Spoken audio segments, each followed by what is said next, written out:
That's why we are all here, to let you know that's what the people need and want, and to ask you to increase your action and urgency today. Thank you for your time. Thank you, Mr. Miller. Mr. Thornton, welcome. Good morning, Council. I'm Brian Thornton. Also wanted to acknowledge Jenny Breckus for her leadership as well. Bill mentioned several of you. So, I'm a retired mechanical engineer from Ward 4, and I wanted to thank you, Council and Sustainability Program, for several solar-powered projects. These include the Moana Pool rooftop solar and the solar-covered parking west of the Moana Pool and at the Public Safety Center. Solar-covered parking is potentially one of the most economical ways to develop local-scale electricity generation. I hope that detailed case studies are being developed for the parking projects to assess the economic costs and benefits, including projected benefits as more electric vehicles enter the community. Other public benefits should also be assessed, including reduced climate pollution for the clean electricity generation and benefits from the shading structures, including reduced air conditioning in vehicles and potentially nearby buildings. These projects provide examples of what we need for buildings, including those developed in the private sector. Such projects will help Reno meet its climate pollution reduction targets, which it is not currently. We need a community where all buildings include energy efficiency, electric heat pumps, electric vehicle charging, and in most cases, solar generation and energy storage. Your challenge is to represent all of the community and to work with the developers and builders to accept changes to design and construction to meet these goals. There are examples of communities across the country where cost-effective and profitable new and retrofit building projects meet these goals. There is a lot of federal money available now to help with this transition. There are examples of green building leaders competing to meet these goals, public-private partnerships, and cities implementing zoning and development incentives, building codes, and prescriptive requirements that allow communities to meet these goals. I hope that this council will work with building business leaders and work with the rest of the community to move in the right direction. We need a sustainability and climate action plan that the building business will support and implement. Thanks very much. Brian, thank you so much.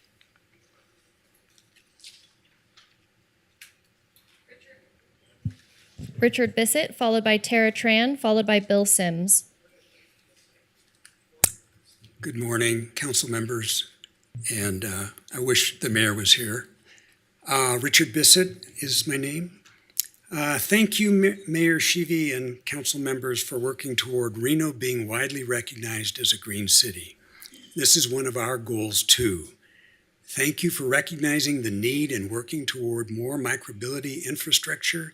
Examples are electric bikes, electric scooters, and electric skateboards. Thank you for working toward the reduction of community-wide emissions. I look forward to the day when I can walk in Old Southwest Reno in the winter and not be aware of breathing in smoke from everyone's fireplaces. We have to stop burning. Fortunately, there are electric fireplaces that now simulate burning logs. Thank you for the solar plus solar project, storage project at the Public Safety Center. Solar arrays and large battery storage are really having a moment. In many cases, the large ones are demonstrating they are as reliable as gas power plants. Thank you for the community solar project at the lot behind Station 3. I expect many more community solar projects will follow. Residents of apartments and condos may soon have the ability to install their own solar, not on roofs, but in lots. As co-owners, co-investors of these community projects, they will receive monetary benefits, such as checks from NV Energy for the surplus power they contribute to the grid. Kudos for your recent LEED Gold certification. That's Leadership in Energy and Environmental Design, a green building certification program. Kudos to the One Water Nevada Water Purification Project, turning wastewater into pure drinking water, amazing. Thank you for the grant with Rebuilding Together Northern Nevada for heat pumps, because not every household can afford a heat pump. So finding additional monies for these households is necessary for them to be able to participate in the greening of Reno and save on their monthly energy bills.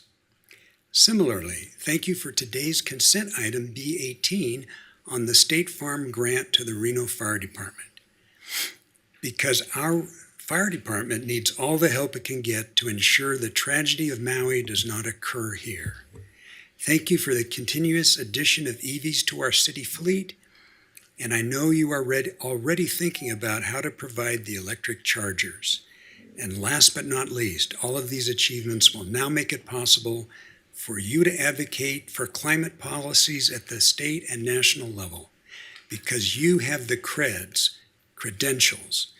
Keep up the good work. Richard, thank you for the kind words. Make sure that you all join us at noon. We'll take a break briefly here out in the Believe Plaza. The Climate Action Campaign is hosting their anniversary event for the Inflation Reduction Act, and Mayor Sheevy and Commissioner Alexis Hill will be speaking along with Senator Catherine Cortez Masto's office. That'll happen about noon today. Madam Clerk, Ms. Tran. Tara Tran, followed by Bill Sims, followed by Ilya Arbitman.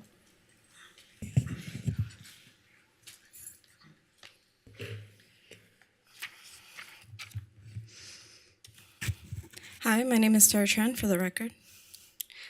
I would like to echo something that one of the climate activists said, and that is that climate change and weather emergencies are a life or death situation, but I do want to reiterate that this is not a distant threat, that people do die due to weather extremes every single year right here in your city. So here, myself and my fellow advocates are here today to urge you to come up in collaboration with the county and with Sparks with a winter preparedness plan, and no later than October 1st. People are having to face weather extremes from living outdoors, and it is a deadly situation, and it is completely preventable.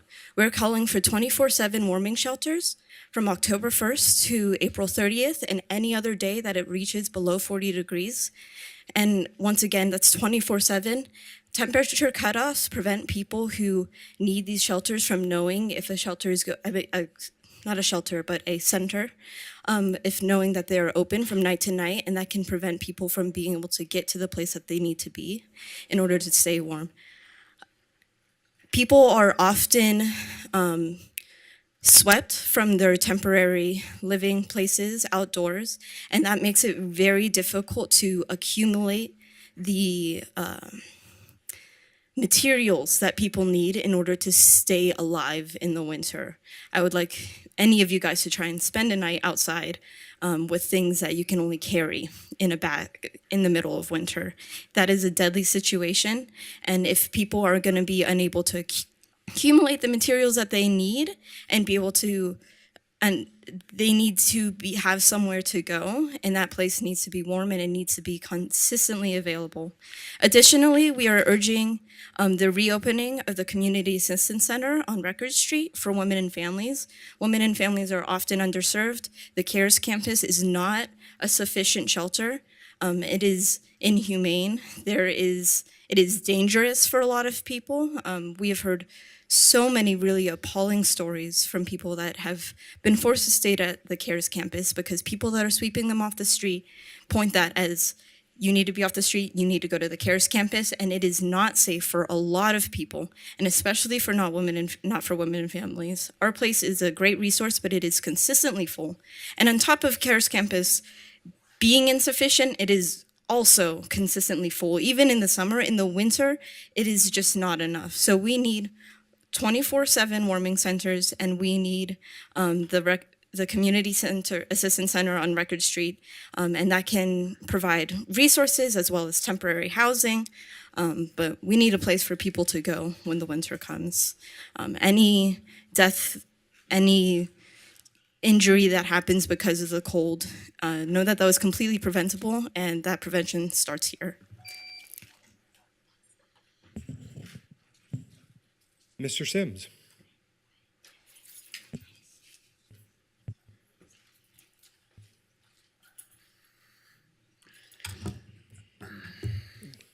Hello, City Council members.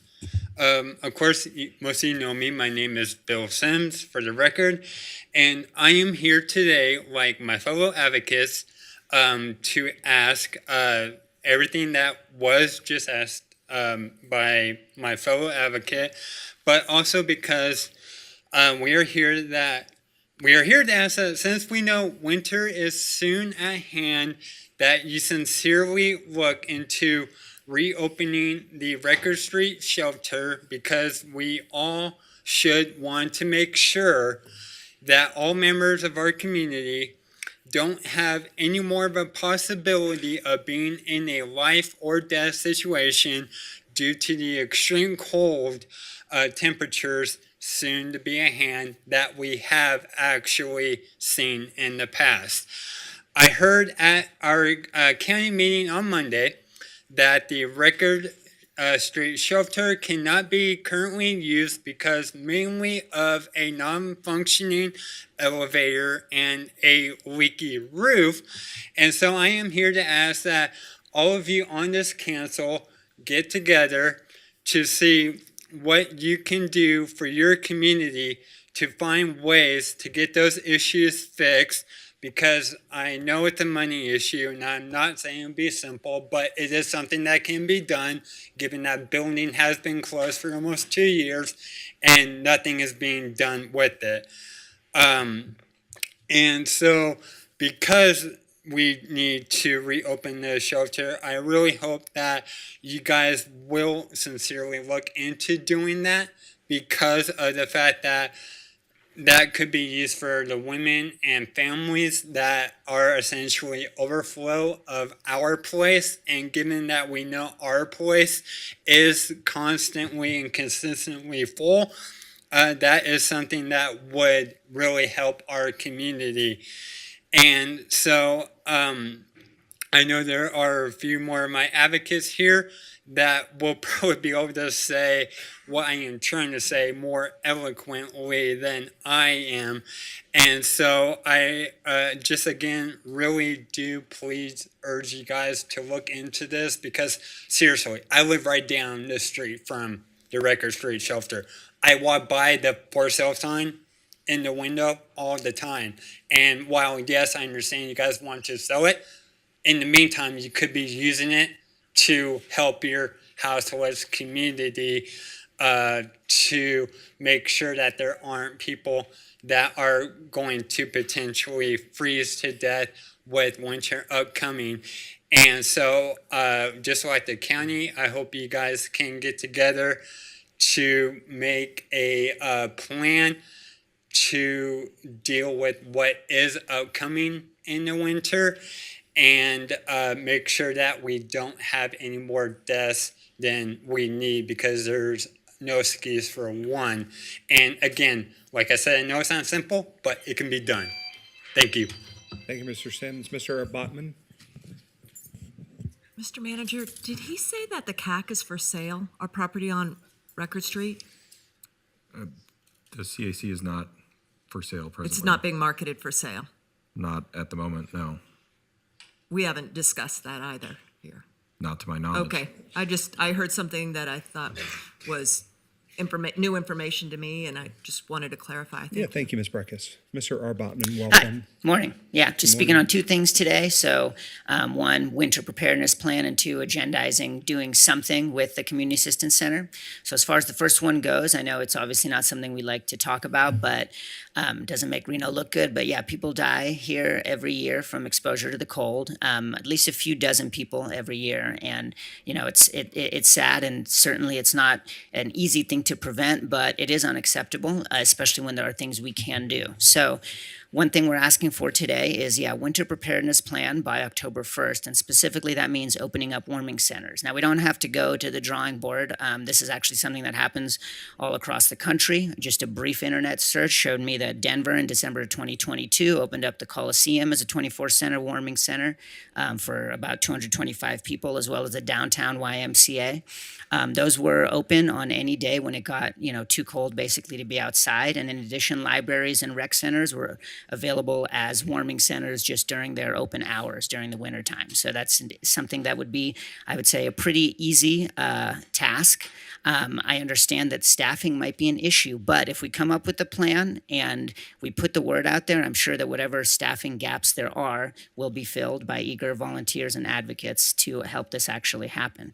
The important thing is having a plan ahead of time, right? So we do need to start working on this now, right? It's still kind of warm outside, but if we have a good plan for the winter, I don't see why the city of Reno can't do one of those like zero fatality campaigns, right? Like they do for drunk driving. We know that the zero fatality campaign rarely actually means 0 people die as a result of drunk driving, but the campaign and the intentions behind it are good. I think we can do a similar thing, 0 fatalities during the winter, right, from cold exposure. Even if we don't get 0, I think just that intention and some proactive movement on that front will certainly save lives. Second, I'd like to ask the council to agendize either the sale or transfer to the county or some repurposing of the Community Assistance Center. It is a turnkey facility. It might need a little bit of work, but it is there and it can be used for some purposes, right? I'm not saying that it has to be turned into a state-of-the-art facility, but it is certainly functional. It is a building, right? It has bathrooms, it has plumbing, it has windows, doors, all kinds of things. Specifically, it would be great as a transitional housing facility, right, in the long run for overflow from our place. As we know, the housing crisis is not solved by shelters, right? The housing crisis is solved by transitional supportive housing, which means that people, such as the families that stay at our place for a long time, once they're there and they're back on their feet, they actually need another place to go. That's not their permanent location, right? That's not where they're supposed to live. So they need a place to go, and oftentimes that can be very difficult in this market, right? So a transitional supportive housing facility would actually be a great stepping stone, and it's totally within the purview of the city to do something like that. Finally, just on that same note, that doesn't mean that in the meantime, right, it can't be used as a warming center in the wintertime, right? The fact of the matter is, I think we can use that facility for something useful. At this point, it's basically just a big empty building, and I hope everyone here knows that there's nothing happening in there right now. Thank you. Mr. Abatman, thank you so much for being here. I'll let you know that the mayor and I are working with the faith-based community to figure out a way for churches to become engaged in this space as well. So there is work being Church done, is and a I'd great tool, love yes. to chat with you offline about it. Okay, thanks. Kyle Edgerton, followed by Bill Schrimpf, followed by Natalie Handler. Mr. Edgerton, welcome. Nice to see you as always. Good morning. It's good to see you. Kyle Edgerton for the record, resident of Ward 3. I just have a quick comment on agenda item D4. My understanding is just a staff report today, so nothing for big action, but this is to adjust the city code to implement or comply with SB 92 regarding sidewalk vendors. And I'm here semi on behalf of Make the Road Nevada, the Nevada Immigrant Coalition, just folks that are engaged in that part of our community. My understanding is the discussions between staff and Make the Road have been very productive, and so I want to thank the staff for that. I follow these recommendations coming from Make the Road to as staff prepares a report on that and puts forth recommendations. I think that there's a couple things that we could consider tinkering. I understand there's some design requirements that are being considered that would be potentially more restrictive, potentially increase costs, make compliance more difficult. Siting or location is also a bit tricky. I think probably better to keep these carts mobile, allow people to ambulate and get to where service is going to be most effective. And then also from a licensure standpoint, no obvious reason to me why this needs to be a special license as opposed to just a standard one. And so those are some recommendations that I think are coming from the community. I want to give voice to those and urge staff in the city to implement those as the process goes along. But at a high level, this seems like a positive development for the city, and I hope that this will help unlock some economic and social benefit from having folks selling and plying their trades in our communities. So thank you. Appreciate the city's consideration. Thanks, Mr. Edgerton. Mr. Shrimp.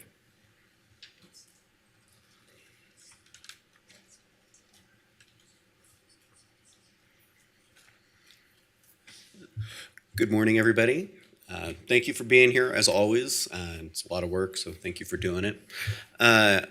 I'm a member of the Neighborhood Advisory Board, Ward 1, and something came through there the other day that made me think about something about our process in the city that maybe we can improve. And it had to do with noticing tenants and renters of properties. An applicant wanted to put in a special permit for some property in a shopping center. Nothing particularly wrong with the application or strange or anything like that, but the Neighborhood Advisory Board asked the question, well, what do the neighbors think? And the short answer is the neighbors don't even know it's happening because the notifications go to the property owner, and the property owner was actually the applicant. So the neighboring businesses don't know that another different kind of business that requires a special use permit is coming in to be their neighbors potentially. There's no notification for that. So on the commercial side of things, the city already has everything that they need to notice these folks. You already have everything because it's licensed businesses. We have their contact information. So it'd be great if we can let the neighbors know. It'd be great if we could follow through with this on residential. Obviously, that's a little more complicated because you don't already have a central database with everybody's contact info. But it really kind of comes to, are you a renter or a lessee? And are you a second-class citizen or not? And that's kind of what that is. And what really made me think about that was the folks who were presenting this was a couple of lawyers, and I asked them the question, well, do the neighbors know? And they said, well, nobody's complained. Nobody said anything. And, well, yeah, because they don't know. But a property owner does know. So, you know, to hear that and to hear what Mr. Brooks was talking about women, you know, owning property earlier today and things of that nature, is like, this is something we can probably improve on, do a little bit better. So I just want to bring it to your attention, give it a little food for thought, and thank you for your time. And Bill, would you state your name for the record? Sure. Bill Shrimp. Thank you so much. Thanks for your service on the NAB. Appreciate that. Natalie Handler. Ms. Handler, welcome.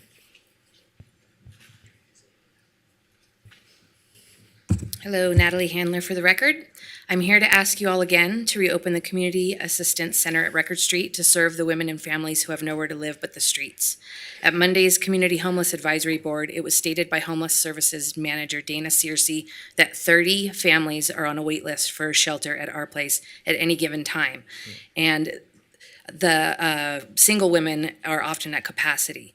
Single women still do not feel safe at CARES campus, as was reported by 2 residents at Monday's meetings. Advocates have been telling you of these issues for years now. It's time to take action and do what is necessary with the resources that exist to create safe shelter and transitional housing for women and children. The City of Reno can take action to remedy this crisis by making an assessment of what repairs are needed at the Community Assistance Center at Record Street. We hear that the elevator may be broken. Let's fix it. And that there may be a leaky roof. Let's fix that too. This building is around 16 years old and cost the city $20 million to build. It has a capacity to hold 135 people in apartment-style units, in addition to hosting up to 40 people in overflow, and did just that a couple years ago. Once everyone was transitioned to CARES campus, it went on to shelter 35 vets for another year or so. I can't imagine that it is in such a state of disrepair that we would just let this vital public resource slip away during a time of great need, to be turned into a baseball park or whatever idea has been thrown around. Families will be torn apart or worse if they can't get off the streets, and we cannot let that happen. Please sell, lease, or make whatever arrangements necessary with the county for them to take over this building and utilize it as an overflow for this demographic. Rise, who operates our place, is still willing to run the operations and continues to run the best model in our region. You saw their proposal back in December 2021 when we were making this exact same plea. If the limitation is that the charter rule states only one shelter can operate in city limits, then let this building fill the role of transitional supportive housing for women and families. Those who are ready to move out of the shelter services at our place and onto the next step in acquiring permanent housing can move into these transitional apartment units at Record Street. This would make more beds available at drop-in level and give families a means to continue making strides towards success. Another vital issue is the need for improved winter preparedness plan. Because shelters are near capacity and even in fair weather and unhoused people are spread out across the city and lack transportation or have mobility issues, we need warming centers citywide. The CARES campus garage bays are not adequate for all demographics. We would like to see at least one warming center per ward open through October 1st through April 30th, or anytime the temperatures are below 40. They should be accessible 24 hours each day. Please commit to preparing a winter preparedness plan ready by October 1st so that the advocate community can distribute information on any known warming centers to those who may need it in advance of winter. And if Manager Thornley can agendize the discussion of the Record Street property Community Assistance Center so we can all discuss it in a public format, such as this, that would be amazing. We'd like to understand why that building can't be utilized or collaborate with you if it can. Thank you so much. Ms. Handler, if you'll make sure you meet with my staff outside, they'll get a meeting for us. I want you to understand there's a lot going on at the Community Assistance Center. Yeah, It's we'd like not. to talk about it Yeah, I'd love to talk about in with front you. of everyone. Yeah, we'll have the opportunity to talk about it. It'll probably be something that we'll talk about in the very near future in a public meeting, but I want to give you the information that you've requested. So Mr. Shaw will meet with you to set up a meeting for that. Mr. Manager, she mentioned that the charter, she understands the charter Ms. limits how Breckus, many can you shelters. just hold on a second? Let us get through the public agenda I can't item. speak in between speakers and make inquiries. No, Ms. Breckus, I haven't recognized you, you, but Mr. thank you. Mr. Manager, can you make sure that Ms. Breckus gets the same memo that all of us have received? Everyone's received that memo. It Thank was you so distributed much. this morning. It went, I'm sorry, what did you say about a memo? There's a memo at your place. There's the same memo at everyone's place. Ms. Townsell. A memo. Jake Maynard, followed by Mr. Serene Maynard. Townsell, followed by Tom Dunn.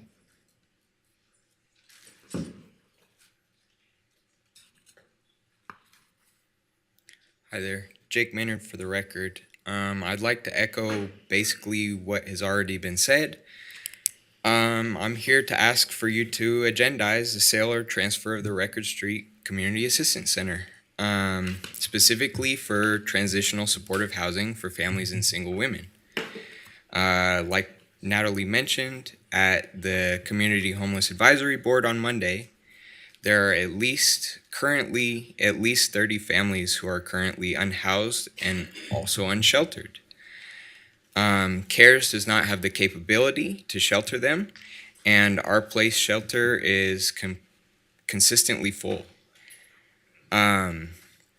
It's one thing to allow them to remain unsheltered right now while we're experiencing this weather, but as has been said, as it gets much colder, things get more serious. If you're able to agendize this and move forward on some sort of a project, not only will it immediately save lives, but in the long term, it will further support the efforts to transition people out of houselessness. And bolster the capabilities of the already in place regional services. I also want to echo the calls for a winter preparedness plan to be in place before October 1st. Again, I want to emphasize that a single warming center that we've been told is going to be located at the CARES campus is not a sufficient solution. Travel distance and transportation is already greatly reduced for a large portion of our unhoused community. And in the winter, that gets even more serious. And traveling many miles oftentimes to expect people to travel many miles for something as simple as a warming center is not a sufficient solution. And you know, we are all working on this solution together and have plenty of ideas and have worked at our own capacities for years on this kind of thing and are willing to help devise a plan that can serve everyone and save lives. Thanks. Thank you, Mr. Maynard. Serene Townsell, followed by Tom Dunn.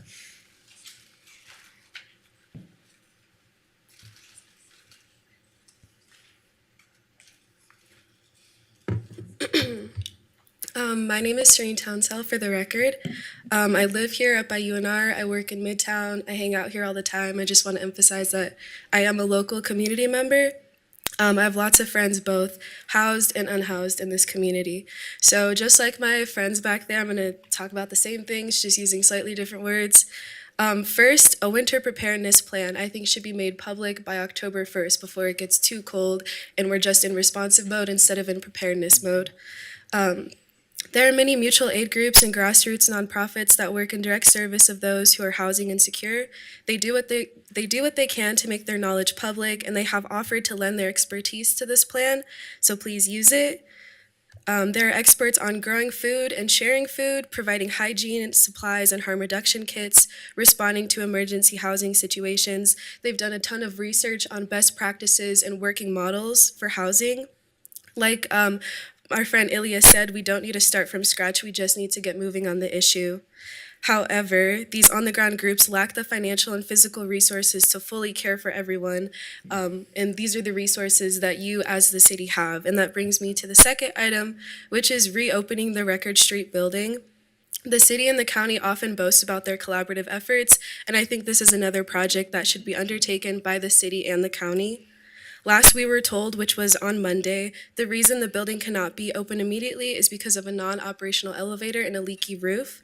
I think that these things can be assessed and put out to bid immediately. Our friend Natalie brought up the idea of turning this building into a transitional housing in the future, which is a wonderful idea. According to Dana Searcy from the CARES campus, there are 30 families on the waiting list. And we know how difficult it is to safely place women and children in shelters. So please consider using the Record Street building for this purpose, and until then, please use it for emergency housing services such as a warming shelter in the winter. And then, Devin Reese, you mentioned working with faith-based groups. I'd like to ask that you keep us in the loop with what you're working on, anything regarding our houseless friends and any housing services that you have. Along with the expertise from the people who are working on the ground, our direct service teams also have strong relationships with those in need. It's not enough that we talk about these solutions amongst ourselves. We also need to include them, those who will be receiving the services as well. So you have the power to save lives this winter. Please use it. Thank you. Thank you. Mr. Dunn.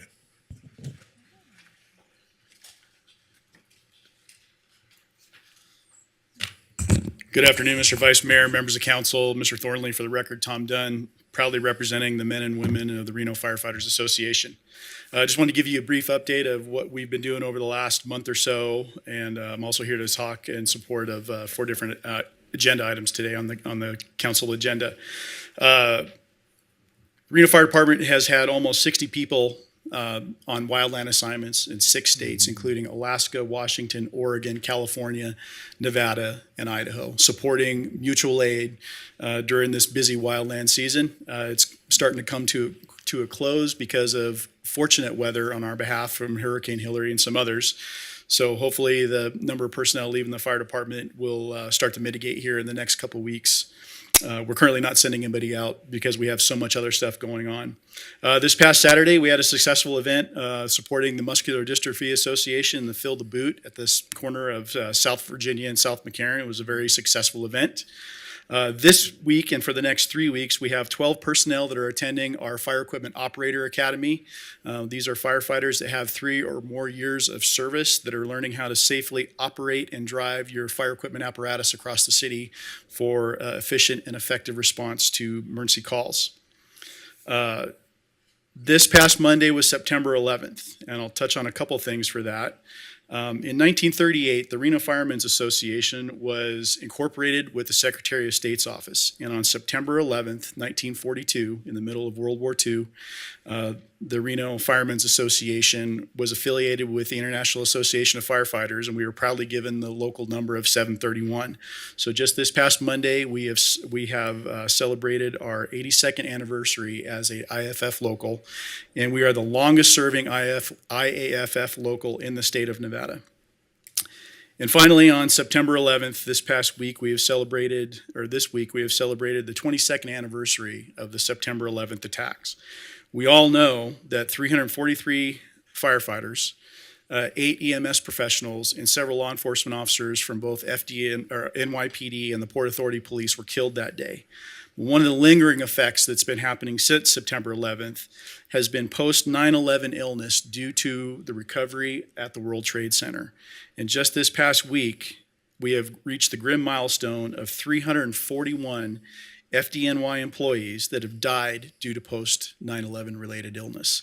This number is only going to increase, and we expect that next week that more firefighters and EMS professionals that worked for the FDNY will have died from post 9/11 illness than actually happened on that day. So just like to put that as a point of reference that this was a tremendous, horrific day for our country. It was a horrific day for the fire service, and it continues to be a horrific milestone for the fire service just due to the number of people that we have dying on a weekly basis from 9/11 illness. Thank you very much. Thank you, Mr. Dunn. Lily Barron.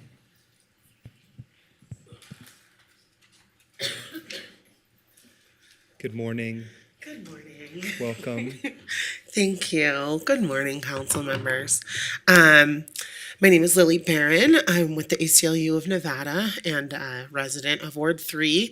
I do understand that some of the matters being brought to you are outside of the purview of the council. However, we're kind of desperate here, so we're just going between CHAB and this body. I know that some of you sit on CHAB as well as Reno Housing Authority, so we're hoping to cover some of those points and hope that you can advocate for some of these points to those various boards. So that we do understand it is not the city's job to solve homelessness. We are going to have to exacerbate all of these meetings, which I'm sure you're aware of. So to the point of many of the advocates before, we would like to see whatever the audit of Record Street is. I heard you speak with Ms. Handler with your staff, so I'll follow up later about that. It is my understanding that Reno Housing Authority has 6% inventory of open housing right now. I don't know what that means. We don't know how many units that is. We would like to know why people aren't in those units. So I'm imploring you, Councilwoman, if possible, to inquire about the 6% of empty housing that we have right now. And to that point, I find it very disturbing and inappropriate that the sheriffs are conducting SWAT-type militarized drills on this empty housing when we have people that need to be living in there. Speaking of people that need to be living in there, I'm going to use probably 40 seconds of my time to play you a voicemail that I got yesterday from a resident who does not have substance use disorder. They have a job, they have an income, they are in their 50s, Black woman, and she has been at CARES for over 7 weeks, is not receiving housing, and this is the type of voicemail that I'm getting, so I hope that you can understand the sense of urgency that is coming from our community.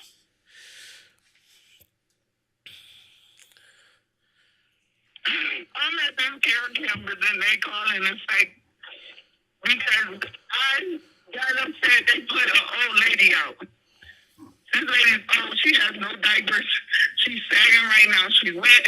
She's soaking wet, and they said they don't have no diapers for her. I at least wanted to get diapers for her. And they don't have anything. Now they probably trying to put me out because somebody just paid me again. They just paid me again to put me out. And I know I got excited. They trying to kill me in there. They trying to psychologically kill me. Please help me. Please help me. So I'd like to never receive a call like that again, and that's it. Thank you. Lily, would you meet with Ms. Bryant outside so we can get a little bit more information? Sure, we spoke this Oh, of course you did. Thank you so much. Appreciate that. She's always 3 steps ahead of us. Thanks you for being here, Lily. All right, Vice Mayor Reese, with that, we have no additional public comment. I would like to state for the records that we did receive 27 comments which were general in nature or not directly associated with an agenda item prior to 4 p.m. yesterday, September 12th.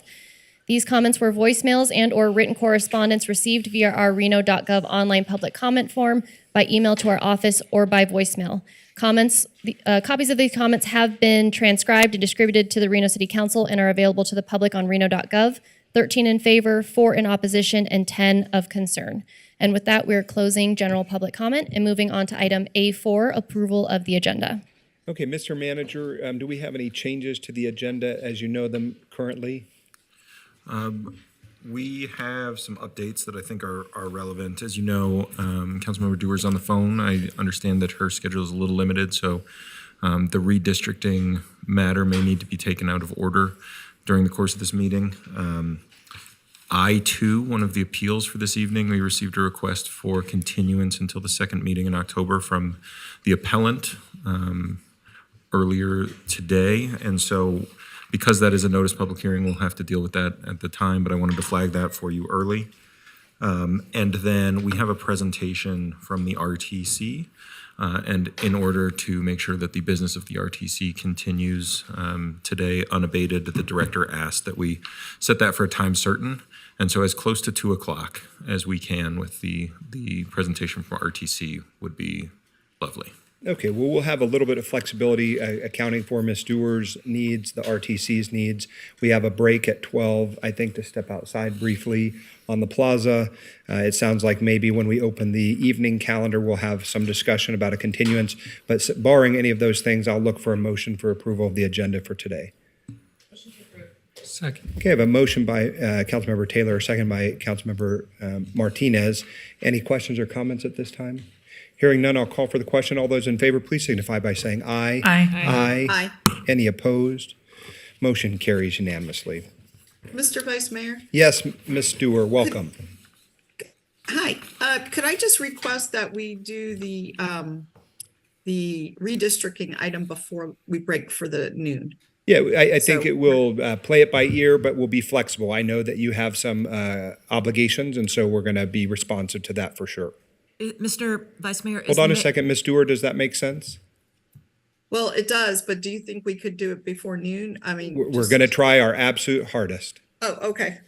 Thank you so much. Ms. Breckus, did you Is have it known if the mayor will be joining us She today? will be joining us. Thank you so much. She's been with us for most of the Oh, is she conversation. on? Okay, I did not know that. I'll look for approval of the minutes now, A5. Vice Mayor Reese, if I might, there is a correction to the August 9th minutes. On item D1, it was reflected that Councilmember Martinez voted as in favor, and in fact, he should have been logged as voting in opposition of that item. So with that one minor change, we'll make the correction upon acceptance of these minutes. Okay, thank you. With those annotations Hold noted, for a sec while we track that, please. excuse me, Could we just hold for a sec Sure. while we track that? D1. in the A51 item from August 9th. I'm sorry, it was August 9th. What was August the item? 9, D1. August 9th, item D1. D is in David? That's Yes. correct. And it was the South Virginia. Mr. Martinez voted in favor. No, he voted in opposition, so he we will be voted in making that opposition. correction to the. Okay, so the little box is incorrect. So the nays were Breckus, Taylor, and Martinez. Correct. Thank you. Thank you for Okay. slowing down on that. No worries. Any additional comments at this time? Hearing none, I'll call for a motion. Motion to approve. I have a motion from Mr. Martinez, a second by Ms. Taylor. Any additional questions or comments at this time?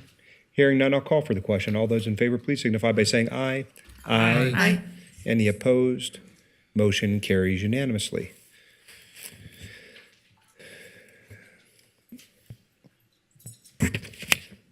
Madam Clerk, the consent agenda, is there public comment on this item? We do have public comment on this item. Mr. Vice Mayor, we have Tom Dunn and Richard J. is interested in making a public comment on item B26 if necessary. I don't know what that means, but Mr. J is welcome always in the chambers. Mr. Dunn, you're up first. Once again, Mr. Vice Mayor, members of council, Madam Mayor, for the record, Tom Dunn, representing the men and women of the Reno Firefighters Association. We are here in support today of items B16, 17, and 18. B16 deals with the agreement to hire a legal firm to represent the city of Reno in the PFAS lawsuit issues. One of the things that's happened in the fire service that we have recently become aware of in the last 5 years is that PFAS is in all facets of our community. It's been in the firefighting foam that the fire departments across the country have used for generations. It is also now in our turnout equipment. And what we believe is happening scientifically, and there's a lot of other testing that's currently going on with our existing materials that we're using for our turnouts, is that when we're exposed to the high heat temperatures and steam that we are faced with in fires, our turnout gear is off-gassing.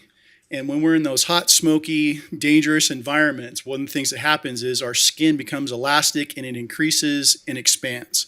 And we believe what is happening scientifically is that as our skin expands, now we have those horrible chemicals that were, the byproducts of combustion of fire, but it's also our turnout gear off-gassing. Those chemicals get absorbed into our skin, gets into our system, and then starts messing with us medically, biologically, moving forward. So we are in support of this legislation. Hopefully that, there will, at some point in the industry, will be some resolution.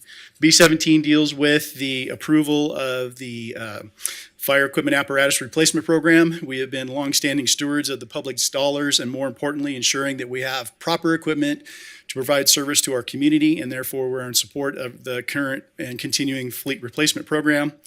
And finally, on B18, we are in support of the acceptance of the grant notice for the Wildfire Fuels Reduction Program. Once again, we've been good stewards of the community. We have these WUI fires that happen across the country. We've seen them in places that they've traditionally never happened before.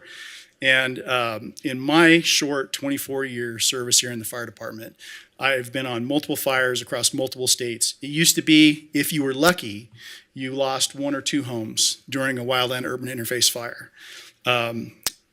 Since my start in the fire department here at the city of Reno, we have been seeing an incidents both in our community where we've had dozens of homes burnt. Colorado and California, we've seen thousands of homes burned, and now recently in Hawaii, we've seen thousands of homes, businesses, residences, livelihoods completely destroyed by wildland urban interface fire. So we are in support of any and all grant opportunities and funding to provide wildland urban interface fuels reduction within the city of Reno. Thank you. Okay, Mr. J, did you wish to speak at this time? Okay.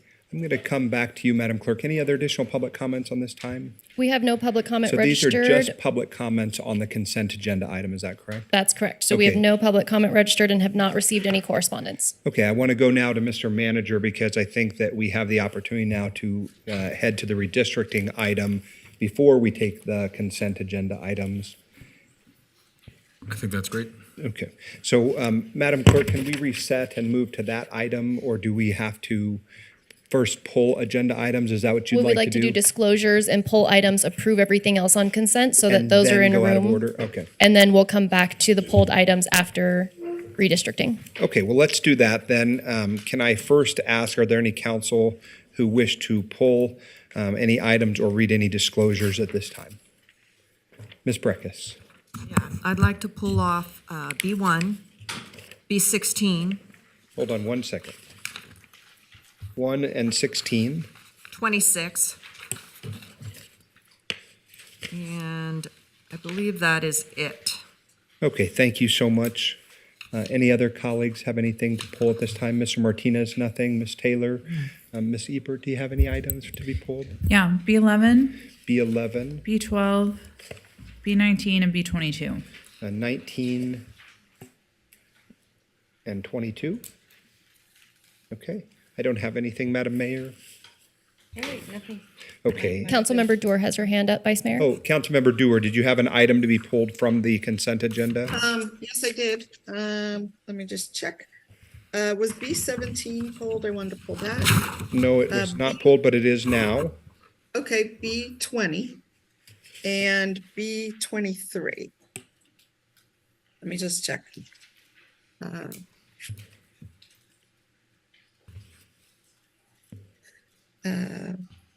I think that's it. Okay. So Vice Mayor, just for the record, we have B1, B11, B16, 17, 20, 17, 19, 20, 22, 23, and 26. Okay, I have the same. Okay, so we're looking for a motion to approve the non-approved. Okay, can I or get a non-pulled motion for items. all the other items, please? Okay, I have a motion by Madam Mayor, a second by Ms. Taylor. Any additional questions or comments at this time? Hearing none, I'll call for the question. All those in favor, please signify by saying aye. Aye. Aye. Aye. Any opposed? Motion carries unanimously. Thank you. Madam Clerk, I also asked for disclosures. Were there any that I did not pause to hear? None that I'm aware of. Okay. Let's then go now to the ordinance. I guess it is the ordinance adoption. What item are we on? F4, Frank 4? That is correct. Item F4. Okay, Mr. Hall, Mr. Shipman, would you introduce and read for us, please? Yes, this is ordinance adoption, ordinance number 6659, ordinance to amend Title 1, Chapter 1.02.010 of the Reno Municipal Code titled Ward Boundaries and Official City Map to change the City of Reno ward boundaries and create a sixth ward on the official city map as required by Section 1.050 of the Reno City Charter and providing matters properly relating thereto. Madam Clerk, do we have any public comments on this item? We do not have any public comment registered, and we have not received any correspondence. Okay, I'll come now to council. Any questions or discussion by this council? Hearing none, I'll ask for a motion, please. Mr. Vice Mayor? Ms. Dewar. Yeah, I'll make a motion on item F4. And I want to be clear, though, do we need to specify map E in our motion? Mr. Hall, Mr. Shipman.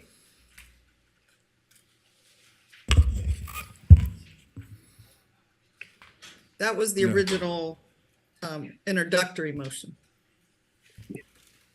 So I think is Yes. as written then. Yes, as written. Yes, Ms. Dewar, Mr. Hall is indicating as written and as introduced. As written.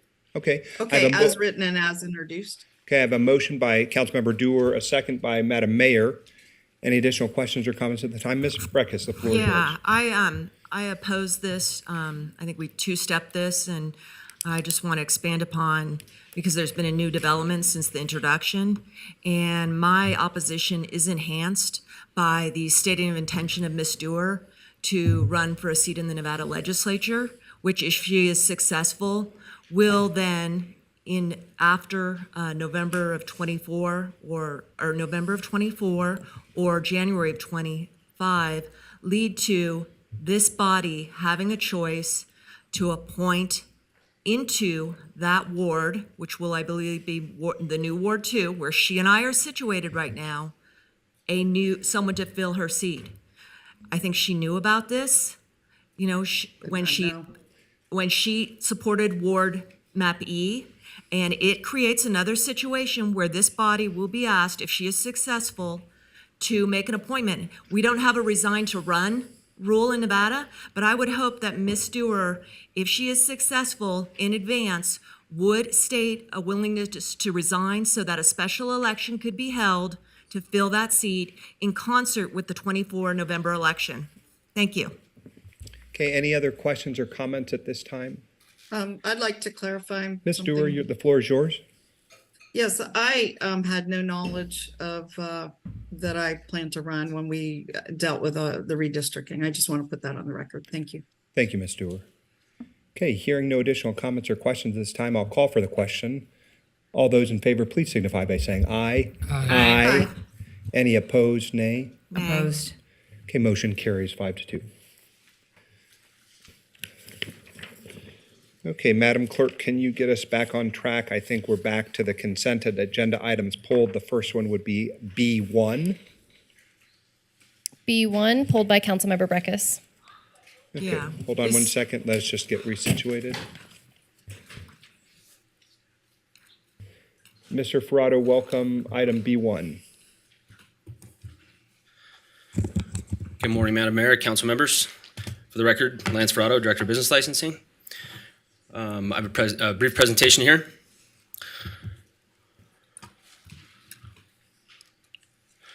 So before you today are two applications, one for non-restricted gaming and the other for on-premise alcohol. This item was previously before you on July 26th and was ultimately referred back to staff for review.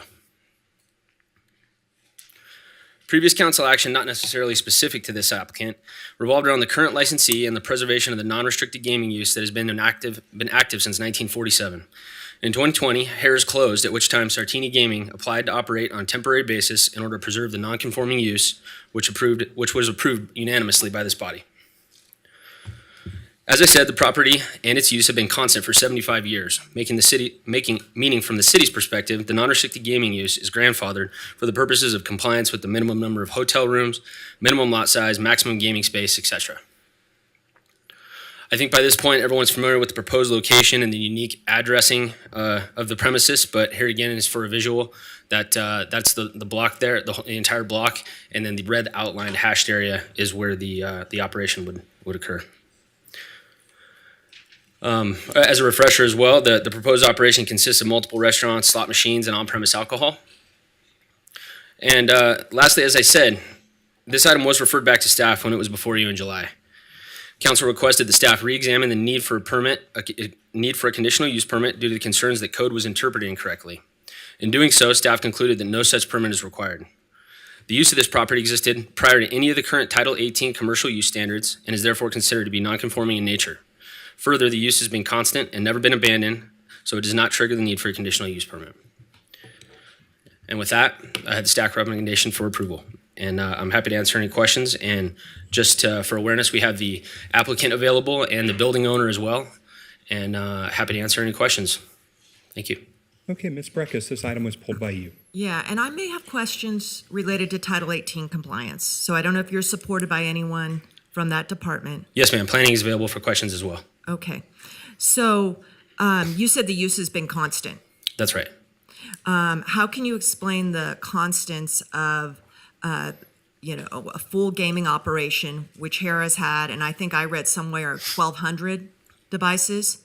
Then it went down to 16, and now it's going up to 197. How do you, under, an complexity of an operation, call that a constant? So basically, it's a non-restricted gaming use, and non-restricted gaming entails 16 plus machines or any other type of gaming. So the use has not changed from no matter if it was 800 machines, 16 machines, 997 machines. The non-restricted gaming use has not ceased operations. Maybe planning needs to come up because the non-conforming ordinance states that they should not be expanded or enlarged. So Okay. I'm seeing going from 16 up to 197 as an expansion and an enlargement. Sure. And I know how to count, right? Sure, I can defer to planning on that Okay. question. Ms. Foose, welcome. Thank you. Angela Foose, Assistant Director for Development Services. We concur with what Lance just said. Because it's unrestricted, we don't count the number of machines. What we're looking at is square footage of the building. So if they were expanding the building, then that would be expansion of a non-conforming use. So that's how you interpret it, is the expansion of the building. Correct. So let me ask you this, because I don't agree. And, I think, I know this code, I've worked in it for 20 years. I have a graduate degree in planning. I don't agree with that analysis on base practice and just a plain reading. But I want to ask you a question here, because it's the building. It's not the intensity of the use, is what I'm hearing from you. What I'm saying is we don't count the number of slot machines. You They do have not. unrestricted. So the Okay. slot machines, they can go more than 16, Okay. and we don't count how many Okay. more they go above that. Okay, so, and that things maybe are being done differently, but there was always, I recall, a process by the development services, the planning department, to characterize a non-conforming use. Open 24 hours, this many drive-through aisles, whatever. So you don't have any characterization of this. So let's say Mr. Fine gets this and he gets spooked. There's a lot going on this property. Someone comes in next and they're just mega dotties or mega whatever. Is it your interpretation that they can just come in and rely upon the non-conformance status to put slot machines wherever on the building? So both buildings? Yeah, we'd have to look at this on a case-by-case basis because I'm not sure of the specifics that you're referring to. But in this case, the square footage of the gaming piece is going down. We're not looking at, again, how many slot machines they have. It's the square footage of the use. They went from when it was, I think, about 40,000 square feet, and now I think they're closer to about 4,000 square feet of gaming use. So that's Okay. not an expansion. I haven't seen in the record where it's 40,000 square feet. Do you have that in some file somewhere that shows that Harrah's had 40,000 where it was? We do. Okay. How come that never came to us? Well, we can provide it to you now that you are asking that question. We can give it to Okay. you. I thought I did because just conceptually, so people know. And if I have to skip and go around Ms. and get my Breckus, I'll other. let you finish the thought. Thank Okay. you so much. The concept of nonconformings are uses that at one point were allowed and because of other policy and regulatory change, they're expected to expire over time. So they're not supposed to live and get permutations. If they do, and there's a good reason, then the code says the council will make that determination. Now, gaming is allowed in this environment, okay? Gaming is allowed, so it's really not even a non-conforming. It just has to be tied to rooms. And this one is tied to rooms. So there really is a big question here, but I think our staff is doing us a disservice. I think the conditional use permit should have been required, and I'll just give you a couple examples, and that's my reading. I went over, and Mr. Fine, I think, has gotten some bad advice from a number of people. And I think he's well-intentioned, I hope, either to make himself good or open this project. But a conditional use permit would have allowed this body to go outside the Harris building where those columns are and put a condition to paint it. Put a condition that we're not gonna have fencing all around it. Could put a condition that that building, which is encapsulated, this tenant space encapsulated in a much bigger structure, is gonna have some things done to it to meet our goals. As it is, he just gets to go in and the landlord, who he's renting from, gets to do whatever they want. Keep all the fencing up on 2nd Street so people can't walk there, flaking paint on the columns. That's what's happening. It is not right. Staff has set us wrong. I am very disturbed by this, but you know what? I'm gonna vote for it if there's a motion because I feel that we've had some very poor guidance to Mr. Fine through this. But I want to let the council know how you're being let down and walk down Virginia Street and see that chipping paint on there and know that you had a chance if staff had made what I believe is the true administration of the code to hold some greater standards to that structure. We'll see what happens. Maybe they will paint it. Okay. But there's other factors that we're being let down on this nonconformity. Thank you. Ms. Breckus, thank you. Ms. Ebert. This is a question for the applicant.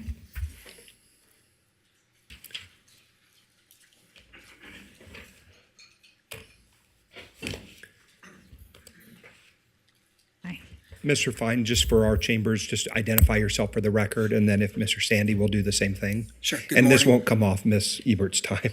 Sorry, good morning, Jonathan Fine. Great, thank you. So I did. John Sandy, sorry. Thanks. I did take a tour of the location yesterday just to disclose that.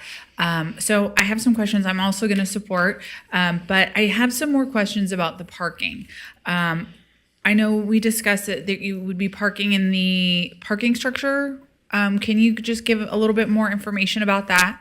Yes, and to identify some of your concerns too. We will not open until the plaza is complete, and it needs to conform to the standards of Reno. I know that you guys had some uses. You need additional lighting. There's a lot of foliage. We like the trees, the shade, the ability to do events when it's hot. Control the temperature when it's cold, securing it as well, having security walk around with cameras. That's extremely important to us. To address your concern, the parking, we have to have sufficient parking in the parking garage that was the Harris parking garage.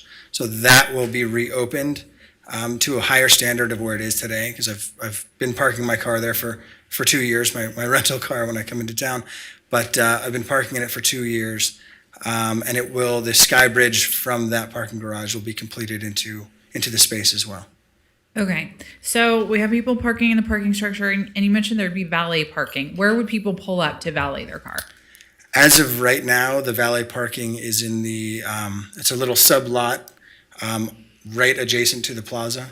So you would be pulling off University and entering back onto University.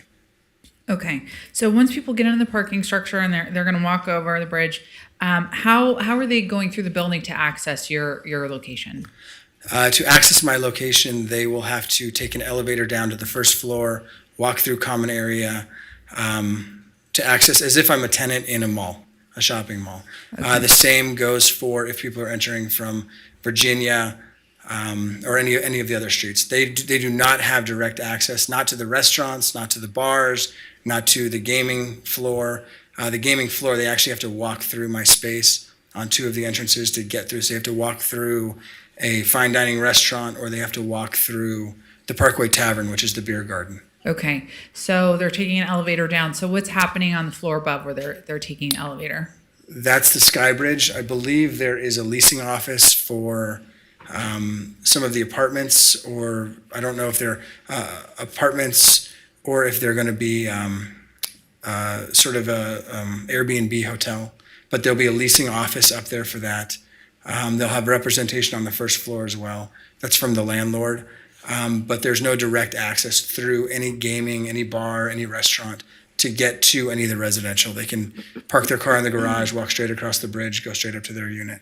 Okay, so it'll be like a walkway where they can walk through the leasing office and then also access the elevator to your establishment through the same area? Correct. And I believe there's some small retail up there, and it looks like there's an area for foosball and some games and sitting areas as well for the Okay. residents.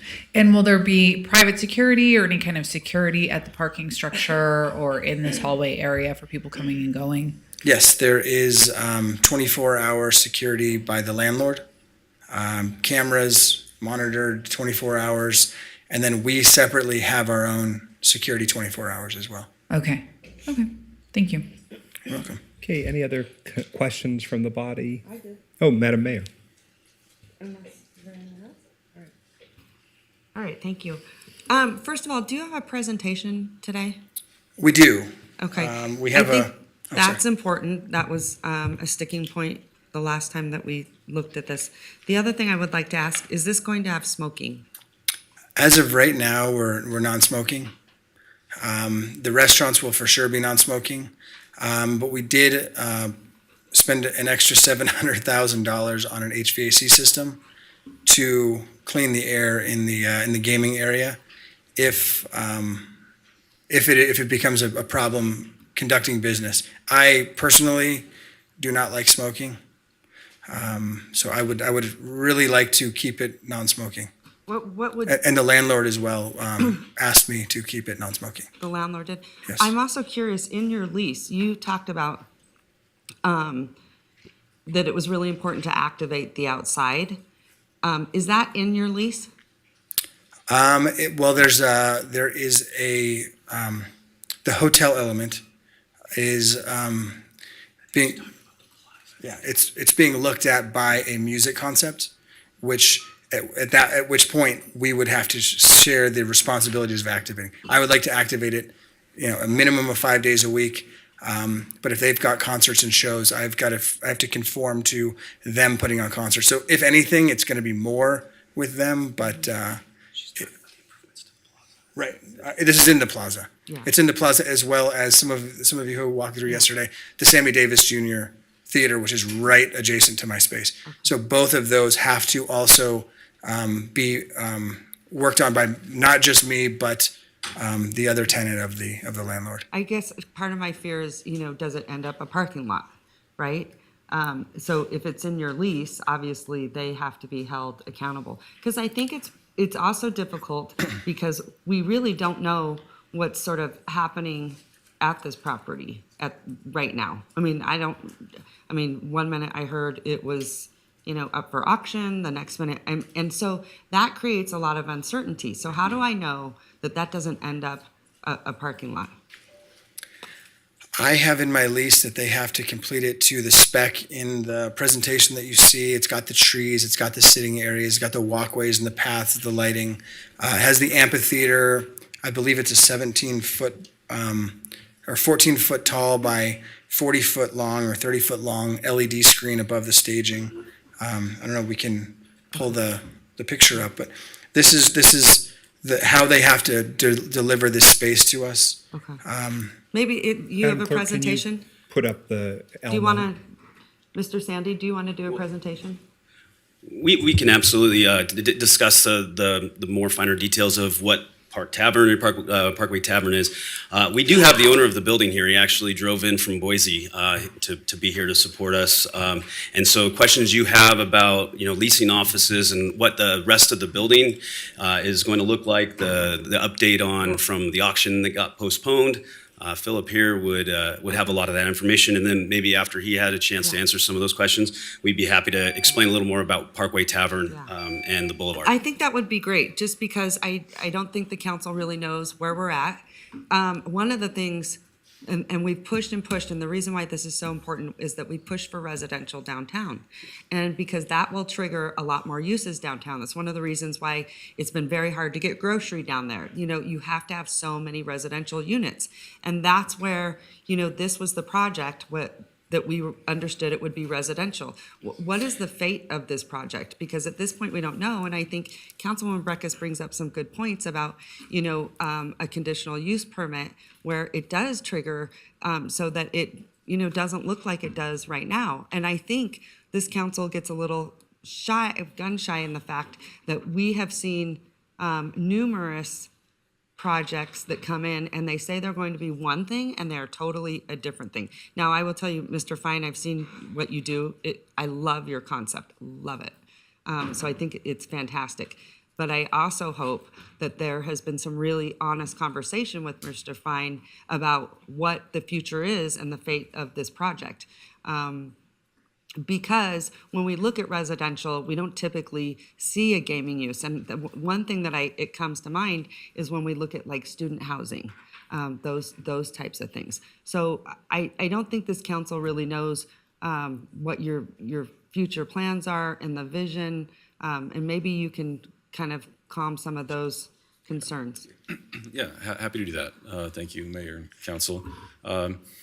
So first off, on the Can you please state your name for the record? Yes, I Philip apologize. Willison, co-managing member of the GPWM funds, which own the equity interest in the project.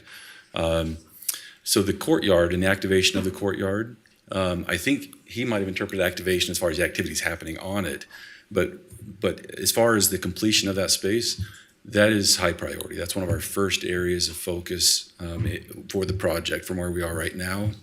In conjunction with their space, is that courtyard activity of completion, as well as the ingress egress into the property in that common area, which also addresses the exterior of the bank building, that paint flecking that was referenced as well. A lot of the process happens kind of from the inside out, so the public doesn't really see a lot of that. I don't want to go through a lot of the details, but there have been a lot of complexities with the project because of the asbestos remediation, those types of things that, and discovery in such old buildings and the conglomeration of old buildings that you have to solve as you go to before you get to the outside, before some of those things are done.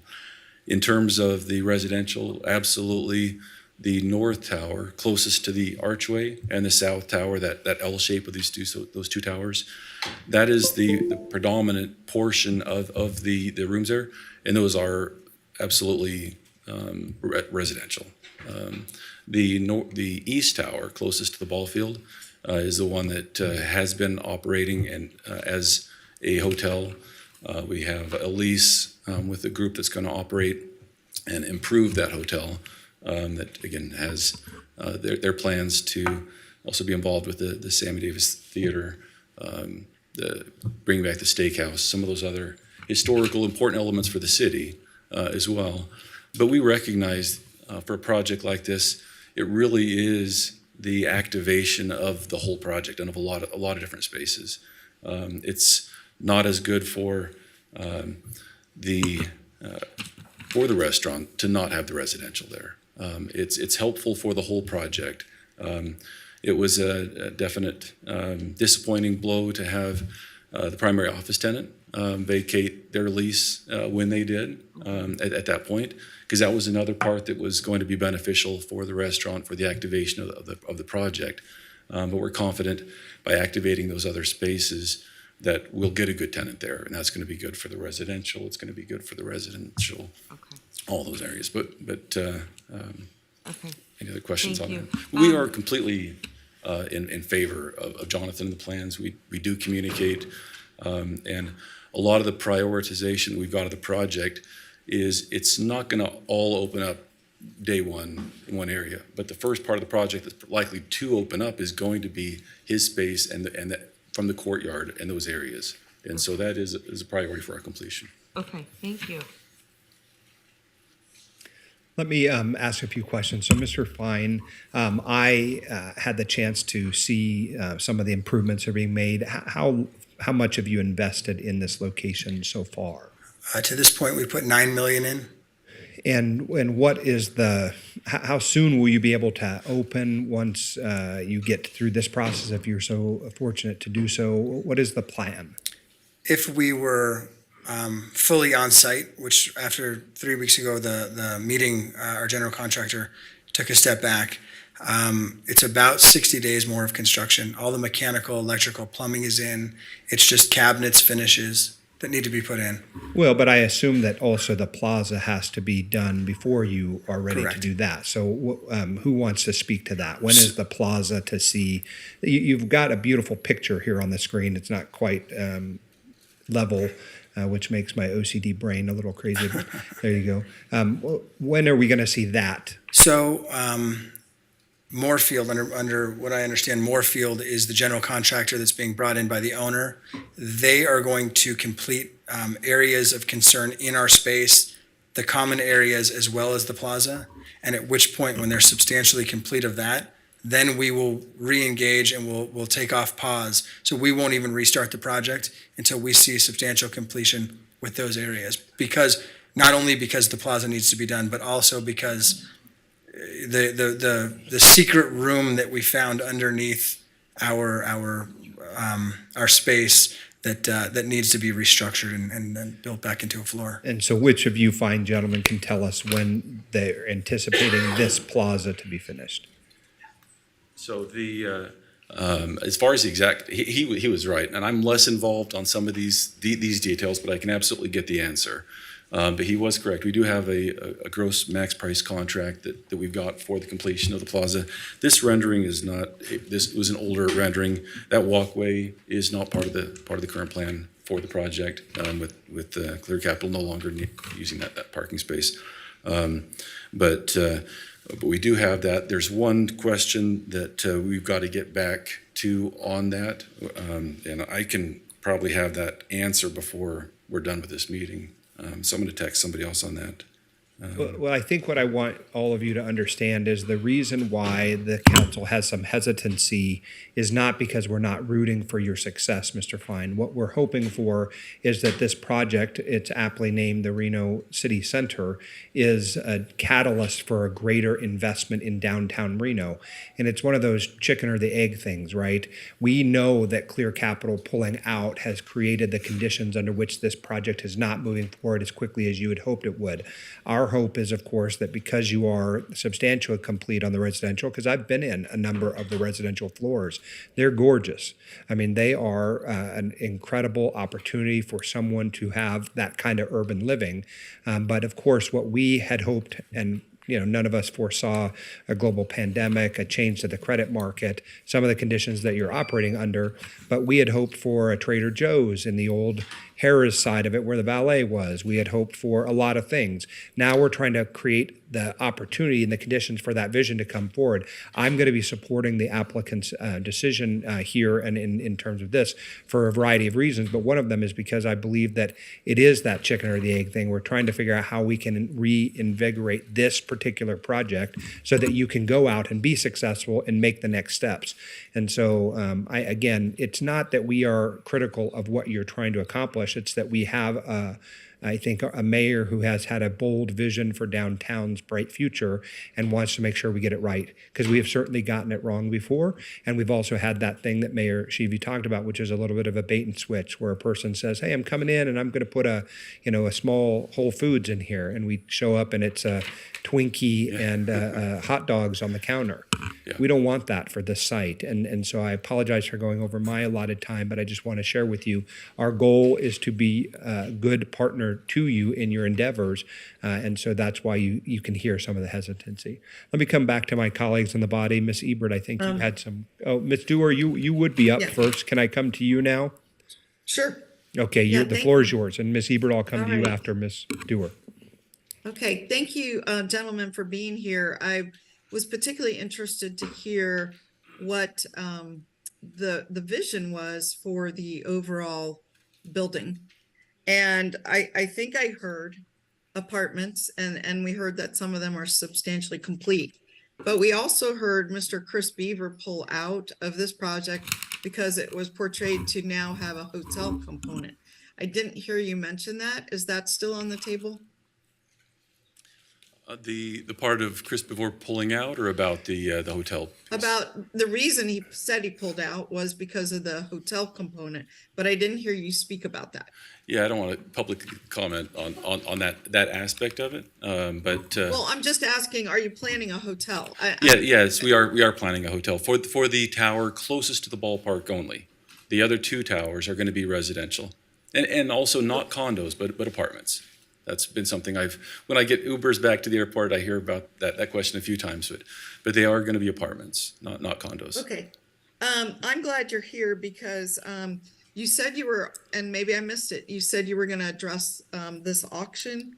It did not occur yesterday, you said? No, we're actually in negotiations with the lender to avert that. Having the auction in place while we're going through this process is standard play for a lender, but we are moving forward in good faith with them, and feel like we have a plan to complete that with them. We're actually feeling very, very good about where we are right now. And then I was going to ask you about the Skyway, and then I think you referenced it in the discussion on the plaza. You said you're not moving forward with that anymore. Correct. Yeah, the idea of the Sky Bridge was actually went with Clear Capital and their parking, Right. and it was one of their demands at the time as a tenant for their employees to actually go directly from the parking directly into the office.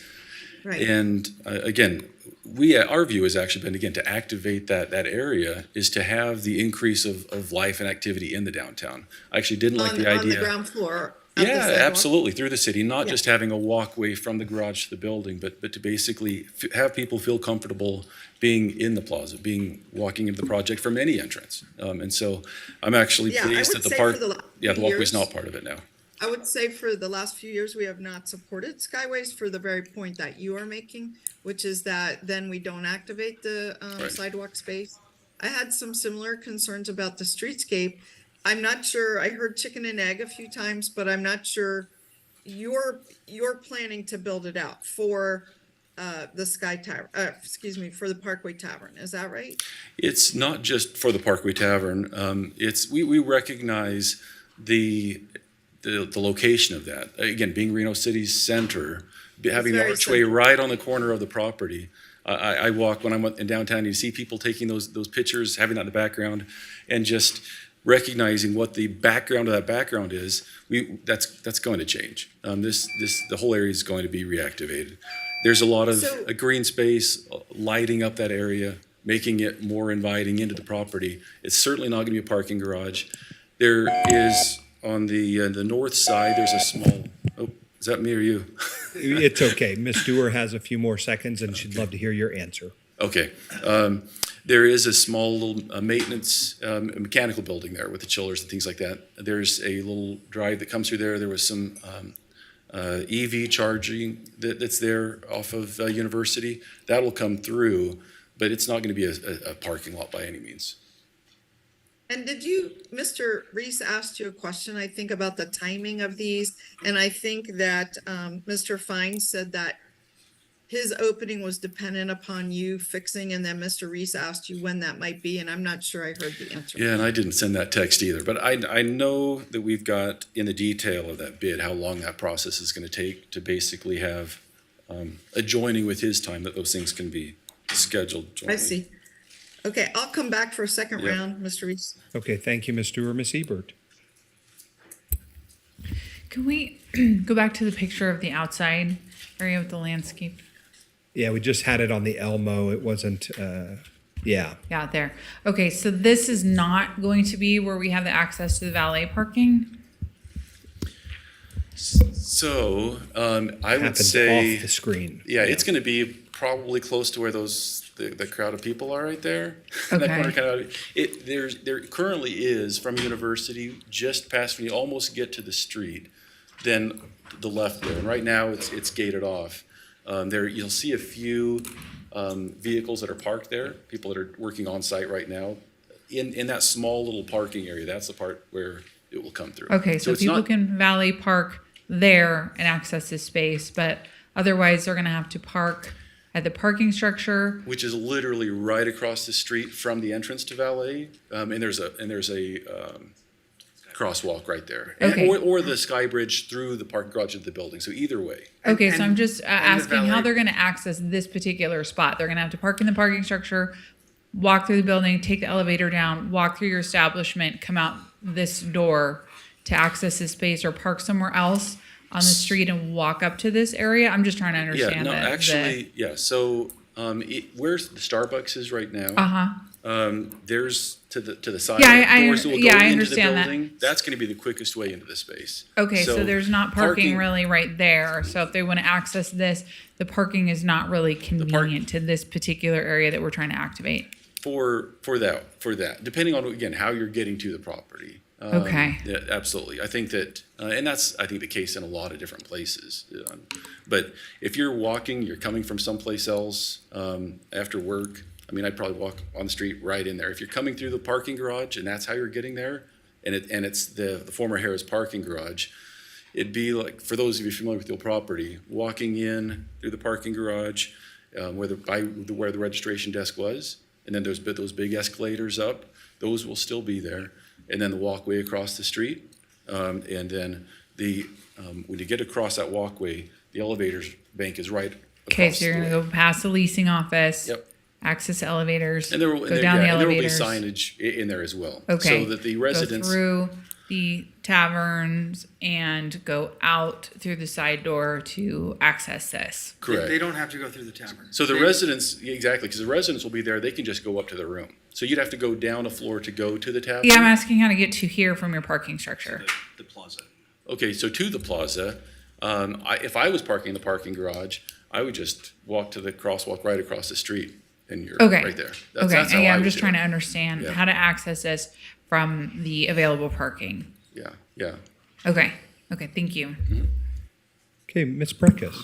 Yeah, I don't want to belabor the point, but all of these, comments, and it's what the council needs individually to, make their decision on the vote, are just really representations. They're not in any way binding, but it is informative.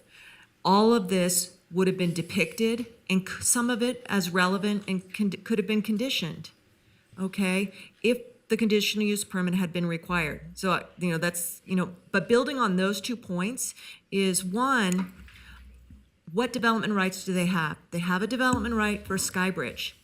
Those development rights, if not exercised, lapse. Based upon what I know, I want to know from the manager when that date lapse, and I certainly would not be looking for an administrative extension of that, okay? Because it's gone. Secondly, I also know a lot of plans change, they're not bound to anything, but what I heard from Ms. Foose is they've got 35,000 more square feet, I think I heard. I heard that Harris had 40,000 and he's only taken 5,000. So they've got 35,000 square feet more of gaming anywhere on these premises. I don't agree with that.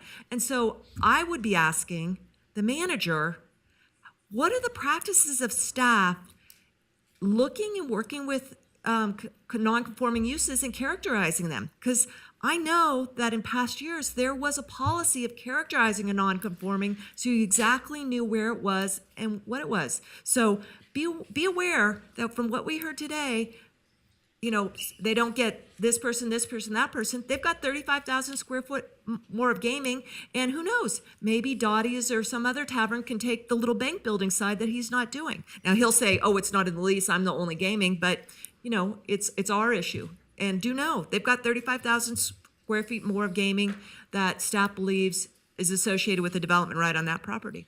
I don't agree.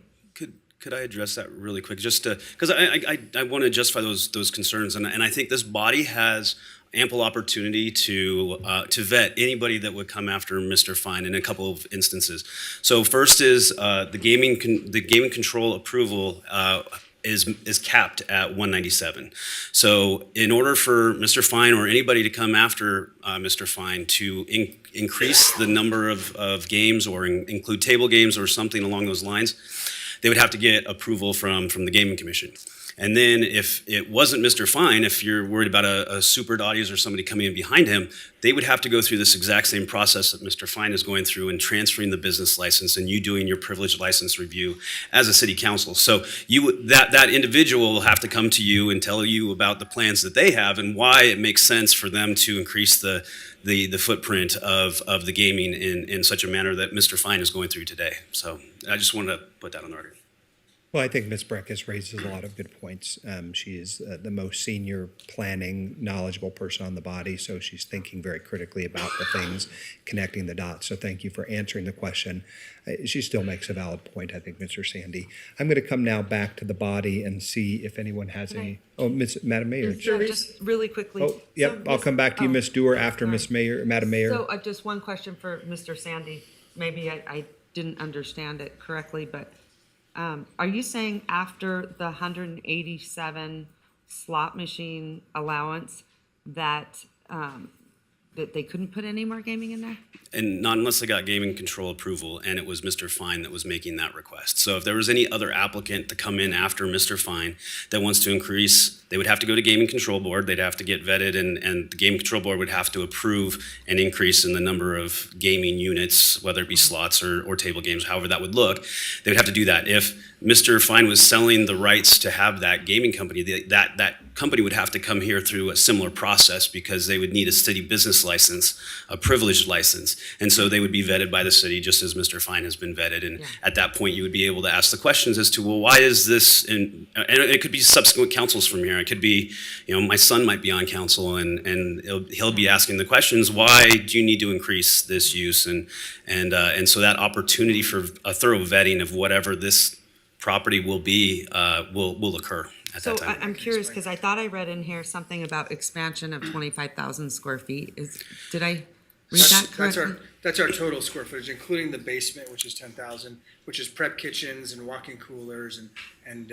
Okay, wait a minute. So that's interesting because I think, and maybe I'm wrong, but I think you said 4,000 square feet.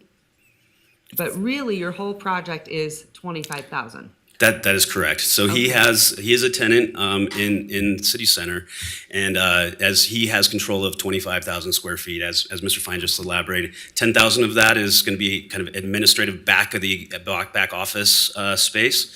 The other 15,000 feet is going to be comprised of the 2 restaurants, a third bar, and 4,000 foot of the gaming floor. So the gaming floor will be a small component of the restaurants. The 2 restaurants, the Parkway Tavern, the Boulevard, are really going to be the primary driver of this place. It really is. And as Mr. Fine's experience has demonstrated, he is a restaurant operator. Two restaurants. 2 restaurants and a third bar. And they're both yours? Yeah. Yeah, okay. All right, so the whole project is 25,000. So actually the footprint of the entire ground floor is. So Mr. Fine has about 75% of the total space. That 25,000 represents approximately 75%. So there will be other tenants that are going to come in. In fact, Mr. Fine has got his brain going. He wants to put in a Mexican restaurant. He wants to put in a breakfast place, maybe Jamba Juice's other seats. So there's more space for retail to be built out in the future. Right now, he is a tenant that has control of approximately 75% of the ground floor level at the City Center. On that block. Okay. Yeah. Okay. And there was a reason for the 197, sorry. Okay, good, yeah. There was a reason for the 197 machines. When I sign a lease, a lot of times I cannot serve over 25% Mexican food on my menu because there may be a Mexican restaurant in the property. My fear was I wasn't going to lease the other space for the Mexican restaurant, the breakfast restaurant, or the 2 juice bars that I wanted to do. And another tenant would come in and they would open their own Mexican restaurant and they would put 15 machines in, or they'd put in 5 machines. And I want that to have to go to Gaming Control. I want that license to have to go to you. So we cap this at exactly what we're doing. And if I want to add 1 more machine, I have to go before a Gaming Control Board, and I assume I have to go before you again to change that license. But So what you're saying is you can control them under one sort of roof without them all going all over the place and adding more gaming. this is the strongest attempt I can make Okay. to ensure that other use is not going to come in and compete on the property. I think competition in downtown is important. I think that me elevating the food options that are down there are going to cause everybody to redo kitchens, to redo restaurants, to redo menus. I think that having the casino with the finishes that we have in downtown, the 4,000 feet, is going to make the competition. There's one in particular that's very nearby that probably could use a couple of coats of paint and some fresh carpet. But I believe that it's going to make everyone raise the level that they're operating. And then are you saying, because it sounded like you said you could activate in 60 days, are you saying that you could activate the whole 25,000 square feet? Yes, 60 days once we start construction again. Okay. And is that the 2 restaurants? Both restaurants and the bar. Okay. And how do you classify yourself? I mean, like when you tell people what you do, like, are you a restaurateur? Are you a gaming entrepreneur? What are you? Like, how do you explain these concepts? Well, gaming is not anything that we do. We're hospitality, and we would consider gaming, icing on the cake for what we do. It's an insurance policy that we have that allows us to do more than we would normally do in a restaurant or a bar. So because we have extra income, I can now have a higher level singer, or I can have more people. For example, the Boulevard Tavern, which is one of the 2 concepts going into Reno City Center, I opened on Water Street in Henderson, which Water Street in Henderson is very similar to downtown Reno in that some buildings were knocked down, they were supposed to be redeveloped, things are half built. And we went in, we bought a building. It was an existing tavern that was a kind of a sports bar. It had cinder block walls. When it was hot outside, it was hot inside because there was no insulation. The building was built in the 1920s, 1930s on Water Street. We went in, we made it into this casual fine dining. It feels like you're walking into the nicest restaurant. It's definitely the nicest restaurant in the area. And we have 15 machines in the bar as a tavern.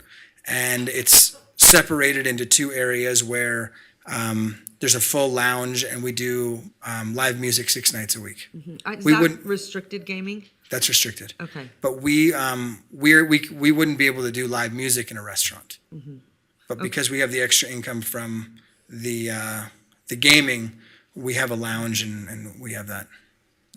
And so I also understand, so like a restricted license, 16 machines, you're telling me that it sounds like if you were to do 16 machines, that could open it up for other people to add additional gaming. We locked down that property, so 197 is what's allowed. I can't even add more machines. Okay. So if a new tenant comes in, they're going to have to get a business license, and they're going to have to go in front of you, even if it's a supper club, which is 5 slot machines, a tavern's 15. They can't do any of that without getting your approval. Okay. All right. Thank you. Appreciate it. Okay, I'm going to come to you now, Ms. Dewar, and I'll note that this is your second go-around, and then we're going to come back to the body and see if we can't wrap this agenda item up. Sure. Thank you. My question is really about the 197, and you're starting to go there with the mayor. So how did you develop this number 197 slot machines? You said that's the maximum that is allowed for a certain amount of space. And what is that space? And how did you come up with this number? It was just a space planning operation. We drew out the restaurants. I wanted to have 115 seats in the fine dining. I wanted to have 180 seats inside, not including the patio, inside the Parkway Tavern. That includes a bowling alley. It includes a private dining room. It includes dartboards, pool tables. I mean, it's a pretty big space. I had heard, I kept hearing about a 6,000 square foot space. That's different than the 25,000 we've been talking about. That's inclusive. Where did the number 6,000 come from? I think 6,300 is the size of Parkway Tavern. That's included in the 25,000 square feet that we have. So are the 197 slot machines in the Parkway Tavern, that same 6,000 square foot space? There are game bar tops in the bar, separated from the dining. But they're bar top machines like you'd see in any tavern or bar. So, and let me cut right to the chase. I'm struggling to understand how 197 slot machines fit in the space that you've delineated in the tavern. And so I didn't know whether you're planning to spread it around the whole casino floor or the former casino floor, So, or what is the plan? so we have comprised, and I'm making estimates, we have 6,300, which actually is on a higher level than where the casino floor space we're talking about is. So that 6,300 is the Parkway Tavern. We have a carve out in the bar top for some video poker machines that are in the bar top, separated. The bar is built out as cabinets. So the entire bar all the way around is just cabinets put together. And I believe there's space for 22, but I think when we're opening, there's I 8. think what we're hearing is that and this is just kind of what I had thought as well, and I think Councilman Dewar's bringing this up for the reason, is that we were hearing 187 would be in 6,000 square feet.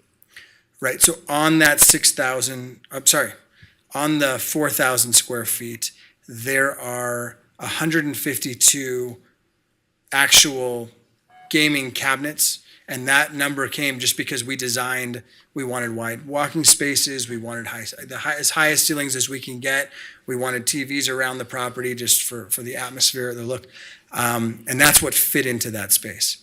152 and then 22 somewhere else. Right, and those are in the Mint Bar, which is part of the casino. It's we designed this sort of like the Hard Rock in Las Vegas was in the early 2000s, where there was that center bar. It's kind of a meeting area.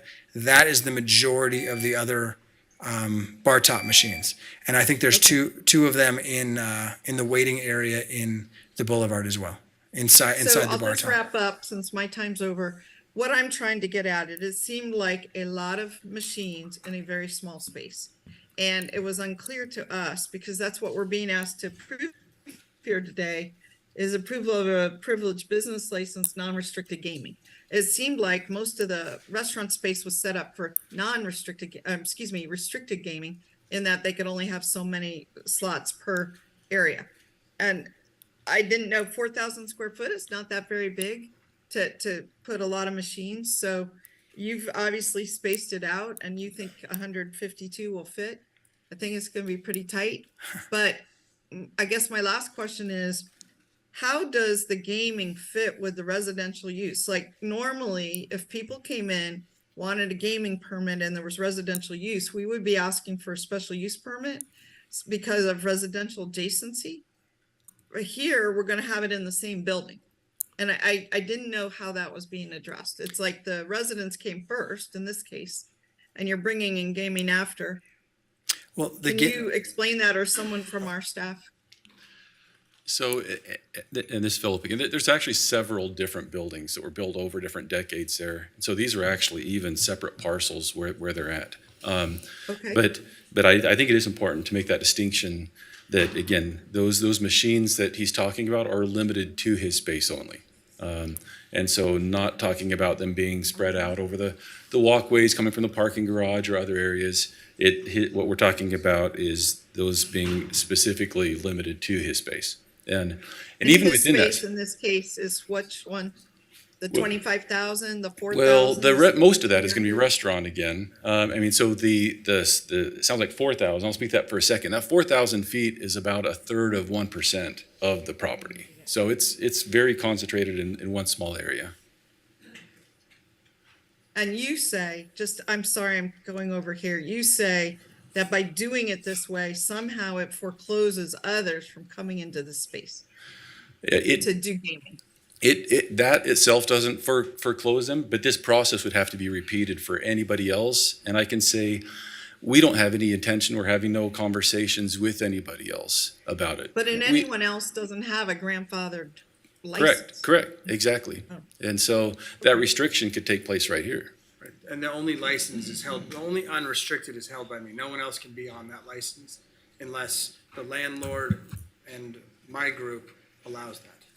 Okay, Ms. Dewar, I'm going to go to Ms. Ebert, who's been patiently waiting. Okay, thank you. Just one last quick question. So, in our staff report, it says applicant has acquired approximately 75% of the space and is working to acquire 100%. This is just the ground space, right? Like, this is not the entire building. This is for the just adjacent space to what I have. So the bank building right now is vacant.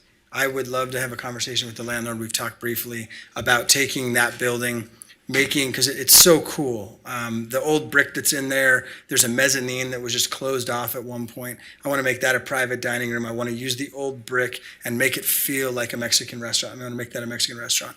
Across the way, we want to do a breakfast counter. You're seeing them pop up in Resorts World. You're seeing them pop up in the Cosmopolitan. The most famous, and I hate to reference one, but it's called Egg Slut in the Cosmopolitan.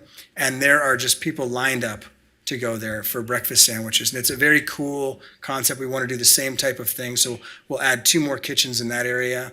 There's another small space, about 2,000 square feet, that is separated by the walkway from 2nd Street, the entrance from 2nd Street. And we own, my brother and I own all the Jamba Juices in Las Vegas.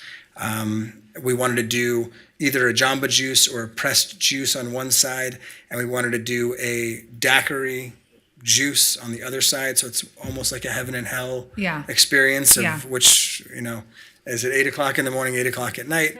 But just fun, active spaces like that. It also allows me to control that someone's not going to come in and sell a cheeseburger that is going to compete with. So if you acquire 100%, that's not going to push the timeline back on anything that we're approving today. No. Is it? No. Okay. And then it's not going to affect any of the outside improvements that the building owner is going to do. No. Okay. That was it. Thank you. Sure. Okay, Ms. Taylor, this is your ward, so I'm going to come to you for a motion. Thank you, Mr. Vice Mayor.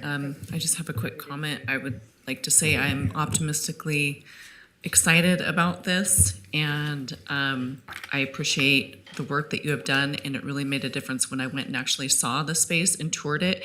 And I think that somebody would have to, if they wanted to come in and do a Dottie's or a casino, they'd have to redo $9 million worth of work, because it's just not the same thing at all.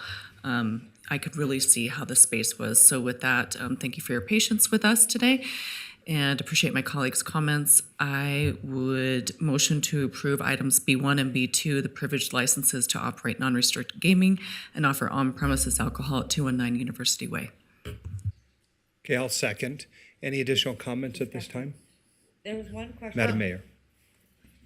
There's one question actually that I think that we should ask, and maybe it's our city manager or Angela that can weigh in here. You said that you were also going to do hotel rooms or like an Airbnb, and with this gaming, does that then end up coming to the room tax? How does that work? I'll let the city manager address room Because it's tax. got to be gaming and So the Hotel proclivities rooms. of the proclivities of this particular license are that it's not tied to the hotel rooms, but the hotel use that they're proposing would contribute to the lodger's tax. Okay. All right. Thank you for clarifying that. And I have a question follow-up. Ms. Dewar. Yeah, in my last 1 minute here. So, Mr. Fine, the bottom line is we welcome you. What we're concerned about is where things have gone awry before. And you've mentioned the word Dottie's, other people have. What that is basically a slot parlor with little in the way of restaurants. They say the main use might be restaurant, but the main use is really gaming. I've heard from your representative that your main use is restaurant and food and beverage, with the gaming as a side ancillary business. How do we know that it won't go the other way? Is there any assurance you can provide us that everything you've said here today is what you're planning to do, and it's not a different thing, or it might not change with a different owner? Like, how do we know that? Other than, a legacy that I would like to leave, and I would like my daughter and my son to, be remembered as someone. We have an opportunity, and everyone has opinions. A lot of them are different opinions, but everyone wants to get to the same point of making downtown Reno a better place. I'm in that camp, and I believe that doing that will lead to even more opportunities for us to buy a neighbor and redo their space and bring people back. In Las Vegas, there's 32 million people that walk the street. It is amazing. The opportunities for business, for retail to come in is amazing. And right now, downtown is very compartmentalized. The successful places contain their own ecosystem. I think that this is an opportunity to just create an amazing experience in downtown, and it will lead to more opportunity, both for my company and others. And you need slots to do that, basically, is what you're asking. That was the opportunity that got us out of Las Vegas. That was the carrot, the dangling carrot that, and again, we keep this separate. You walk through a mall, there's a Spencer's Gifts. You don't have to walk into that Spencer's Gifts, but you walk by it. This is completely separated and segregated from So everything. that's what you're planning. You're planning to have the slots separate from the rest of the facility? From the common areas and from any other tenants that are there. I see. Yeah. Okay, thank you. Madam Mayor. Thank you. Philip, maybe you could also give some reassurance to Mr. Fine when this would happen. I think, that's been part of the problem downtown is like, when are we activating? And we hear it, all the time. How can you, because I think Councilwoman Breckus, mentioned it, because you also have to show good faith to Mr. Fine. What are you doing to ensure that? And also, like, with the plaza and getting all that done, and how long could we possibly be, in the court with this? Like, what are we looking at? Yeah, well, and again, the whole point of this is to avoid the whole court process. We are working forward with good faith with the lender, making good progress in our communication with them, providing them with their needing. We're actually having significant daily conversation and making progress in responding to their items. We think that we've got all the necessary items that they're asking for to move forward and complete. And so we've spent well in excess of $1 million of money during the period of time when it's been in pause that we know is basically at risk if we can't. And we're doing that because we're confident we're going to be able to solve this. Okay. And I'm here today as well for it. I drove down last night when I knew about this meeting And I to be in support of it. I But- appreciate that. Yeah. I really do. I think that Yeah. shows your willingness Well, and your it's- dedication to this. Question for staff, and I think Councilwoman Breckus brings up a really good point. So I'd love to ask Angela, why wasn't a conditional use permit triggered here? So the reason it would be triggered is if they had expired. We do have casinos in the past that expired. They no longer have a business license. This license has been maintained. So they were approved back in 1947 and have maintained that license with the city of Reno since that time. So that never went away. Secondly, are they expanding the use? Whether we talk about square footage or about a gaming component, in both senses, they went from 40,000 square feet and over 800 slot machines to less than. They're proposing 4,000, not 40,000, 4,000 square feet of gaming, and they're Out at of 197. 25,000, correct? The gaming component is about 25,000? the whole use is 25. So Okay. that's restaurants and bars. Okay. The gaming component is what we're talking about. So in no sense have they expanded the use. So unless they are either expired, which they have not, or they're expanding the use, again, by Councilwoman Breckus's definition or by our definition. Neither definition have they expanded. Structurally, they haven't expanded. Number of slot machines, they haven't expanded. So in any sense of the word expansion, that has not occurred. So there's no need then for a conditional use permit. Madam Mayor, if I could just add, because my name was raised, is by that interpretation, there's more gaming capacity on the table. But to come in. say the bank building, they But come in. that's where I think, Yeah. Mr. Fine, let me just clarify, because I think you bring up a good point. But that's where I'm wondering, Mr. Fine, you're saying by having the 187 number, that allows you to control it and no one else can come back in with more gaming. Can you clarify that? Because that's what I've heard. Correct. Yeah, it's 197. And even if we wanted to expand, we would have to go back in front of, start the whole process over to get approvals for more. Okay. It's going to make it way more difficult for an operator. I'm not saying like, and I've never said the D word, not saying someone like that, but even, Golden is my partner. They've maintained the license. They're doing stuff with me, but bringing in a PTs, they couldn't even do 15 machines without having to go in front of gaming control and having to go in front of you. Even like it would have to go under our license added to the 197. Okay. But if I could, that's, the Gaming Control Board is over here doing their thing. We're over here doing zoning. And no one walks into the Gaming Control Board without getting the nod from the planning department. And the nod has been given. I don't agree with it. I think we have some administrative work to do.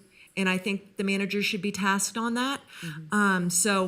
If you want to put a condition on and say, to the council's knowledge, this is the nature of the non-conforming gaming use on these properties. It's conditioned by an understanding that this use is the extent of the non-conforming status of gaming on the premises. We can condition business licenses. We've done it before. And they can come through for a conditional use permit or establish it anew. Well, that was the other thing that I wanted to know. Can you put a conditional use on it? Like, let's say, because my fear was, could that become a parking lot, right? Could you put a conditional use permit on it saying it cannot be a parking lot? Could you put, conditional uses could you put? I'm talking about a condition on a business license. Yeah. Okay, so you're saying, all right. And the space, the parking lot issue, that's the landlord versus our business. Understand, Mr. Fine. Thank you so much. We're having a sort of a different conversation. Yeah, sorry. Okay, we've had a motion by Ms. Taylor. I've seconded it. I'll call for the question. All those in favor, please signify by saying aye. Aye. Any opposed? Motion carries. No, but I will say this. I reluctantly supported this. I want you to be successful, and I need to put this out on the record because we have had, I think this council's been burned a lot. And I will be very disappointed if this goes in a different direction. And we're taking a huge leap, or at least I am. Maybe other people feel very comfortable. I'm taking a huge leap of faith. You've got a great track record, so that makes me feel better. But I also think, this project does give me cause for concern because of the fate of it. And I really hope that you get everything that you possibly can to make your endeavor the most successful that it could possibly be. I think for me, the gaming, it makes me incredibly nervous because we were told residential. So I have to tell you, I'm reluctantly supporting this. But, we really want you to be successful. So. Thank you, and I will not disappoint. You're gonna have an amazing product in downtown. Well, I will have you on speed dial. Absolutely, and every one of you should have my cell phone. Thank you so much. And now, Madam Mayor, will stand in recess until 1:30. Is that the will of the body, Madam Mayor? Yes, we have to. Do you want to do 1 o'clock, 1:30? Whichever is your preference, Madam Okay. Mayor. And Mr. Reese, before we come break, I wanted Hold to on, just go Miss Dewar, hold on 1 second. 1:30. Well, we have a press conference. Did you know that? I didn't. Okay. Okay, 1:30. We'll be in recess till 1:30, but before we recess, Miss Dewar, you had a parting comment.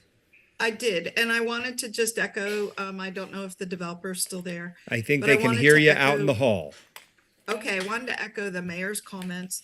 I too, I voted yes, but doing so very reluctantly. I have a lot of open questions about the residential mixed with the gaming, which is different than hotel. And I have a lot of questions about better understanding the gaming use and the amounts and what really can come later. And I do think we need some additional work in this arena before any other changes are made on this site. Okay, Ms. So Stewart, thank thank you so much for your comments. We're in recess.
Sure. So we're reconvening at 1:29.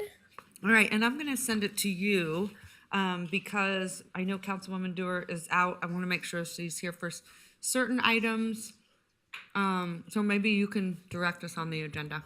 Okay, great. So we're going to actually, so reconvening at 1:30 with Councilmember Ebert absent at this time. Okay. And we're actually going to go, just because we have some members in the room, to item B26. So that's B as in boy 26. And this item was pulled by Councilmember Breckus.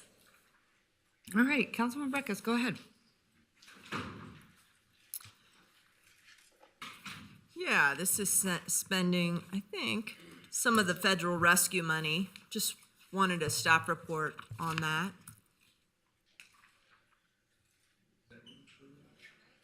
And B26 is Mr. Edelstein?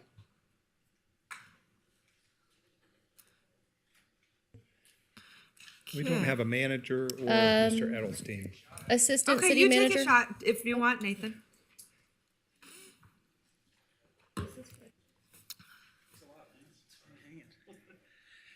Hi, thank you. Nathan Olliott, Parks and Recreation Director for the record. So this item's about working through engineering to making sure that it would be okay to put fields in the floodplain. I think there's a general concept and acceptance that this is a good idea, but we want to walk it down to the point where we can physically make it happen. Yeah. As far as the proposal, I can just take you through it lightly, but I think Eric will probably walk in and kick me off here in a second. Yeah. Any questions? Go ahead, Councilman Yeah. Breckus, go ahead. I'm really confused about this. This is a contract with CFA Engineering? It is a contract to explore the opportunity to do this. The letter of the proposal is written to Richard J., who's not a city official. So Who contracted for these services? I think we would be contracting for the services. I think the initial request came from Richard J. So I think. What authority does he have to ask for services on behalf of the city? Well, I don't know if I can answer that, so I don't know if city manager, if you want to. Official authority. I'm sorry, I was walking through the door. Your question is, what authority does Mr. J have to ask? Yeah, because the attachment is, Dear Richard, thank you for the opportunity to provide this proposal for the project. For our conversations and meeting with staff, we understood federal funding has been available. Is he the contracting entity or are we? So the council allocated money for flat field support. This is the first step in designing that. Mr. J is a representative of RYSA, who is one of our conduits to try to leverage private money to make this project more than we can afford to make it on our own. And so, yeah, he's running point on some of those design aspects. Do we have a formal relationship with him about this or his organization? Do we have anything executed? Not at this point. Right now, we are trying to make sure the feasibility is there and that this would work. And then a private-public partnership would be something we'd be exploring at that point. Okay. It says in here that it's presumed that if built, these fields would fold into the Great Basin, what's the organization he's with? Great Basin Youth Soccer League. Is that correct? That would be the idea. It's similar to Moana, the Moana agreement, if that's an opportunity that we want to pursue at that point. The Moana field. Yeah. Yes, the fields, yes. Okay, so for years, just for my colleagues, I've been hearing concern from other park users about this relationship with Reno, I think it's youth sports. And there's a statement in here that it's presumed that these will more or less be allocated and managed by Mr. J's organization. And I don't think that's something we should embark upon. I don't think it's right either. I mean, there's evidence in here that he's basically kind of running the show, hiring consultants, then we bring the money. There are concerns out in this community to the degree that one person who I spoke with this week went to our city auditor and raised all these questions about, let's do an internal audit, and I've asked for it too, just to all know how that is working.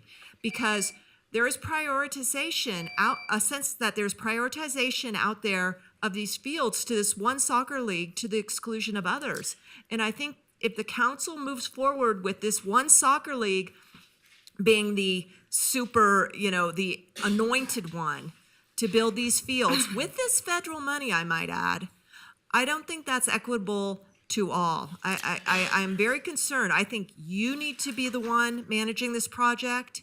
It's not, they're not acting in our stead. Councilwoman Burkus. And so I have a think you're real over. issue with how this is being Is she over? So we prioritized. she is. Or- We are okay. we are the contracting party, which is why we're here, right? Right. We're asking you to approve spending money outside of our spending authority in connection with this contract with CFA to better understand the feasibility of developing flat fields at this site. Yeah. First of all, I want to commend staff for bringing this forward. I think it's really important, especially in this area, because of the concern of the flooding. And for a long time, actually, let me remind people that there was a lot of interest in this area to develop it, which caused me to have incredible concern because obviously the flooding could be extremely problematic. And so I think you were listening to the council when we said, give us something that's going to be incredibly beneficial, but also we really lack these fields on so many levels, and we're still far behind. So I want to commend staff for bringing it forward in that capacity. I think it shows a great use of a problematic area, for one. The other thing is, I would say, because I've talked to a lot of people in the space, and I work with a lot of the youth sports organizations, and I have heard that too. But what I haven't heard from those people that complain about it is stepping up and saying, we'll go out there and manage it. We will go out there and raise the money. And that's what's problematic. I also think that RISL has a proven track record with Moana, and that's why you want to bring someone in, quite honestly, that has done it, has the expertise. And so I don't think that that's problematic. I think what you have to do is have everyone collaborating. I would actually call up Mr. J right now, and you can talk about your ability to collaborate with everyone, because I've had everyone in the room. And that's what I've been impressed with, is your ability to have collaboration. Why don't you come up and address that for Ms. Breckus? Because I've been impressed with the level of commitment that you guys have all brought to the table. And that's important. And he will work with anyone. He'll reach out to anyone. I've seen it firsthand. But a lot of people will complain, and then they don't want to come to the table with managing it. They don't want to come to the table with opening up the restrooms. They don't want to come to the table with the money. I mean, I've seen it over and over and again. And everyone can complain, but you're probably the only one that I've seen that actually moves forward. So maybe you could address some of that. Absolutely. Thank you very much. Richard J., for the record, past president, Great Basin Youth Soccer, past board member of RYSA. This project is a P3 project, private, public, and it is not going to be just GBYSL, Right. okay? We have reached out, and my recommendation to RYSA is that we take lacrosse fields along with GBYSL fields, and we go out there together, working with soccer and lacrosse out there, share the responsibility for building those fields as well as maintaining them. Now, here, the reality of it, I've been up here for 14 years now. You know better than anybody else. And I've been screaming and hollering for fields. And in that 14 years, we've built Moana, which was public, no money from public, private dollars. You helped with that, Madam Mayor. Maintained to this day with private dollars.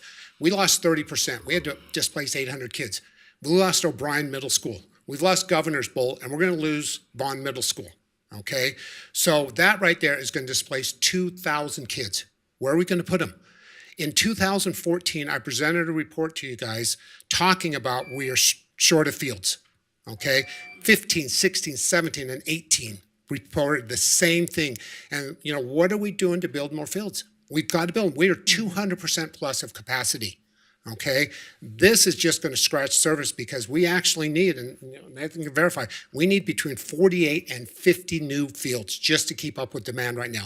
We might get 8 to 10 flat fields. You notice I'm not calling them soccer fields. I'm calling them flat fields. We will work with everybody. I've been in contact with RYSA. Randy Ritter from RYSA is here to answer any questions he might have.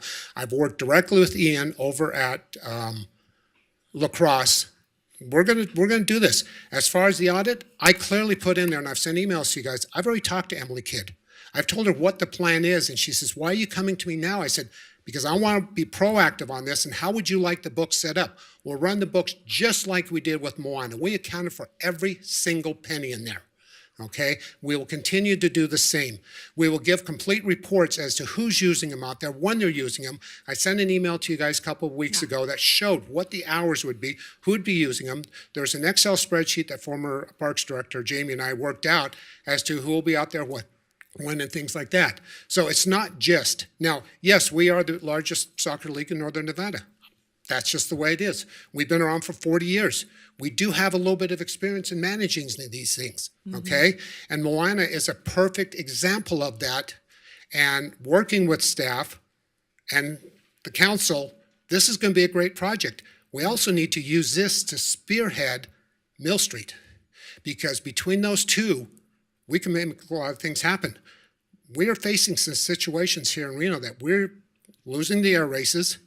Okay, and who knows what's going to happen with Burning Man? That's economic impacts that we're going to be losing out on. We're missing out on a huge opportunity with youth soccer and lacrosse tournaments. Those bring in huge dollars, but we have no fields in Reno whatsoever with more than 2 full-size fields. Yeah.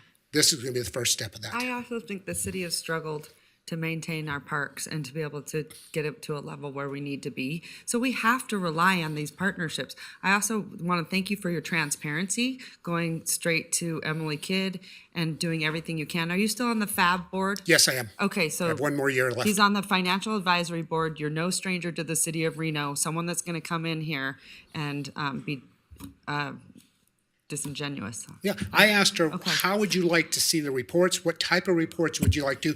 Please help me set up for full transparency and auditing. How do you want these set up? And I think she was kind of shocked because she says, most people come to me afterwards. Yeah. Not me. I'm coming to you in advance. All right, questions from council members? Madam Mayor. Go ahead. Go ahead, Councilwoman Dewar. Yeah, I just want to say, I can't say enough good about this. I have wanted to see flat fields out in this region at both the Mill Street site with the flood project and also the Pembroke site. So to be able to actually be moving out on the commitment we made to invest $2 million in flat fields from the ARPA money, and here's the first phase to actually do the layout and assure that the uses are compatible. I'm confident the answer is going to come out. The uses are compatible because it's done all over the country, co-locating flat fields in floodplains. Absolutely. So thank you, Richard, for your work. And Mayor, I know we have spearheaded this together, and our staff have carried the ball down the field. However the project's managed, I'm sure that the city is going to be at the helm.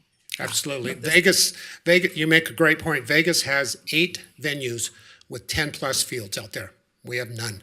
We need to start stepping it up. You mean are they in stormwater systems or flood areas? 6 of them are, yes. So my attitude is, if they can do it, why can't we? They can't do anything better than we can. Well, maybe football last year, but that's a different story. So.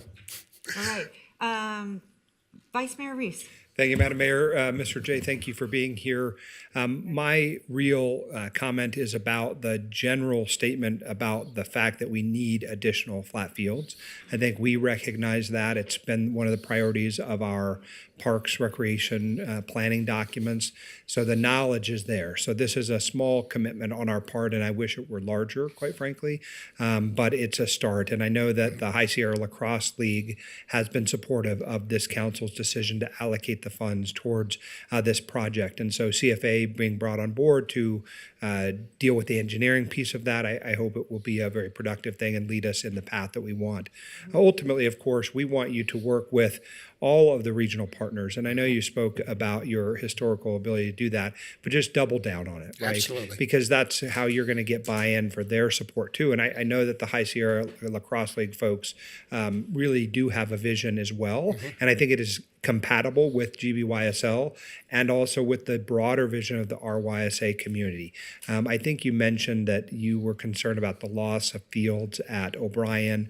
Obviously, those have been restored, and the new flat fields at the front end of O'Brien should be useful for next season. Year, correct. Yeah, they'll come back online. And then I know that I was out at Mayor's Park and Dorothy McAlinden in the North Valleys, and those fields are about to be sodded and have lights on them, which will put us into service of those maybe not next spring, but maybe I by. think it's next fall, yes. Yeah, next fall. So we are trying to restore some flat fields that you've lost over the time.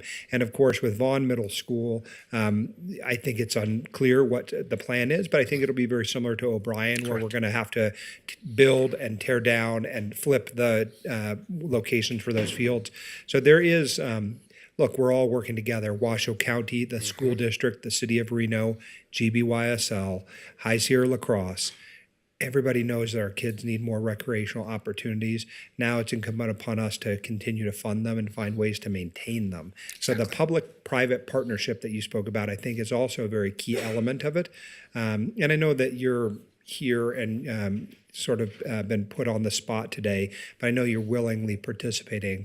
Our Parks Director and our Parks Department is committed to this project, and certainly as the manager has pointed out, would be the contracting for agency. I think because I know your personality type, you have probably been out there already talking about the projects, and perhaps that is why CFA maybe addressed their initial letter to you.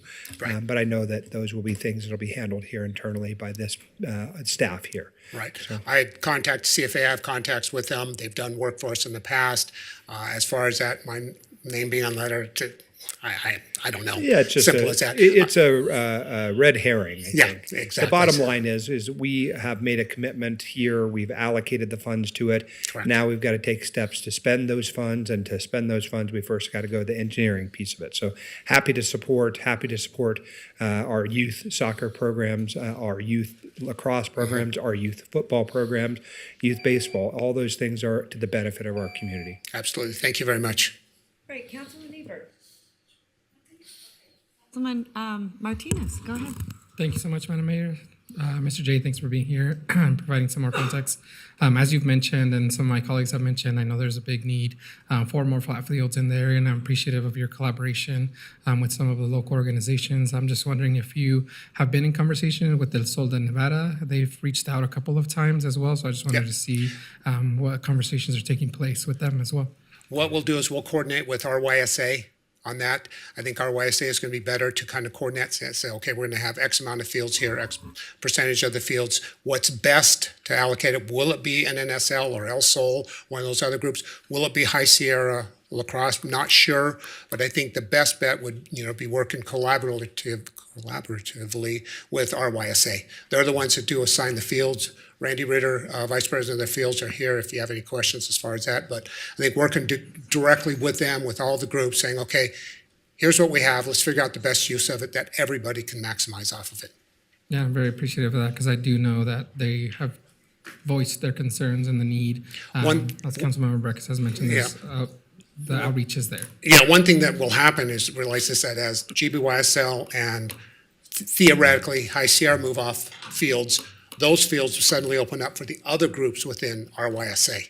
So whether they participate in, the fields out at Pembroke, or they take over some of the fields that some of the other groups give up, it's going to be a win-win for everybody. Yeah, and I just want to take these last moments to echo some of the comments from Councilmember Dewar, and being on the Flood Management Authority, really looking forward to turning Mill and McCarran into a similar project, and how we can explore that possibility as well. We can get 18 fields out there, and I can host a tournament with 300 teams. And in that email, I showed you what a 300-team tournament can do as far as economic impact. Thanks. Thank you. Go ahead, Councilman Breckes. Yeah, I don't have questions for you, Mr. J. Okay, thank you. The question of, do we need more flat fields? Is this a good site? Is not there. The question is, this is entering into a contract, and I've never seen a contract come forward where the solicitation is from a third party who, it says, Mr. J, here's the proposal. Thanks for giving us a chance to propose. This is federal money. We don't have a relationship with the Youth Soccer League to be out there on our behalf soliciting proposals. And that's the issue. And the Madam Mayor says something along the lines of, I've heard these concerns, but I don't see other people step up. People don't want to step up to manage. They want to know that the city is doing the allocation process. When this agreement comes up with Reno Youth Sports, you'll have a chance to look at that. Our former parks manager, Andy Bass, upon departure, told me it was a very unusual process. In contrast, our city staff, when I was the liaison to the Parks and Rec Commission, did a very inclusive, equitable pool lane allocation between our two youth swimming clubs and our masters clubs. They want the city to take on this function. We can do the partnerships on fundraising and other thing, but the fairness and the allocation of the limited resources is really something that this council should bring in-house. And I've heard that for years from people. And so that's the point. And I also want to add that this solicitation is not to the vendor who we have the contract with, which is Reno Youth Sports. It's with one of the clubs. Mr. J is here in the capacity as the Great Basin Youth Soccer League. So this soccer league right here that is supposed to be treated on a fair basis by our vendor, Reno Youth Sports, is right in here, you know, facilitating the building. How do you think they're going to stand when the allocation process comes? I think that we need to be very aware of this and not have other people doing our work unless we have a contract with them that outlines that. And this building 4 fields and taking on this role, procuring contractors, is not within any contract that we have with any other person to do that on our behalf. So that's what I have to say. Those are my concerns. And I was just disappointed to see that because I've never seen that before. I've never seen us asked to approve a contract with a vendor who is solicited by another party who we don't have an agreement with to do that work on our behalf. Thank you. Madam Mayor. Yeah, go right ahead. I think the manager's there, maybe Mr. Edelstein, but I think Councilmember Breckus is bringing up an important point, and I just want to get clarified on the record that this contract is with the city and will be managed by the city. And I just want to get some clarity. I can confirm that. This contract with CFA is going to be with the city and will be managed by the city. Mr. J is, of course, an important community partner in moving this project forward, and we're excited for the possibility of partnering with him. But this is a contract between CFA and the city of Reno. Okay, and the project manager will be at the city of Reno. It will not be Mr. J. I Yes. just want to clarify that. Okay. And then Mr. J they will not be working for Mr. J. Is that correct? That is CFA. correct. CFA will be working for the city of Reno and will be overseen by the project manager And I'm sure that assigned. the city of Reno will consult with all of the different groups, whether it be soccer, lacrosse. Would that be a correct statement? I believe that process is already underway, as Mr. J indicated, and I see Mr. Ulyat nodding along in unison there in the Okay. audience. Okay, just wanted to get some clarity because I thought she brought up some good points and we just need to get that on the record. Thank you. All right. Any other questions from council members? Seeing that there are none, I think that Councilman Breckus brings up a good point in the sense of wanting to manage everything in-house, and that would be great, but we're constantly trying to fight this battle of, you know, sort of weighing out who's going to take on the responsibilities. And so we tend to typically lean heavily on our partnerships. And I really appreciate Richard J. and all the, you know, youth sports organizations that come to the table, like even just opening the bathrooms. You know, I mentioned that, but like it was a big deal. And so I just want to say thank you so much. And just to reiterate that, I think Councilwoman Dewar brought it up, but to reiterate that we want to be good collaborators with everyone. That is never the intent, to not include other organizations or groups. And I would welcome them to come to this council any day, give us a report right here at the dais. Let us know what's going on, how we can help them collaborate, because I know you have always had an open door, and I sincerely appreciate that. More than you know. But it also, by collaborating with our partners, it allows us to do some work in other areas that we might not get to. So I think as much as it sounds like it would be a wonderful thing to bring it all here at the city of Reno, it's also incredibly costly, and our resources. And I want to remind people, in the recession, do you realize that we laid off 700 people? And I don't think, to our city manager, we haven't brought back even to the levels to where we have needed to be. In a number of cases, that's true. I think the most startling fact in the Parks and Rec space is that the budget remains $8 million less than it was in 2015. Right, okay, so point well taken. I'm going to hand it to Vice Mayor. Just really curious, we have, it looks like some students in the back of the room. Are you guys here from a certain school? Yes, ma'am, Reno High School. Ah, my alma mater. Well, welcome. Tell me, what do you think about flat fields? You like them? You think we need them? Come on up to the dais and we'll give you extra credit. I'll call your teacher and tell her that you should pass with flying colors. Is Mr. Clark your teacher, or is Mr. Clark? Yes, Mr. Richard Yeah, Clark for fabulous. AP Government. Well, hello, Madam Mayor, members of the council. I just want to say thank you guys for considering this as a high school student. Most of the Reno High campus, most of you guys have probably been there. It's mostly flat fields. We have a large field behind the school building, and we have a baseball field, a football field, and it's very important to our school. You see how many students at our school, they rely on that to find purpose in their education. So I think it's a very good thing to have accessible flat fields. So thank you guys for so much considering for it. weighing in. I think that's important to hear from who are going to be our biggest users. Mhm. And you seem like a future senator. We're going to Thank you. We're going to call your teacher directly and let him know how impressed we are. Well, thank you guys. And are you on the debate team or mock trial? Or? No, my friends and I, we are just in AP U.S. government. Yeah. Mhm. And do you guys want to go into politics? Any of you? Come on, future. You're my future. I need future mayors, future senators, future leaders. But thank you so much for being here. Come and speak anytime on any item. We encourage you to follow our agenda. It's really important that we hear from the youth in our community. What if we would have voted it down today? Yeah. Right? Like, you matter. Like, what you say matters. We want to hear from you. So thank you. Well, thank you so much, guys, for letting me speak. I appreciate it. Yeah, fantastic. Thank you so much. All right, I'm going to send it to Vice Mayor. Move to approve staff recommendations. I have a motion. I have a second. Discussion. Councilman Breckus? No. No? Councilman, no? All those in favor say aye. Aye. All those opposed? Motion carries unanimously. Nice job. Thanks, you guys. All right, moving right along. Madam Clerk, I'm going to send it to you. Thank you, Madam Mayor. So since we have RTC and a time certain for that item, if you'd like, we'll go ahead and open item D2. D is in David, 2. All right, item D2. I'm excited for this presentation. And I'm going to ask you, Madam Clerk, do you have any public comment on item D2? Thank you, Madam Mayor. We do not have any public comment registered, and let me just check via Zoom. If you are in via Zoom and would like to speak on item D2, please raise your hand at this time.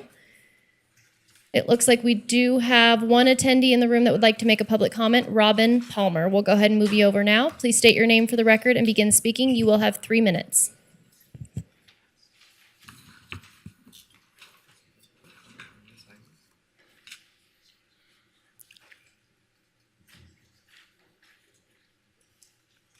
Give me 1 second. Robin, please unmute, state your name for the record, and begin speaking. Hi, I'm sorry. You can hear me now? We can, thank you. Good afternoon, council members. Thank you for, my name is Robin Palmer. That's R-O-B-B-I-N, Palmer. Thank you for the opportunity to speak on this item. I was very pleased this morning to see multiple climate advocates in the room. I too am concerned about our climate crisis. I want to speak about D2. When traveling in the city of Reno, the region, and beyond, I am not responsible for any greenhouse gas emissions. I have a completely electric car at my disposal, a 2001 Suzuki Swift that my husband converted many years ago, fondly referred to as Swifty. My mode of communication is more commonly my bicycle. I put in more miles on my bicycle in a week than on Swifty. Every week, most weeks of the year. It's difficult to determine from the RTC report that's in the meeting packet, the council meeting packet, what future improvements in bikeability in our region are planned. Although better than it was 5 years ago, in my opinion, Reno is far from a bike-friendly community. Too few of our major streets have dedicated bike lanes.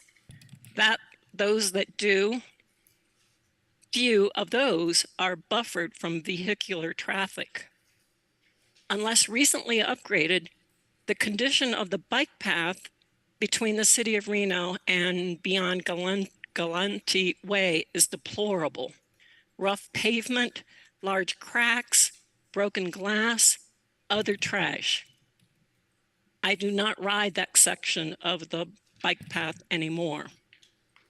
A personal irritation to me is that there are too many traffic lights in the city of Reno that are not triggered by an individual on bicycle, forcing the bicyclist to choose between running a red light or waiting, who knows how long, for a vehicle to appear that will trigger the light.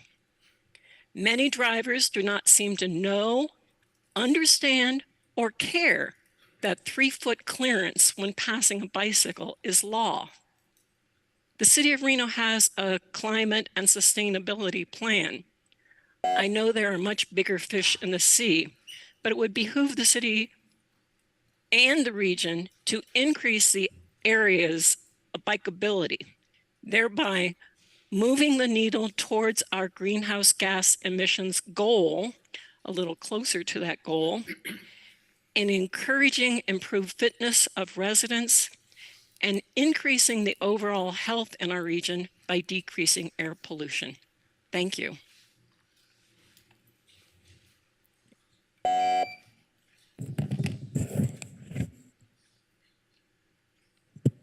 Madam Mayor, we have no additional public comment. Okay, thank you so. I apologize, we do. Oh. Mr. Bill Shrimpf. Bill, hello. Bill, please unmute, state your name for the record, and begin speaking. Hello, hi Mickey. Can you hear me? We can, go ahead. Okay. I just want to say I was very excited when I was reading this report, specifically the section about hydrogen fuel cells and bringing that technology into our public transit fleet. I hope that RTC can spearhead moving that technology into the mainstream consumer realm and out of just the fleet and commercial realm. Hydrogen fuel cell is significantly better than even EVs. So the environmental impact there is just so much less than even an EV. So I'm happy to see that.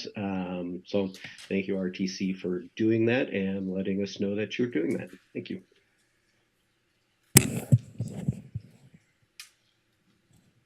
All right, Madam Mayor, with that, we have no additional public comment, and the floor is yours, Mr. Thomas. Okay. Well, welcome, Mr. Thomas. It's so nice to see you. You probably haven't been back in this building for a very long time, but it's very nice to see you, and we look forward to your presentation. Thank you for being feels strangely here. familiar. Yeah. Thank you, Madam Mayor, and thank you, council members. For the record, and Manager Thornley, for the record, Bill Thomas, Executive Director of the Regional Transportation Commission of Washoe County. Also with me today is Dale Keller. Dale's our Director of Engineering, and we are going to give for you a presentation that includes basically 3 things. We're not asking you for any particular action or decision today, but we will certainly take back any comments that you would like us to present to the RTC board, and certainly try to answer any questions you might have. The first presentation is a video we prepared that really talks about the projects that have been completed this past year by RTC, working very closely, of course, with your staff, Nevada Department of Transportation, as well as the contractors, designers, and consultants in the community that really perform the work that gets us to the place we're at. The second thing I'm going to do is I'm going to give you a PowerPoint presentation on what's coming up, so you have a chance to see all the projects that are in the works and where they're at. And then lastly, talk about a couple of subjects that are particularly relevant to our world at RTC. And hopefully I can squeeze that in an amount of time that doesn't labor you in terms of having to sit through my presentation. So if I can, I'd like to start with the video.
So now round two, if I might.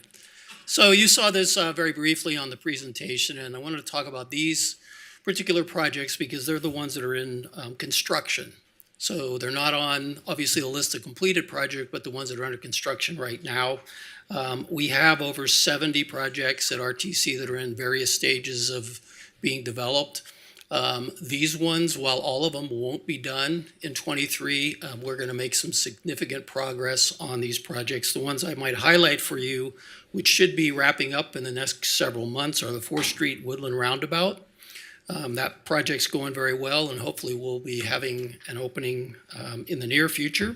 In addition, Sky Vista Parkway widening project, which has been will be a very important project for the North Valleys, but also one that I'm sure people who've driven it are waiting maybe impatiently for that to get done. There is light at the end of the tunnel. We see that coming this year.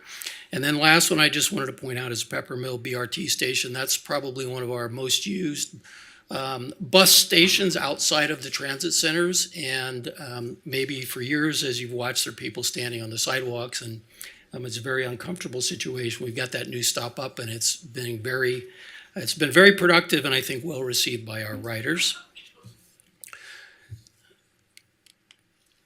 I wanted to touch specifically on bridges because we do have 3 bridges in the design phase, all of which are in the city of Reno. So the Arlington Avenue bridges, which is a project you're familiar with, is fully funded.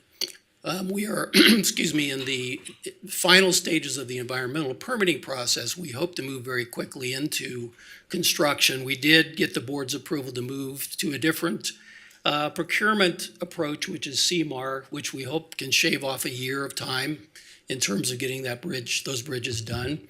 Very appreciative of your staff and working with us very closely in getting that done. In addition, we got federal funding for design of the Keystone Bridge. So we've hired a consultant, we're starting the design on that project. The construction hasn't been funded, but this is the first step in moving that forward. And then lastly, Sierra Street Bridge, we do have full funding for that project, and we've started the design on that bridge. So speaking of design, I wanted to also give you a list of all of the projects in the city of Reno that are in the design phase. And obviously we have to complete the design before we can move to construction.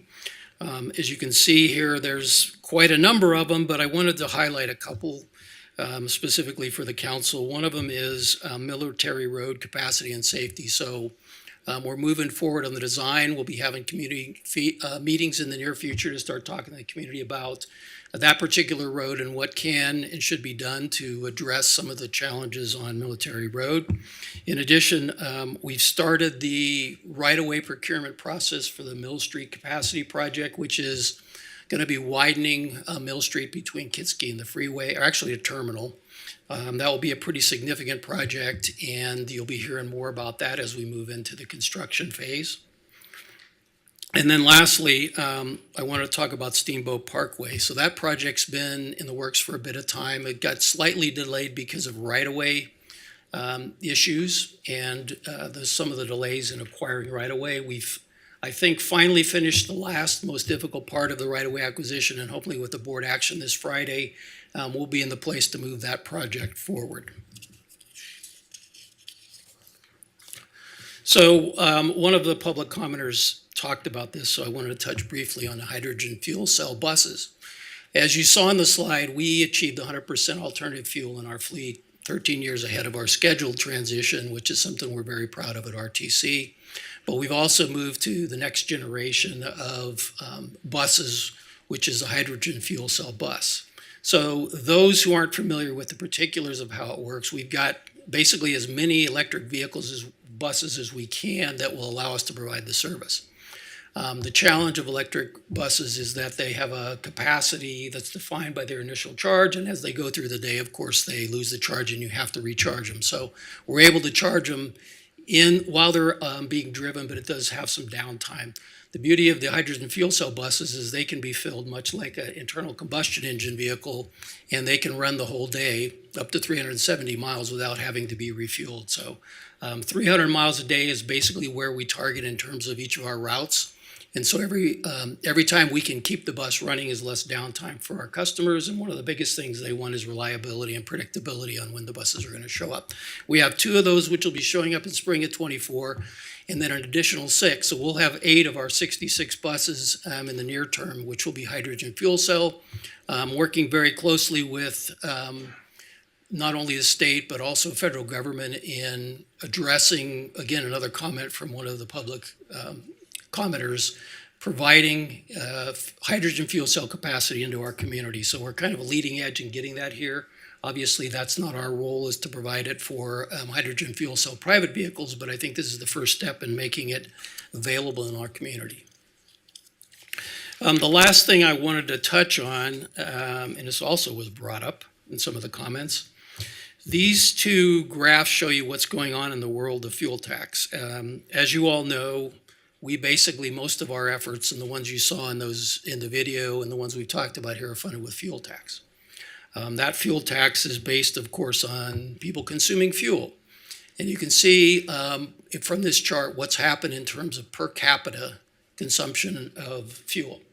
Not surprisingly, with electric vehicles, hybrid vehicles, smaller vehicles that get greater gas mileage, per capita, the amount of fuel that's consumed is going down.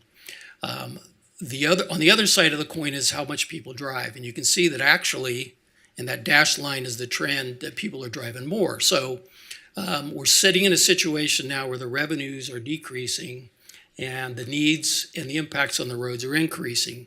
It's not an immediate issue, but it's one that we need to keep in the forefront to figure out how we're going to finance the construction and maintenance of our roadways as people become much more efficient at using less or maybe no petroleum fuel at all. I would point out from our standpoint, just this past year, as we've closed our books on last fiscal year, we're down about 1% in sales tax, which is money we use only for transit, and down about 3.3% from our budgeted fuel tax. So we're actually starting to see the trend hit in terms of the reduction in revenues from fuel tax. I'd also highlight that our costs are up about 16%. So not a crisis situation, but one we want to keep very much in the forefront. And our board, RTC board, has asked us to get ahead of that and look at how we make sure that everybody ultimately is paying for their fair share of maintaining the roads that we all drive on. So with that, I will end my presentation and do the best we can to answer any questions you might have. All right, thank you so much, Mr. Thomas. I do want to say, because I sit on that board, haven't been there long, I do feel like the board has a very different idea and direction from the previous board on many, many different levels. And it's been really nice to sit down with you and really express kind of where I think the majority of the board wants to go. I've been impressed with how receptive you have been, but you know this, and I keep harping on it, and that's the micromobility. And then also, we've been talking a lot about the river path over at RTC. Every meeting, I think it gets brought up, and sort of what that looks like. I did want to just ask you, as far as micromobility goes, when are we going to see a presentation on that? Do you know? I'm actually going to defer to Dale on that because he's been working closely with Carrie, so Okay. I'll let them answer. Or our city manager? I would assume you both are. Dale's probably got more up to the minute information than I do. Good afternoon, Mayor, City Council members. Dale Keller, Director of Engineering for the RTC. For the record, yes, Madam Mayor, we're anticipating bringing something back first, I think, to City Council and working with City staff and Carrie Koski in October. Okay. And then most likely have a follow-up presentation to the RTC board in October as well. Okay. Thank you so much. I appreciate it. Okay, we're going to open it up, everyone, 3 minutes. The other thing, it was just brought to my attention, our agenda is very heavy, very heavy. We might not be out of here until midnight. So I am going to try to do a much better job keeping everyone on track. All right, who wants to start with questions? Go ahead, Vice Mayor Reese. Thank you, Mr. Thomas, for the presentation. I think you're doing an outstanding job at the RTC, and obviously the mayor and I get to see a bit more frequently because we serve on that body as well. but the actual presentation highlights not just a 1-year snapshot, but it's actually 5 and 10 years looking backwards, right? A lot of those projects began as infancy and thought processes that occurred even before some of us were on this body. And so it really is a culmination of many things. I think what it highlighted for me was a couple of things. First is that there is a commitment, as the mayor said, to a renewed sense of different priorities. It's not to say that prior priorities were not valid or were less valid than the ones we're undertaking now, but as a community, we are changing, right? You've identified ways in which the consumption of fuel is changing, the introduction of electric vehicles, hydrogen vehicles, all those things are changing. And we, of course, as the RTC, are tasked with making those changes too. I think it's a dynamic organization, and you've got great employees there who are supporting the mission.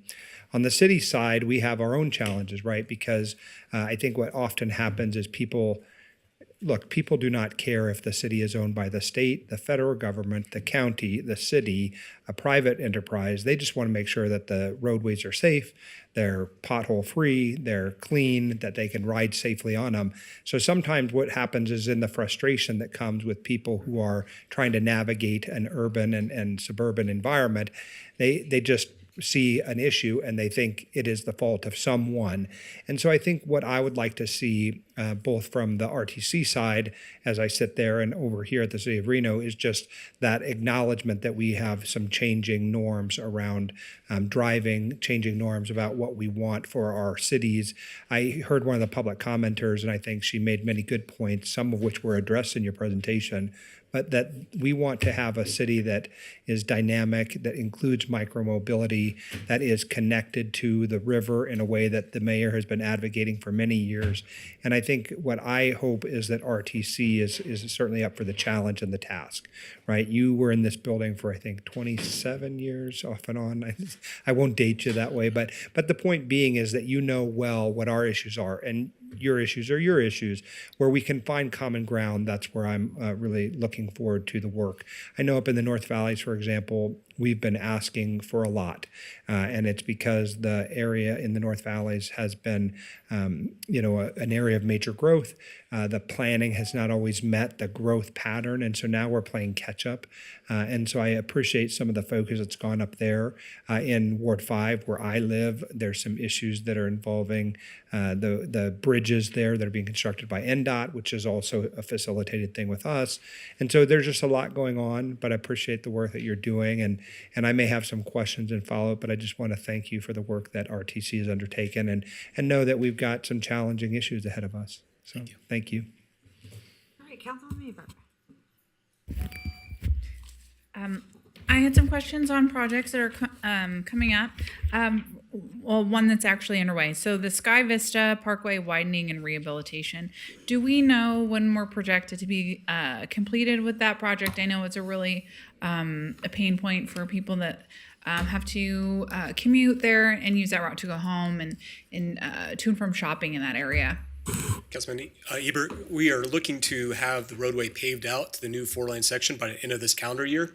There'll be some cleanup work that we'll address next spring, but what we hope to reach substantial completion this fall. Okay. All right. And then the other question I have is Military Road. What is the timeline for working on that? And are we taking community feedback at this time? And what kind of window do we have for that? We're at the preliminary stages of design right now. We're less than a 30% design. We're working with City of Reno staff to understanding what the layout would be, maybe the cross-section would look like. So once RTC and City of Reno staff are on the same page, we'd like to go out and get public input later this fall to understanding what the best option and what the proposed solution is for Military Road. Okay, so you said this fall for community feedback. Okay, and what kind of communication will go out to let the community know, hey, we're reaching out for feedback? Or do we send a card out like we do for other, developments, things like that in the city of Reno? What does that look like? Very similar to what City of Reno does. We'll canvass the area with flyers, but also through social media and find other ways we can connect with the community. Our options are both virtual and in person. So when we go do presentations, we'll have both options to find a way to reach residents who might not have the ability to come to an in-person meeting. Okay. Okay.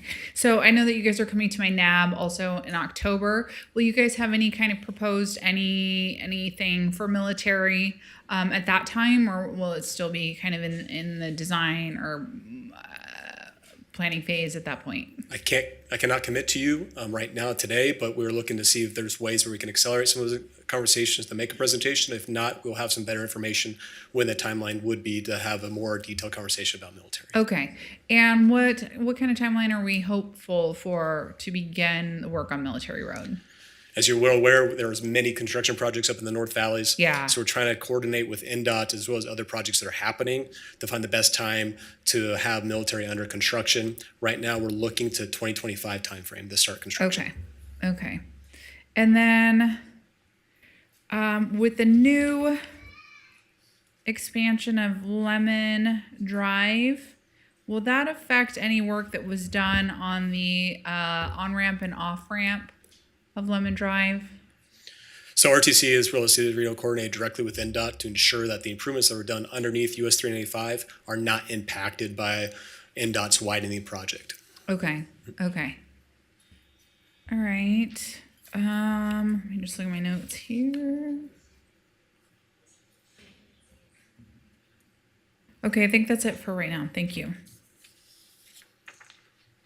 All right, thank you. Anyone else? Go ahead, Councilman Taylor.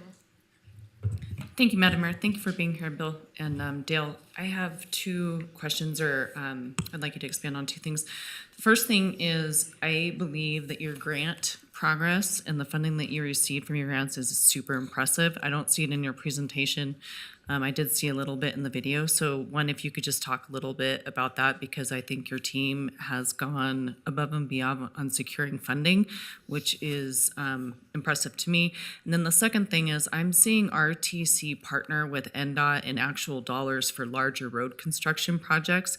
So I'm wondering if you could talk a little bit about that, because I don't think some of these projects would be getting done without the partnership with RTC. And again, I just wanted to thank you for your partnership in that space. So if you could expand on those, please. Thank you for the question, Councilmember Taylor. So just by comparison, we look back on the grants that we've received. In the last 3 years, we either directly or indirectly through RTC providing or submitting the application for the grant, we've procured about $170 million in 3 years for our community, which compares to about 70 for the previous 3 years. So we've more than doubled the resources coming in. We've also, as you pointed out, consciously made an effort of working with NDOT. So for example, the $82 million that was procured for the second phase of widening 395 was actually an application that RTC prepared on behalf of NDOT and with their consent and direction. So I think it's been very beneficial to the community for RTC to be working so closely with NDOT. And I might also point out the current pyramid project that is under construction. That was a $35 million grant that RTC procured for the state of NDOT, or for the NDOT to do that on behalf of the state. So it's a very conscious effort to work closely together, and the end goal would be to bring more money, particularly for the freeways and the major projects that NDOT manages for our community, so that we're not falling further behind. So thank you for highlighting that. Well, thank you and NDOT for the collaborative efforts. I love to see governments working together, so appreciate that. Thank you. All right, go ahead, Miguel, or Councilman, Martinez. Thanks, Madam Mayor. Sorry for the inappropriateness. Oh, you're good. Thank you. Informality. Thank you, Mr. Thomas, Mr. Dale, for being here and providing some of that information. I was just curious to learn a little bit more about the Kitsky Lane project and what you all have planned for that. I'll call Dale up again. Councilman Martinez, the Kitsky Lane project, what we're looking to, there's different portions of the project. What RTC is moving forward is helping our signal connectivity and operations along Kitsky Lane. NDOT has a separate project to help with ADA and pedestrian improvements and connecting bus stops. So we're coordinating with them as well as City of Reno staff to find out the best solutions for those ADA improvements. That's going to be an NDOT-led project, most likely start construction next year. And so that will include both, like you're saying, curb and gutter and maybe some micromobility along with traffic signals. So it's all inclusive of those things? And I'll help you probably do the information where those limits are and make sure that you and I are on the same page of where those improvements will be. But yes, that's the intention of that project. Okay, thank you so much. If I can, and hopefully it's not cutting into Councilmember Martinez's time, I do like if we have maybe 1 minute for Dale to explain a recent grant we've submitted on Plum Lane, Smart Grant, which I think will be impactful. Sure, I'd love to hear it. Yeah. So there's been a lot of discussion regarding the safety around Plum Lane. And then the section I'm talking about of Plum Lane is from Virginia Street to the west, all the way east to Terminal area, where we have Worcester High School, we have commercial areas, we have residential areas. One thing we're trying to find is do some smart technology with it. So there's a grant application we're looking to apply here in the next week or so, is to use technology, artificial intelligence, to help with pedestrian crossing and safety for the vulnerable road users. So we're excited to partner with this. We're also collaborating with the city of Las Vegas. They're using similar technology to find a way we can both pilot this type of technology, take a look at performance measures before and afters, and see if this is a viable solution across the state. So we're excited for that opportunity, and we'll provide some more information as we get it.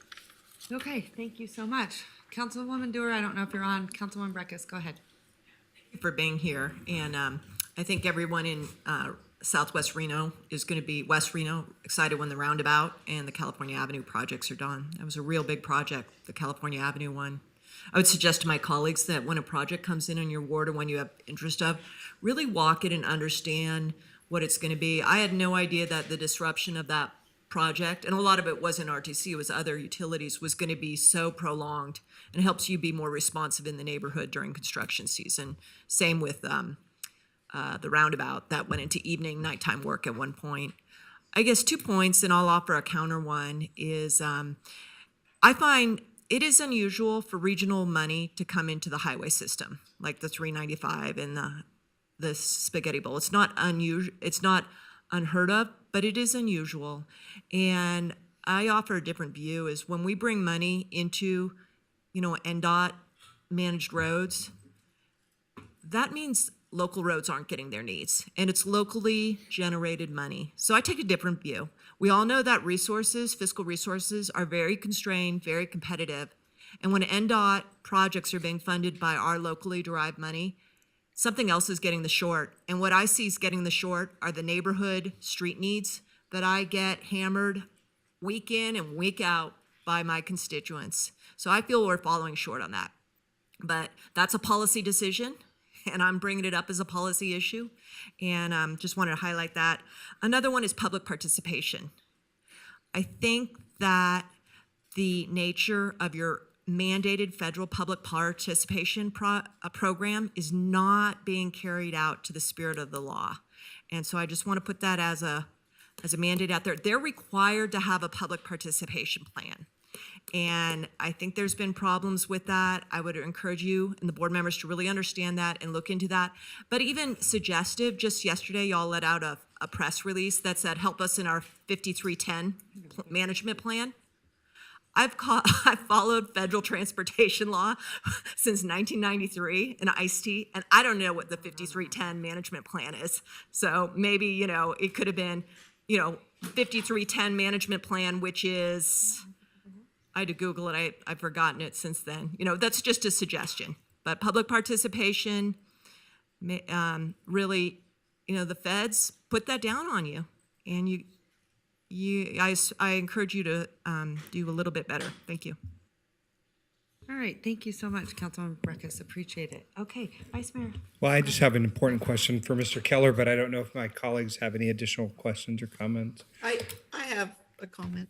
Well, mine was more humorous, so I'll let you go first, Mr. Dewar. I was going to ask Mr. Keller about his experience at his first NFL game, refereeing such an exciting event. You got to do that? Cool. Yeah, he's a full-on ref. How do you get that job? We can talk more offline. That's super cool. Okay, go ahead. Councilwoman Dewar, go ahead. Yeah, I wanted to just thank RTC.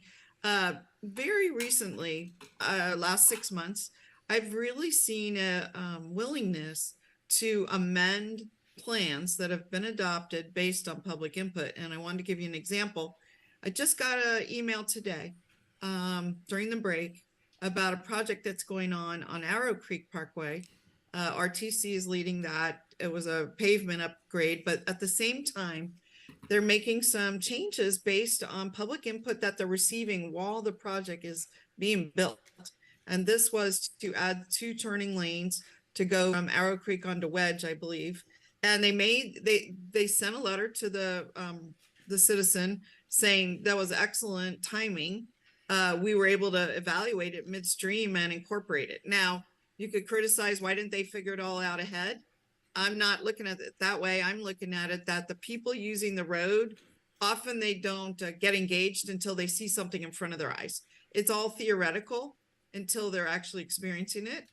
Another example is where RTC is amending with input from myself and our staff, the road going from Damani Ranch Parkway on to Double R, turning north. And they are going to add a free right turn or additional lanes right there. And that will really help decongest traffic right there. And it's another example where the project was underway and staff heard us and they made some changes. And it will really, so many people have commented about this opportunity to turn right onto Double R, this change that RTC is incorporating. So I want to call that out because in my mind, that is a change and it's a very welcome, different approach that you're doing. So thank you. Okay. All right. Any further comments? Anything else, Councilwoman Ebert? I have questions on the specifics of military, but I'm not sure this is the right forum for that. We'd be very happy to talk to any of the council members in detail about any of these projects that are on the list. Okay.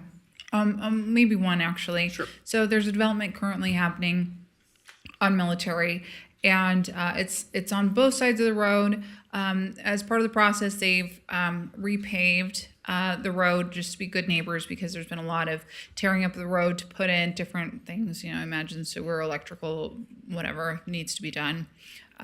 So they've repaved, but they've also put in curbs on either side of the road, which I would imagine will make it more difficult to widen the road. Is there provisions or some kind of accommodation, or are you in discussions with this developer, to talk about your widening as they're developing? Because this is something that looks like it will need to be torn out, and is this something that's going to affect what they're currently building? I don't know how far their property lines go up to that curb, but just I want to know if considerations are being made for this widening, in conjunction with development that's happening in that same area. It is one of the things, before you get into the details, that we're really trying to perfect working with city staff is try to get these designs earlier so everybody knows what the future holds. But it is a dynamic world where projects are occurring while we're still studying. But I think there's a specific answer in this case that I guess, Dale, you can provide. All the above. And I think we've worked closely with city staff, both on the development side and the public works side, to understanding what's the best solution, making sure we're not, developers not putting something in and then we come out, but a year later tear it out. So we're still we're working through the details right now and we'll continue to do so. Okay, so do we know if we're going to have to tear this out? Because, I mean, it's in place now, and it appears that it might cause problems with widening the road. I mean... We're going to find the best solution to minimize any rework that's been done. Okay, thank you. All right, any further questions? If there are none, I don't believe we have to accept anything other than thank you so much for being here. I really appreciate it. And I think to Vice Mayor Reese's point, he said, not that the last... I don't know, what did you call it? Board? I don't know. Board members. It was just, not that it was bad, it was just different. And I think moving forward, everyone is excited to work on more sustainability issues, more quality of life issues with RTC, more micro-mobility issues, those kinds of things. So I'm really optimistic and look forward to continuing to work with you. Great job. So thanks, you guys. Nice seeing you, Mr. Thomas, in the building. All right, take care. All right, I'm gonna send it over to, I guess, Madam Clerk. Are you aware that we're gonna jump to B20? We're actually gonna jump to B17, which was pulled by Councilmember Doerr, and then we'll go B17, B20, B23, so that we can get her on her way. Okay, if that's okay. Hold on one second. No, can we do B20 first? Because we're about to lose the police chief for a minute. Great. Thank We're you. going to go to B20. Okay. All right, thank you, Madam Mayor. I pulled this item and the other items because there is a tremendous amount of good things on this agenda. And I just picked three things. One was with fire, one was with police, and one was with our public works department. This particular one is an outstanding example of where our police department continues to work with other partners to get monies to do special activities. And in this case, the special activity is a pedestrian safety sweep. So it's traffic enforcement. It's about 60,000.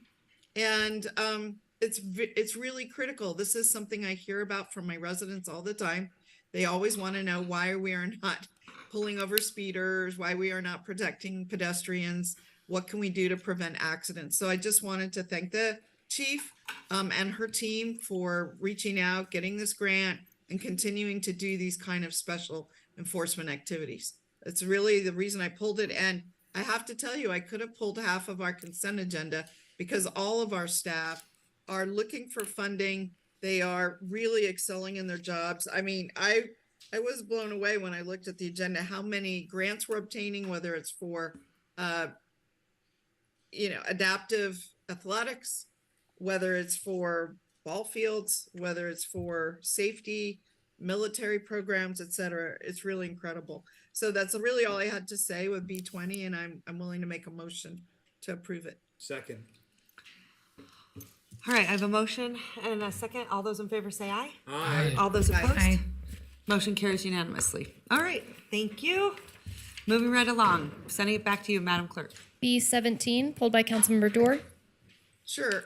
This one is quite similar.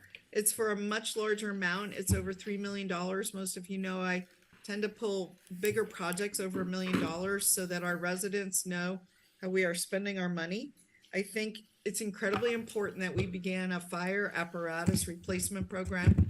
This was a new thing a couple of years ago. All of our equipment was aging and we had no plans to replace these equipment that's essential for the functioning of our firefighter department. So I wanted to thank our financing group and our fire department group for moving forward and continuing to effectuate this replacement program. I don't know if they have anything to say. I mean, I've read the documents and the pieces of equipment, but in case you do, the floor is yours. Aaron White, Admin Services Manager for the Reno Fire Department. Just wanted to say thank you all for helping us fund this apparatus replacement program. Since the inception in FY20, we've been able to address 15 apparatus in that time frame. We also went from 18 years on our average life to 12 years now on the front line. So thank you. We really appreciate it. Bet. So motion to approve B17. Second. All right, I have a motion and a second. All those in favor say aye. Aye. All those opposed? Motion carries unanimously in stereo, right? Okay. All right, item B23, pulled by Councilmember Dorr. Yeah, this is a different example. So this is an example where we're applying for a grant. The public works group, and in this case, I think it was actually Mr. Flansburgh was involved as well as others. But for a long time, still to this day, many people in the city of Reno are still using septic tanks and they're not attached to our sewer system. This is an opportunity to take a chunk of that. I think it's about 10% of the people on Island 18, to go into a sewer conversion project. Now, one of the things that I did ask staff about is that this is really an effort for us to upgrade our pipes in the streets, but it really doesn't get the sewer pipe to the home. And there is a program in Washoe County that was done under AB 54 to provide very low interest loans to residents to make that connection and to have a 40-year payback. And I asked our staff, I wanted to let the whole council know this, to reach out to the residents if we do get this grant to at the same time market the program so that we don't just get pipes in the road, which then will become aging, but we actually get people connected to those pipes so we could take the septic systems offline and replace them with a sewer treatment and really complete the job.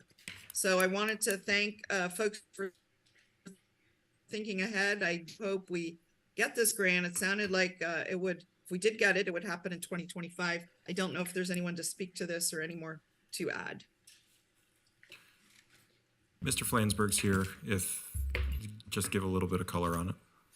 Absolutely. So for the record, John Flansburgh, a Regional Infrastructure Administrator. This is a requirement of the grant is to have a resolution from the council in support of these projects. There were 3 projects that we put in.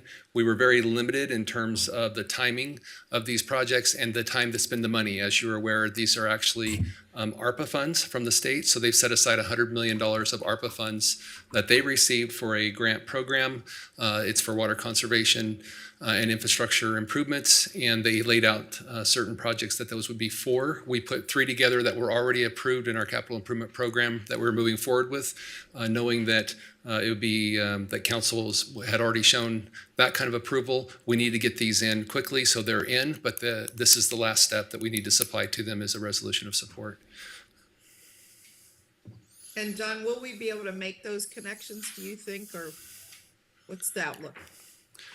So as you mentioned, Councilmember Doer, the one project, the Island 18, we may not even be able to get the sewer lines out into the streets without this grant. So this was a great opportunity for us to move forward with that. I know we have not had the overall discussion with council on septic to sewer conversions or what that program might look like, but this would be an opportunity for us to extend the sewer, not only take care of these first houses, but to extend further on additional projects. To your point, certainly if we received the grant, we would want to let the residents know of their opportunities. We did not want to constrain ourselves with this grant to work outside of our right-of-way. And so that's why we would go to the edge of properties and have everything contained within the roadways. Right. Well, I was pleased that you were willing to make the effort, extra effort, you and our city manager, to reach out to actually work with the residents and get them to finish the project so that we can have success. Thank you. I don't know if there's any other questions, but I'm ready to make a motion. All right, please give me a motion. Thank you. Motion to approve B23. All right, I have a motion. I have a second. All those in favor say aye. Aye. All those opposed? Motion carries unanimously. Sending it right back to you, Madam Clerk. Thank you. We're going to get back in order. We're on item B11, pulled by Councilmember Ebert. All right, sending it to you, Councilwoman Ebert. One sec. Madam Clerk, at this time, do you have any public comment on this item? We already took public comment on consent, so we're Okay. ready to just roll through the rest of these. Perfect. Councilwoman Ebert, floor is yours.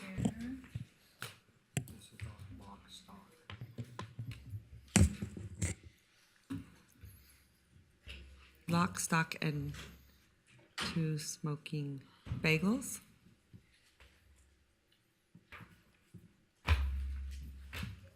So I can assume we're getting bagels? So, Correct. I had a question Yay. about. I'm so happy. Yeah. So I had a question about this. So it's 24-hour operation for bagels. Yes? Madam Mayor, council members, Lance Ferrato, Director of Business License for the record.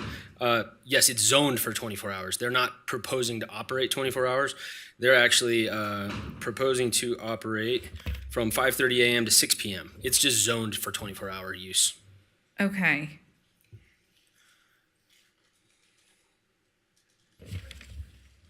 All right. I think that was. I'm just going through my notes here real quick.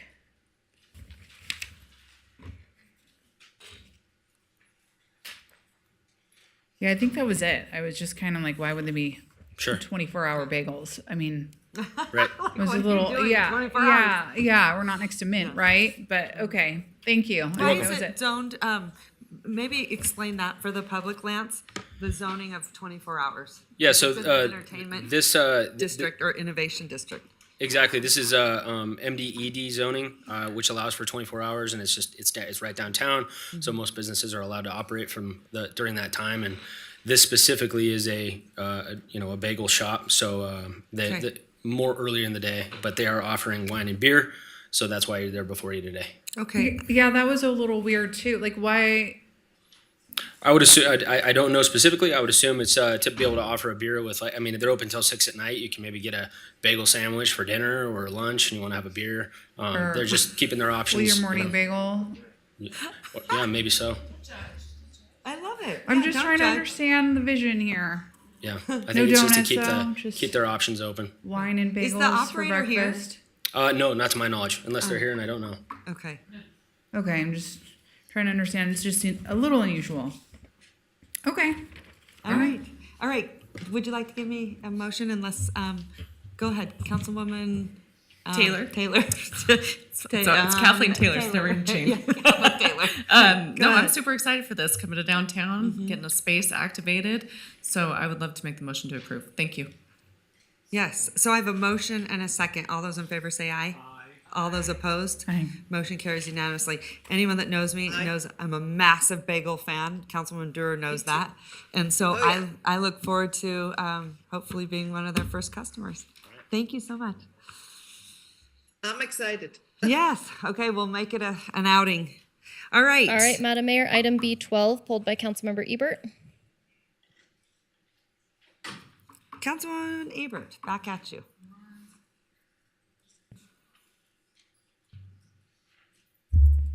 Okay. Do we have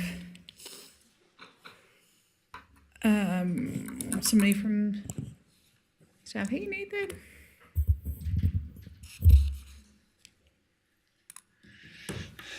Good afternoon. Hi. Any questions about this item? Yeah, so I just want to know a little bit more about this. I know we took a tour of the vicinity, so just, if you can give us a little more information about what this grant will go towards and. Sure. Well, we have, and April couldn't be here today.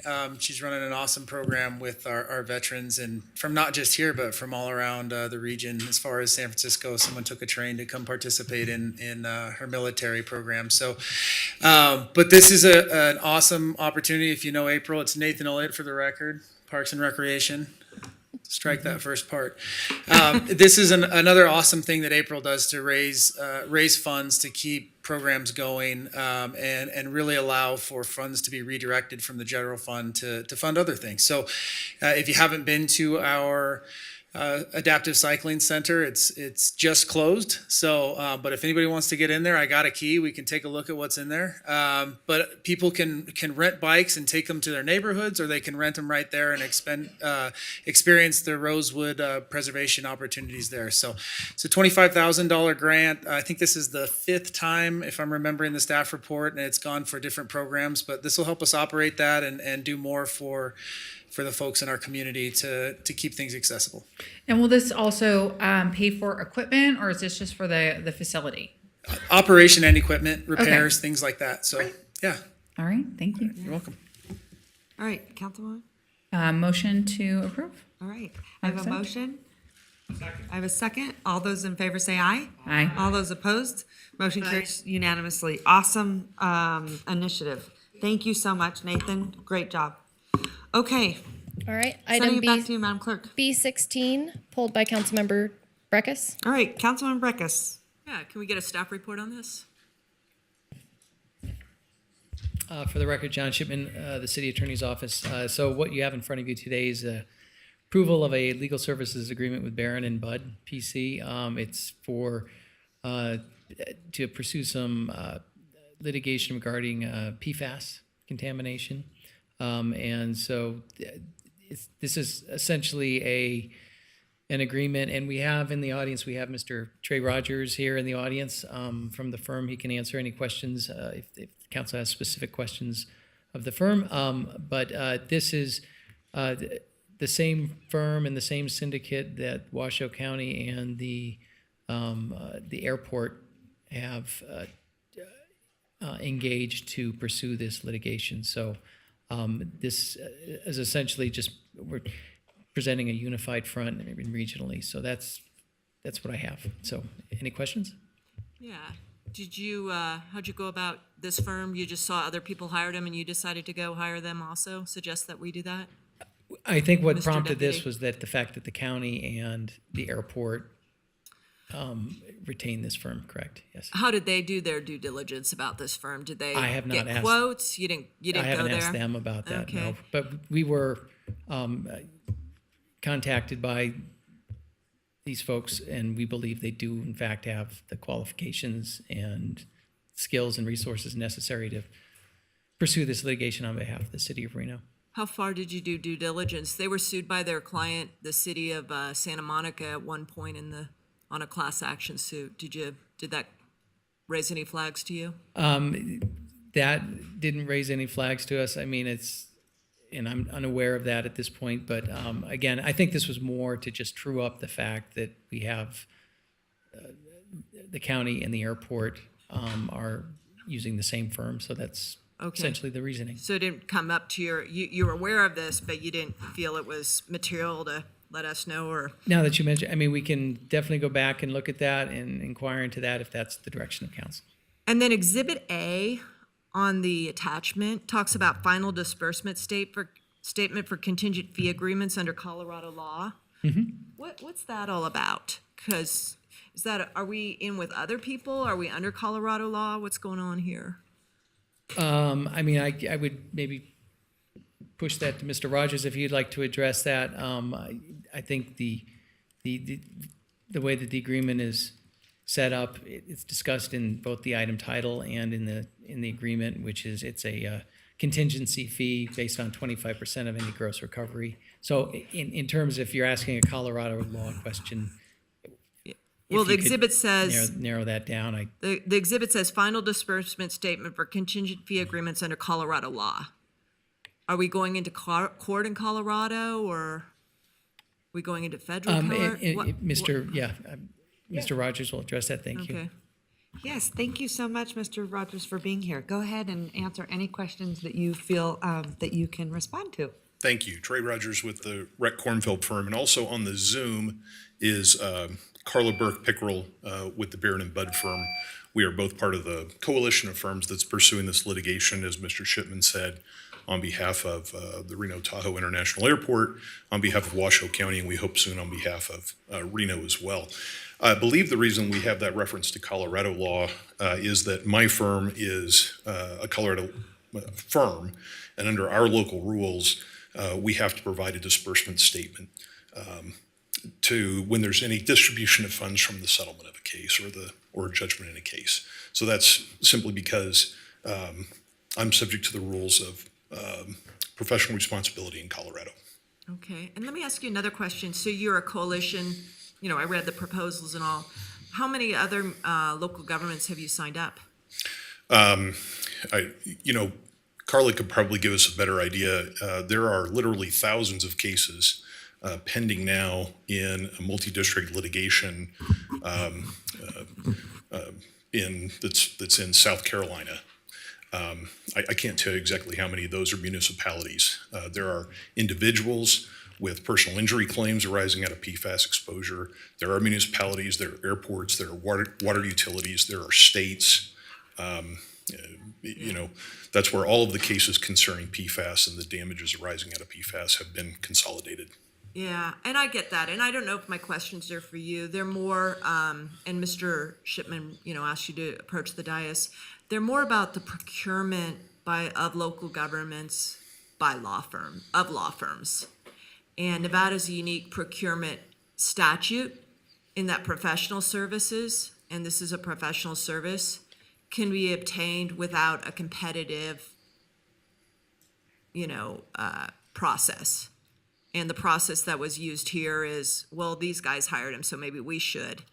And that's what I'm getting to is how often are you hired have you been hired on this matter in a competitive process by a local government? I'm sure that some of the local governments have used a competitive process. I'll tell you that Barron and Budd is on the executive committee for the Council of Plaintiffs' Counsel. They're one of a handful of firms that's represented on that executive committee. But I can't tell you what municipalities have used a competitive process. And was that Carla I heard? It was. May I address the question? Sure. To answer your question about the number of public entities we currently, in the PFAS litigation, represent over 200 public entities. The vast majority of those are cities. Some of them are airport districts. We do represent a few states in this litigation as well. One of the things, and sometimes we are hired through competitive process, and sometimes we are hired because my group of lawyers at the firm, this is all we do. All we do is represent public entities in environmental contamination cases. That has been true of me personally since 2004. So we have become a go-to firm for public entities looking for help with contaminants of a variety of kinds, particularly in public water systems and stormwater systems. So we fit that niche really well for people who are looking for that type of representation. I appreciate that. And I'm sorry to interrupt. Carla, would you mind please stating your name and title for the record? I'm sorry. Yeah, it's Carla, Carla, Pickrell, Pickrel. I'm a shareholder with Barron and Budd law firm in Dallas, Texas. And Ms. Pickrell, if I may ask, this is Councilmember Breckus again. When Washoe County and the Airport Authority hired you, did they go under a competitive process? They did not. Okay. Okay. Thank you. Sure. Madam Mayor, if I can, please, I just sort of wanted to weigh in. Look, as the lawyer on the dais, Barron and Budd is one of the nation's preeminent mesothelioma firms. They are involved in toxic tort litigation. They are widely considered to be one of the most successful and high-minded law firms in this space. And so I have every belief that if we desire to involve ourselves in the PFAS litigation, there would be no better firm than the folks who make up this coalition of folks. Obviously, each one brings a different kind of specialty and skill. I think Ms. Pickrell's skill is evident from her resume. It reads like a who's who of both intellectual capabilities, and the folks at the firm are beyond reproach. I understand Ms. Breckus' concern about how professional services in the state of Nevada are often not bid. I don't think that should detract us from the goal, which is to try to find synergies with other entities here locally that are trying to get a handle on the PFAS litigation. I think there are certainly economies of scale. The kind of testing that may ultimately be required helps us to all be playing with the same set of folks. On top of that, it is more than just one firm. There is a group of firms that are undertaking the effort. So in the kind of sort of mass tort litigation, especially one that is likely to be as large as this one ultimately may be, you benefit from having different folks, different backgrounds, experiences. I recognize that this says Barron and Budd, but there will be a lot of different lawyers and different support firms behind it, and they will be able to harness the collective power of the best experts, all of those things. And again, the reason why this is in front of us and why these firms are here is because of sort of a coalescing of regional partners who have chosen to work with these group of lawyers. I don't think there's anything untoward about that. I certainly have not had any communication with anyone at the Barron Budd firm, but no, their reputation is impeccable. And also the Kosich, Sumich, Parcel, Taylor firm, all of them are excellent. And again, across the country, right? You might have folks in Dallas, Massachusetts, California. I'm not sure where this fine gentleman is from, but it is complex litigation requires complex hiring decisions, and so happy to support this decision today. All right. Well, thank you so much. Councilman Dewar, do you have any questions? No, I am good. Okay, because I thank you think so it's a much. good May I move. get a motion? Thank you. Councilman Yeah, Reese? I'll make a motion. Oh, yeah, to- go ahead. Thank you. To engage this firm. Okay, with the PFAS thank you. litigation. Madam Mayor. I have a motion. I have a second. Councilman Breckus. Yeah, I'm not going to support the motion. I recognize that there are firms that do this, and this may very well be one of the top firms. But I believe this is a very big issue. When we've gone into these, we have a long-term relationships with these firms. Nothing would have been hurt by our city attorney's office doing a statement of qualifications, letting it sit open for a month and letting 3 firms send in their materials, and then doing some due diligence and bringing forward a recommendation. Or only this firm came forward. I don't find satisfactory either the fact that Washoe County and the airport went in. Someone in this region needs to do the due diligence when we enter into this big of an issue. It's not like, and that's why we do these joinders all the time. We join on to someone who did that. And I think for something of this magnitude, that is absolutely called for. Secondly, there seems to be that the terms really allow Barron and Budd and this, I think the conglomerate or how it was, syndicate or something of firms to sub in and out rather freely. And to me, it just appears like grabbing a book of business and then, it'll work out how it works. And I'm uncomfortable with that. So I know we sole sourced before on the opioid, but I want someone somewhere who we join with to go through a competitive process on a professional service of this nature. So I won't be supporting the motion. Okay, thank you. All those in favor say aye. Aye. All those opposed? Aye. Motion carries. All right, thank you. Madam Clerk, back at you.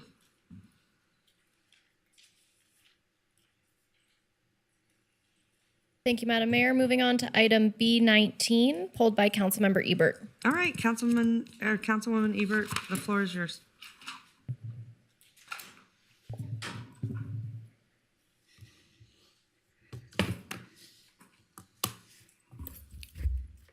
Hi, I'd just like more information about this. For the record, Brad Jensen, Division Chief, Reno Fire. Basically what this is, it's a pre-planned agreement with another local entity stating if they need help or we need help, it's we ask, they give, we ask, or they ask, we give. It's the same thing we have with other entities, City of Sparks, Reno Tahoe International Airport. It's just another good neighbor thing that we do. Okay. So is this something that you think would have been helpful when we had that accident where there was a car that drove through that, I think it was a little boy that got pinned under a car and there was a delay with first responders getting to him? Would this It's be very helpful in those similar. situations? Yes, it's very similar. In instances like this, if we have a mutual aid, what happens is it eliminates a step in the process that automatically will send a closer unit. And if we ask as well if something's bigger, it eliminates another part of that chain, just making things faster, more efficient, and safer for people in the area. Great. The other thing it is with the National Air Guard, or Nevada Air Guard, excuse me, which I don't want to have confused with the Reno Tahoe International Airport, who also has a fire department. The Air Guard provides a lot of the same services, but it's not a redundant service. They do have their own property on the airport itself. And also, if Reno Tahoe International is engaged with something, we have the opportunity to call for similar equipment that we don't currently have with the city of Reno through the Air Guard. A crash truck, for instance, which if we have something happen outside of the airport area, we are going to need to ask for help from either the Reno Tahoe International or from the Air Guard. So is this just for the Reno Tahoe Airport? No, this is for the Nevada Air Guard. We already have one in place with the Reno Tahoe International Airport. Okay. So it won't be just limited to just that area? I mean. No, it will not be just the airport area itself. When we have mutual aid agreements, it allows us to cross boundaries. It allows us to go into other jurisdictions. It allows us to do that without having to call somebody on the other end, hey, do you mind if we come on over? It's just an automatic thing for us. Great. All right. Thank you. Yeah, thanks, Division Manager. We do a lot of these mutual aid, and this is the first one I recall going with a component of the armed military forces. And obviously, the armed military forces, the guards, do play a role in our community. When we had the breach here at City Hall, I think the National Guard was called out. And that that was the Army National Guard, correct? That is correct. Okay. So the Air Force National Guard is who this is with. That is correct, ma'am. Is it clearly defined in what instance they would be brought forward on this mutual aid and what instance they would be brought forth, called into an emergency situation such as a civil unrest? Is it clear distinction? There is not a clear distinction of that. However, this is strictly for fire service and fire-related services. Okay. So that it would have to be run through the fire department, where we don't have the power to call in, for lack of better terms, riot troops or something like that. We would be calling strictly if we needed added EMS services, if we needed fire suppression, whether it be a brush truck that they might have so that we could fight a wildland fire like Pine Haven, or if we do, God forbid, have another Galaxy airline crash in downtown Reno and we get a crash rig. So for us, it is strictly, in the way this is written, is strictly for fire and EMS services. So like a Galaxy or the air races incident, that would come under the regular emergency declarations by the governor, or would it come under this? No, it would come under this to begin with. Anything that the governor does, it has to be an extended period of time, and there are certain requirements that have to be met before that is used. These mutual aid agreements are designed for the first 12 hours. And what we do, and it's reciprocated by all the parties within mutual aid agreements, is that the first 12 hours are covered by the responding unit, i.e. if they ask for help, we go onto their property. The first 12 hours, we essentially work normally. After 12 hours is when we can start to charge them and they can start to charge us depending on which direction the boundaries are gone. But the first 12 hours is where we just say, hey, we're going to write it off for now. And it works pretty well with all the surrounding areas. In the instance of, I go back to Pine Haven, when we asked for mutual aid, we got it right now. And it kept everything from sliding down into the city of Reno because our friends and neighbors were there right away. Without that, then we do have to go through and ask for certain permissions, and it takes time. And in instances where we're calling for this, time is of the essence. Okay, thank you. All right, Councilwoman Ebert, why don't I you just give have me one more question. So what would be an example where we would be helping the National Guard? That's a good question. The Air National Guard also covers Stead Airport. Our Station 9 is right there outside of the gate. There could be a time, and we've done it both with Reno Tahoe International Airport also has properties out there. They call us for mutual aid because we're right there. Everybody else, whether it's the Air Guard or Reno Tahoe International, has to drive to Stead. So we can be there in 4 minutes. We're there 14 minutes. And if it's 4:30 in the afternoon and you're going to North Valleys, it's 25 minutes. Yeah. So that's the kind of thing where we can help them right now. Great. Oh, I have an additional question. When you talk about Stead, I think the Airport Authority has entered into an agreement with a private developer for about, I want to say 8 million square feet of logistics. Who's providing fire service there? That I'm unaware of. That would be something that Mr. we would Manager, have to look yeah. up and I think get back that to. in fact, I know that the Airport Authority and the developer with whom they've contracted are both aware that service provision would have to be handled via a separate agreement with the city of Reno and with respect to the provision of fire services, with respect to policing in that space. I believe they intend to operate it at this juncture as an office park, so they would probably maintain the roads, they would probably plow the roads, but for fire service and things like that, the Airport Authority and that developer are aware it would have to be done under separate cover as a services agreement. So it's not contained in this agreement or any other existing one? It is not. Thank you.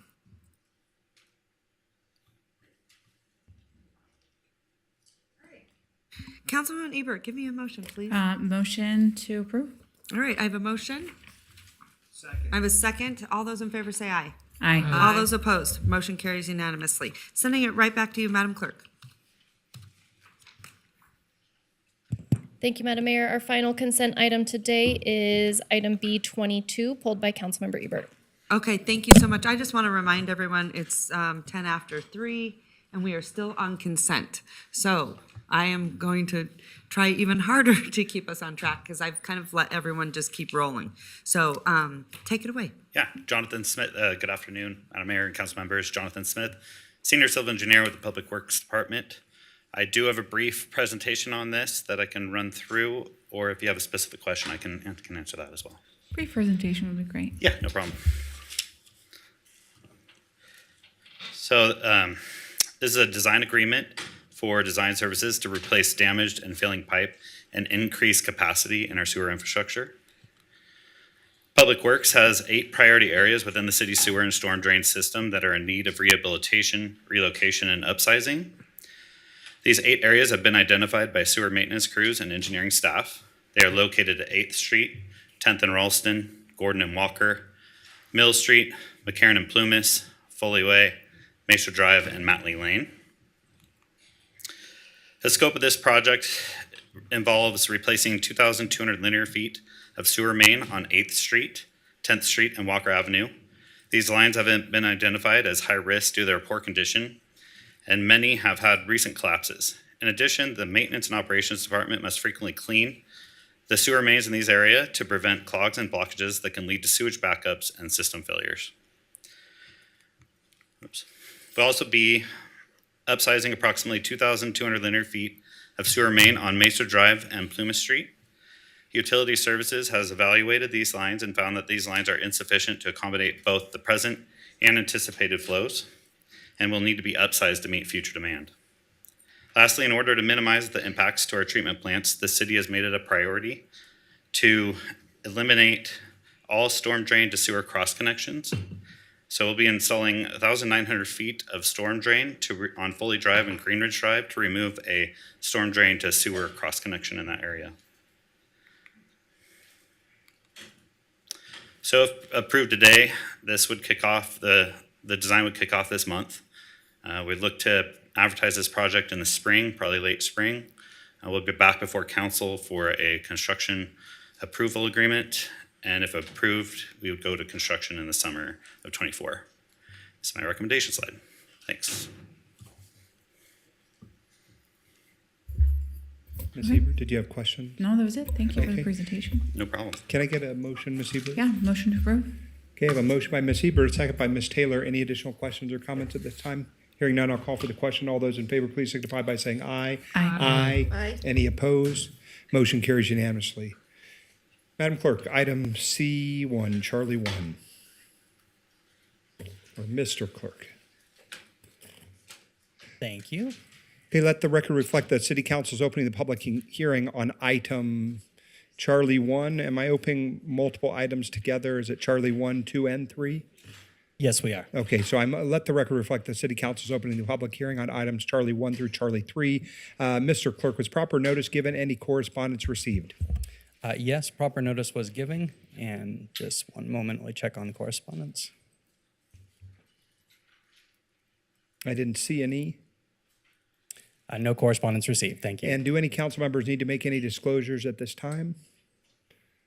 Okay, Mr. Oswald, I'll bring you forward for a staff presentation. Good afternoon, City Council. My name is Brooke Oswald. I'm an Associate Planner with Development Services.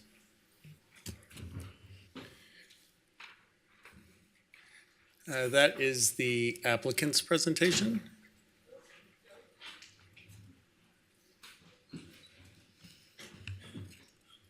Case before you today is case LDC 23000055. We did have the 3 items that we do have a resolution and ordinance associated with this. Looking at the project site, it's approximately 1/3 of an acre site, consists of 3 parcels. Down in the lower left is 395, and where we have Panther Drive coming over Panther Drive and Newport there. While we're on this slide, I want to look at a few things. You can see the development pattern here. We have the large, big footprint buildings. Those are industrial buildings sitting off to the right of the project site, or would be the east. To the west and directly north of the site, we're seeing a number of large lot residential through there. I'll go into a little bit more detail on some of the context of this on following slides. And then to the far right, far left of the site or west of the site, you start to see residential development, a little bit more dense residential development. Quickly, just to give everyone a reference where we are, this is Western, the intersection of Western Drive and Panther Drive. Coming in closer to the site, as you can see the little lines that run through there are 3 parcels. Those are approximately 9,400 square foot apiece. We are seeing, you can see those direct buildings to the side, the large industrial buildings. Western Drive becomes the main drive for that industrial. So we're seeing warehouse distribution, other industrial uses over there. And Western out to Panther and then out Panther under 395 is the main kind of drive through there.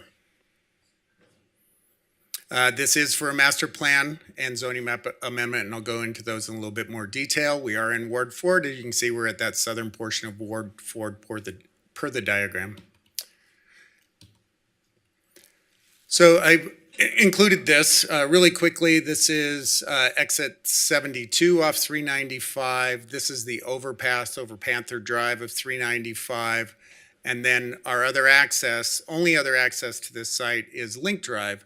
There's a really unique area. As you can see, there's a large circle that goes around, or the large circumference of that. That is the railroad right-of-way and 395. So there really are those 2 entrances into this general area. The blue area itself is the city of Reno, or that light gray area.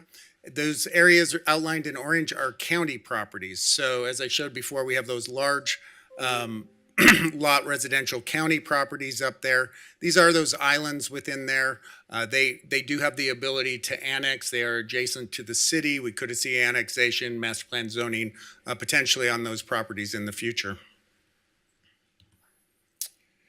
To go in and look at our master plan, on the left there is our master plan. We have that large lot directly above us. This is single family neighborhood, the bright yellow, and below that is our industrial master plan.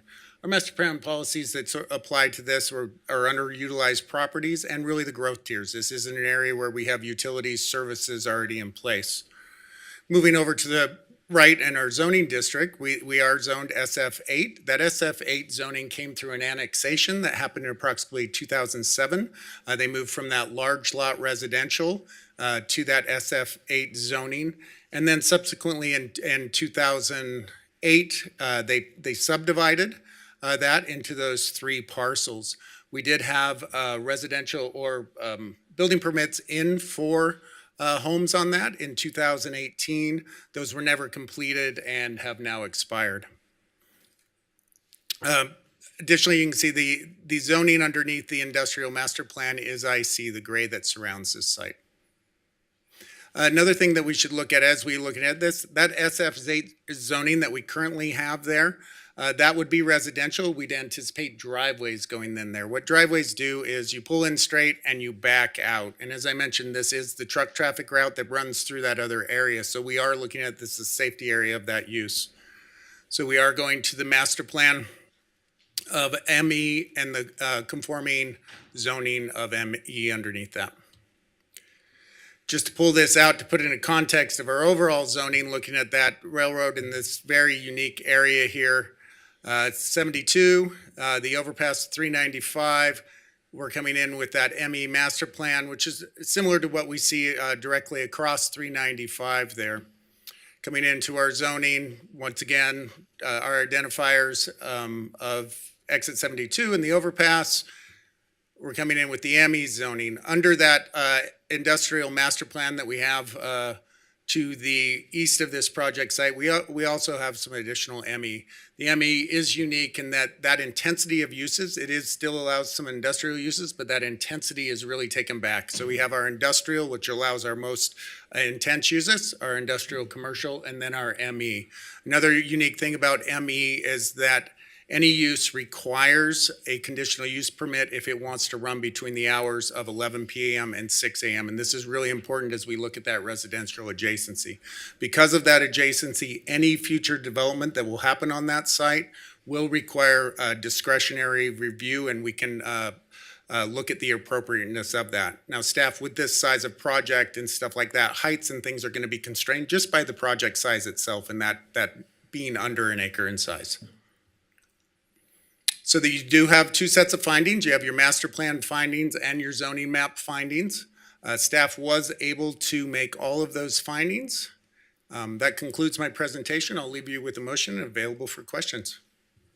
Okay, did you say, Mr. Oswald, that there was an applicant presentation in the hopper? The applicant does have a presentation if you'd like to view that. Okay, we'll hear that next. Mr. Kropotek, welcome. Thank you, Mr. Vice Mayor. John Kropotek, KLS Planning, representing the applicant. Much of my stuff is duplicate to Brooks, as you know. How about if I just hold on the PowerPoint, and if you have any questions, glad to take anything you might have. Take a seat, and we'll come back to the much. dais. Thank you, Mr. Kropotek. Let's start here with Councilmember Ebert. Do you want to start us off? Okay, just want to disclose, Mr. Kompotnik did reach out to me and offer, to answer any questions that I had. And I didn't have any really, I went and toured the site.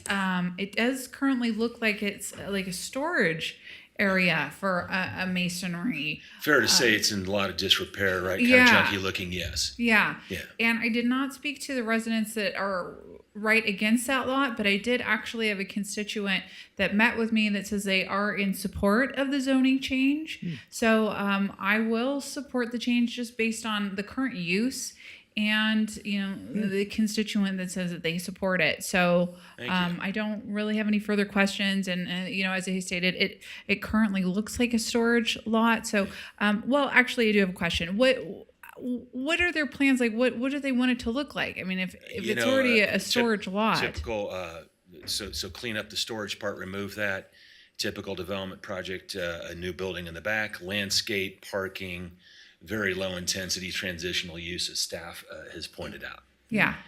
More consistent with ME and a good interface with the single family in transition. So potentially more aesthetically pleasing, actually. There's no question about the Okay. investment in the community for sure. Yeah. Okay. Yeah, I don't have any issues with.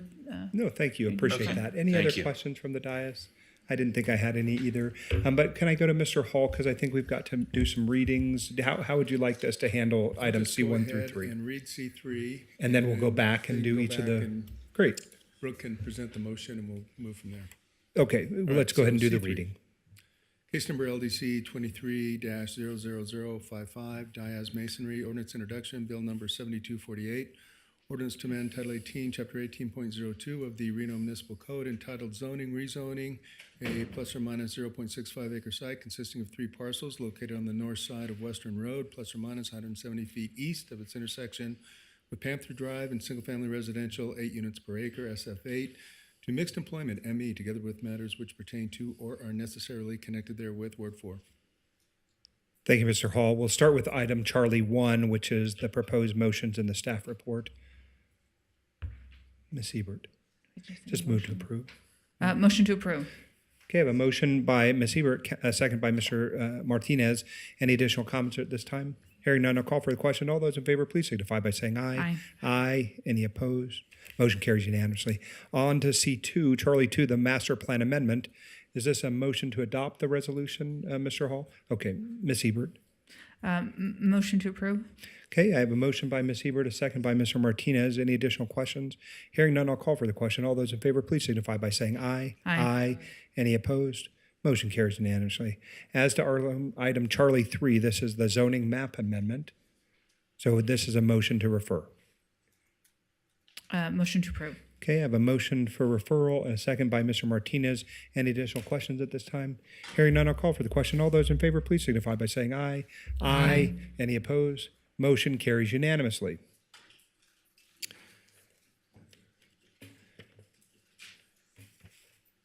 Okay, Madam Clerk, tell us where we are again, please. Vice Mayor Item D1. Reese, we are moving on to item D1. That is correct. City Attorney's Office. Let's take a 5-minute recess just so we can get reset and a comfort break. So we'll be in recess for 5 minutes. Thank you.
Madam Mayor, if you're ready to call the meeting back to order, it is 3:36 and Councilmember Dorr is absent at this time. Okay, thank you so much. We're back in order.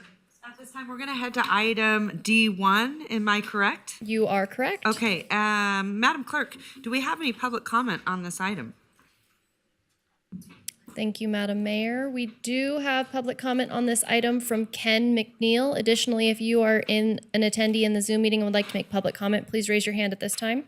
Ken, if you'd like to approach the mic. All right.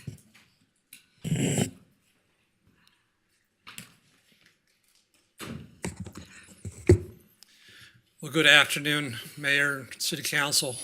It's been a long time to get to this point. Yeah. I want to say thank you. Not for necessarily agreeing with every concern that the neighbors had about this project, but for your willingness to objectively look at the concerns that we raised. We sincerely thank you. Sincerely. I'm guessing the council members who voted not to appeal the decision of Judge Draculich never thought that the developer would take additional action against the city. And I'm guessing if you knew that, you probably would not have agreed to the judge's decision. I'm particularly concerned today about the absence of detail in the proposed settlement of $3.5 million to the public. I mean, this is a public hearing, and I am concerned about spending public funds for something that I think is very unfortunate for a lot of reasons. But there doesn't seem to be much detail in the background information regarding this item. And I think that the public should be entitled to know what the attorneys are claiming in regards to construction delays. Well, what costs do they incur for a construction delay? We get construction delays on projects all the time for a lot of different reasons. Attorney's fees, I mean, which attorney's fees? For what part? This has been a long legal battle. I mean, I thought the judge denied some of their requests for legal fees. So which legal fees are we talking about? And then litigation costs. That's not well defined, at least at this point, for a member of the public. And I want to tell you, I know whatever you decide today will be difficult for a lot of reasons. Who's going to do the presentation? It's just an unfortunate situation. If you do agree, I think that there's certain wording in that agreement probably that will exclude the city from any further legal, encounters with the developer. Is there any way you could include language so that, I was subpoenaed for all of my written records. Is there any way? Yes, I was. And so were some other people. And is there any way that you can also put some wording in? Not so much that I'm concerned, but I know some of the other people that had to provide records are worried that these developers might somehow file a lawsuit against them. I don't think that's going to happen, but is it possible, if you do agree today, that you could put wording that would protect us? Thank you. Thank you very much. Appreciate that. Thank you. Okay. Is there any other public comment? With that, Madam Mayor, we have no additional public comment and have not received any correspondence on this item. Okay, thank you so much. So on my agenda, it says, I thought there would be a staff presentation on here. I don't see one, but I would love to send it to our city attorney, Carl Hall. Do you want to walk the council through what we're doing here today? Maybe provide a little bit more transparency of how we got here, why we're here, because I don't think, to this gentleman's point, that it has been mapped out for the public. And the reason why that's really important for me, and I think everyone on this body, is there's a perception out there in the public that this body has the right to do whatever they want and deny a project for any reason, and it doesn't work like that. There are property rights, there are findings that we have to make. And when we don't and we fall short, then we end up becoming liable. I see it all the time in, online and in media comments about how we have the ability to make those decisions when we really don't. And I think this is a classic example of what happens whenever you can't, get to all the points that we need to be there on the legal side to make sure that the city doesn't have liability. I wish we had that kind of purview, but we don't. And again, I think that's where this council, well, every council, gets painted with this brush that we have the ability to turn down a project, and you could come into a project and not like it or like it, whatever whatever it is, but you have to make the findings because people have property rights. So I really want you to sort of lay that out so the public knows kind of how we get here. Well, I think you hit the nail on the head in terms of, does council have discretionary review or do you not have discretionary review? In this particular case, it started off with a tentative map and conditional use permits for construction of over 676 homes, ended up 632 homes on 955 acres in the Mortenson and Garson Overlay District. Staff recommended approval. Obviously, the applicant recommended approval. Staff or council was concerned about hillside development, traffic, fire, and all those concerns were voiced, and council indicated their inability to make the findings just as our planning commission did. However, when we went to court, the court seemed to rely on the fact that staff recommended it and that the applicant had experts that did address fire, traffic, hillside development. And the court found that your decision was arbitrary and capricious. And so, there is a gray area in the law. I don't think it's very clear in terms of, do you have discretionary review or do you not? And, based upon this ruling, it doesn't appear as though you have discretionary, you can make those discretionary decisions without backup from staff, for example, or other professionals. At least that's the way I'm reviewing this case. Now, at the end of the day, we can, we asked for permission to appeal. That was denied. And they sought damages based upon the delay in their ability to start developing or building these homes. So, initially they asked for, before we entered negotiations, over $20 million. And so, after negotiations and mediation, this was the number that we arrived at.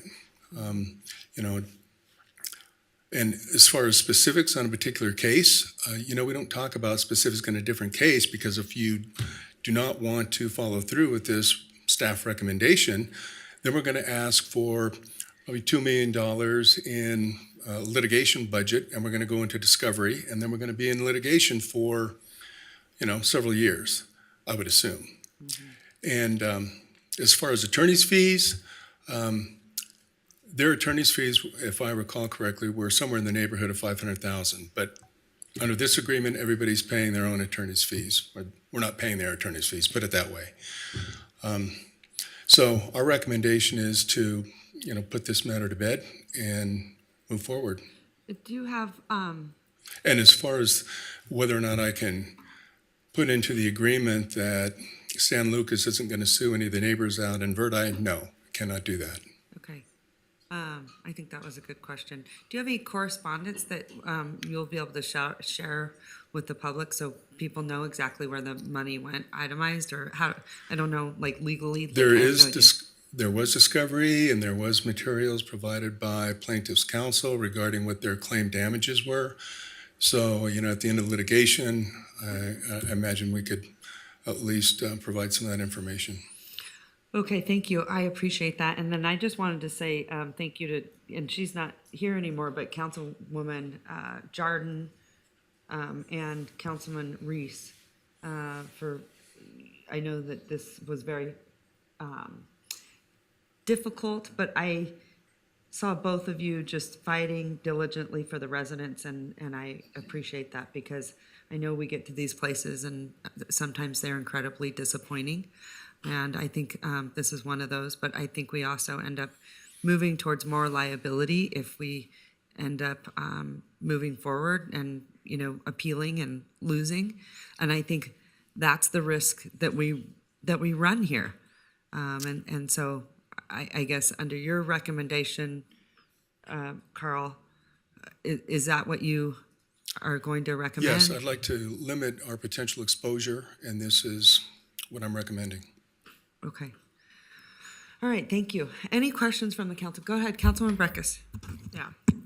So I appreciate the history, but so after the council decided to not appeal and obey council member or Judge Draculich's order to issue the subdivision, they came forward with a suit initially of $20 million in damages.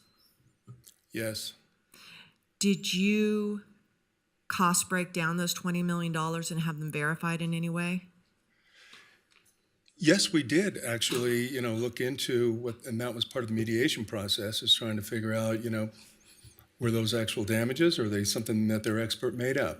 Okay. So they and had that was part of the mediation process. And certainly if you want to go forward, then we can, you know, that'll be part of the discovery process, and then we can hire experts, and then we can, you know, litigate for a couple of years. I'll get to the mediation, but this $20 million is now evolved to, or devolved to a $3.5 million cash settlement out of the risk fund, which is budgeted every year through the general fund by the city. And you said if we don't do this, then you want a $2 million budget to defend this lawsuit. That's right. I'll bring back another item so that we can fund litigation. And how would you propose that be done? Through the hiring of outside counsel? No, I hadn't anticipated hiring outside counsel. Well, the $2 million budget. But I'm anticipating having to hire experts to, yes, experts. you know, address Yeah, their claims. How much, because I've been on for a long time now, how much money did it cost for you to defend the Swan Lake flooding? Is that a ballpark? Because where'd you come up with this $2 million for experts in litigation defense? Discussion amongst my staff. Okay, just I would have liked to have seen Just an itemized estimate. on that. Yeah, Mhm. You know, it could have been, hey, here's a complex litigation that we had to defend on, went to trial, lost. It cost this much in experts, you know, because I, you know, it's just what you're saying. And I get the idea, you don't, if the council says, no, we're not going to go here, you know, I appreciate that we have to keep some strategy, you know, in our pockets. The $500,000 that they stated were their legal fees that Mr. McNeil brought up, isn't there like a standard that the court system looks at to verify legal fees? This gets to go, that not? Yeah, but fortunately, that's not an issue in this particular case, because we are not paying legal fees. But yes, if that were an issue and they requested legal fees, they'd have to show proof that they spent the time on the case to justify those fees. And so through the mediation, when you sat down through the mediator and you went from 20 to $3.5 million, you didn't look over or talk about the legal fees, and he didn't show those up to you or anything like that? Didn't talk about legal fees. Okay, Yeah. okay. But obviously legal fees are off this Correct. now, if we go with this. Correct. Okay, mediation. Who is the mediator? Justice Hardesty, And who assigned him? we selected him. Okay, he appears in some of the pleadings, doesn't he, by name? Some of the exhibits that they offered, correct? Right. Yeah. Is it unusual for a mediator to also be hit by name and exhibit in? You know, in light of the fact that he was involved in resolving the lawsuit between the county and designing the handbook, the Yeah, Mortensen he's- Garson overlay handbook, and that he was the judge over that. Seemed like he was a person that had the most knowledge to discuss this issue. I see it differently. It seems like he's been the biggest proponent and keeper of it and maybe had a conflict of interest, but I don't know the judicial ethics. But I just want that to go in because I know I got a copy of some of the Yeah, and Madam pleadings. Mayor, if we could refrain from, we haven't notified Justice Hardesty Okay, so that he was going to be. I'm keeping We just quiet, do not can't want to talk- violate the can't- open meeting law by, talking about people without giving them the opportunity to respond to the comments. Yes. You think it would be an OML problem? Okay. That's the concern that Okay, we have, sure. yes, so we'd So, advise that. let me ask you again, how many days of mediation did you go into?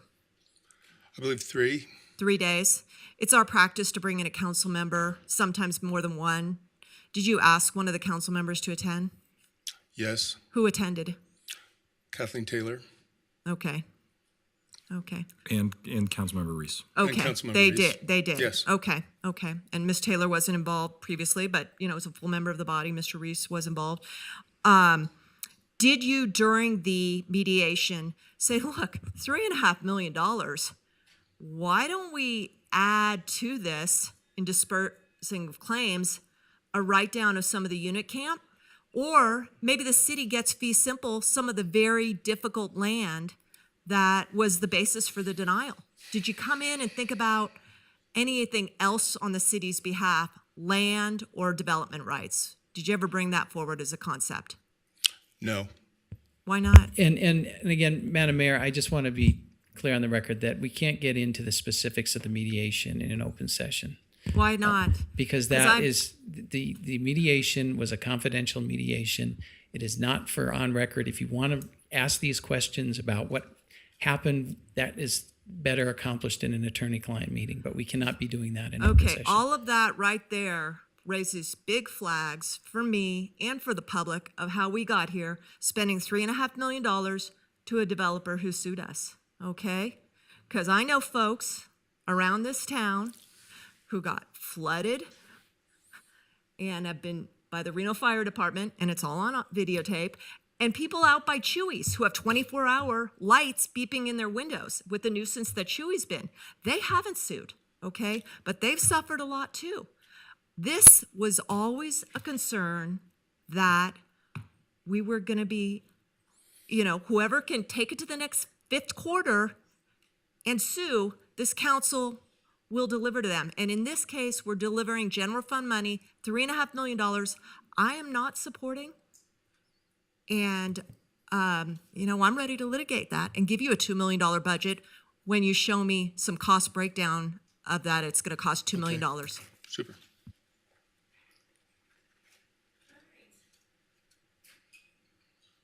Vice Mayor Reese, you want to? Sure. So this is a difficult project for me because, as I think this body knows, I voted against the San Lucas project twice, and I also voted to appeal Judge Draculich's order.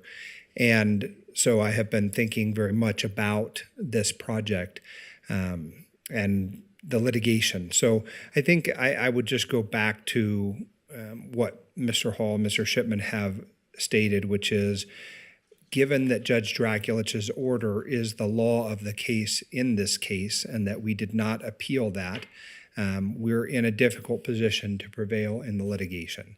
The law of the case in this case will be that we somehow exceeded our discretionary authority, and now what we're really talking about is what are the damages. And so that is the problem that I find myself with.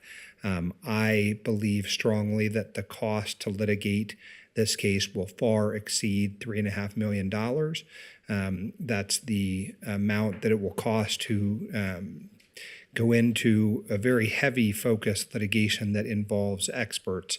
And so for my part, it's really a business decision. I'm certainly interested in hearing my colleagues' comments about what the risk is in terms of the excess liability above the $3.5 million. For my part, too, I will say that I did attend the mediation with Ms. Taylor. It was, I think, a very a good effort on our staff's part. The lawyers assigned to this have been top notch. Their work is impeccable. Justice Hardesty, I think, did a very good job of trying to help the parties reach a resolution, and I could find no fault with any of the activities that he undertook. So again, I'm interested to hear if my colleagues have any thoughts, but from my legal perspective, there are certainly going to be more costs associated with this case than $3.5 million. And the uncertainty is that we can spend, in excess of that, and we know that there are hard costs. For example, the hard cost that I think is most telling is the fact that we increased our sewer connection fees between the time this project was denied and now what they are today. And so certainly the developer can point to that as a hard number, and that number is on the magnitude of somewhere in the neighborhood of $7 million. And so just the sheer damage numbers, when you start to add them up, are pretty high. And so, I'm willing to hear my other colleagues' comments. I also think, Madam Mayor, you hit the nail on the head earlier, which is we don't have all the rights that people sometimes imagine us have on this dais. Our review is discretionary, but that review is often involved in the checks and balances that come from being one part of a government system that has three separate and co-equal branches. And so I think there have been people who have reached out to me that have said, hey, I'm worried about the precedents that get set here by this action. I think that is a red herring. I think this is a very unique case that is really primarily dictated by the fact that we did not appeal Judge Draculich's order and are now kind of stuck with what that order says. So again, I'll let my colleagues have a few minutes to chat about it, and then I may have some second questions and come back around. Okay, thank you so much. Councilwoman Ebert, go ahead. Yeah, I have some questions. What were the specific reasons given for saying no to this project? No. And why didn't they hold up? If I may, Madam Mayor, just as a quick review, and I think Carl touched upon it, Mr. Hall touched upon it. So it came up through Planning Commission. Planning Commission had issues regarding access, regarding hillside development, and regarding fire services. Council heard those and had very similar concerns. So the record was built upon that. And we're talking, that was a prior case. So just so we understand, there was the case for petition for judicial review. That's the one in which Judge Dracula issued her order. And then there is the current case, which is a damages case, but it is based upon what happened in that case. So this was a, again, quickly to your point, if I can, it was at hillside development, access, and fire services were the concerns that the council had in denying the tentative map and the. Okay. And just out of curiosity, was Councilmember Taylor on the Planning Commission that declined this? I believe so. Okay. Is there any conflict with having her being part of the mediation as well? There is not. Okay.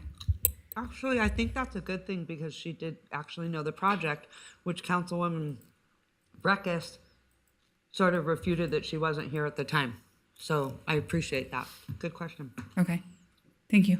The other thing is, I guess, and maybe I'm wrong, John or Carl, but if we just started denying projects, we could put the city into bankruptcy. Do you agree with that?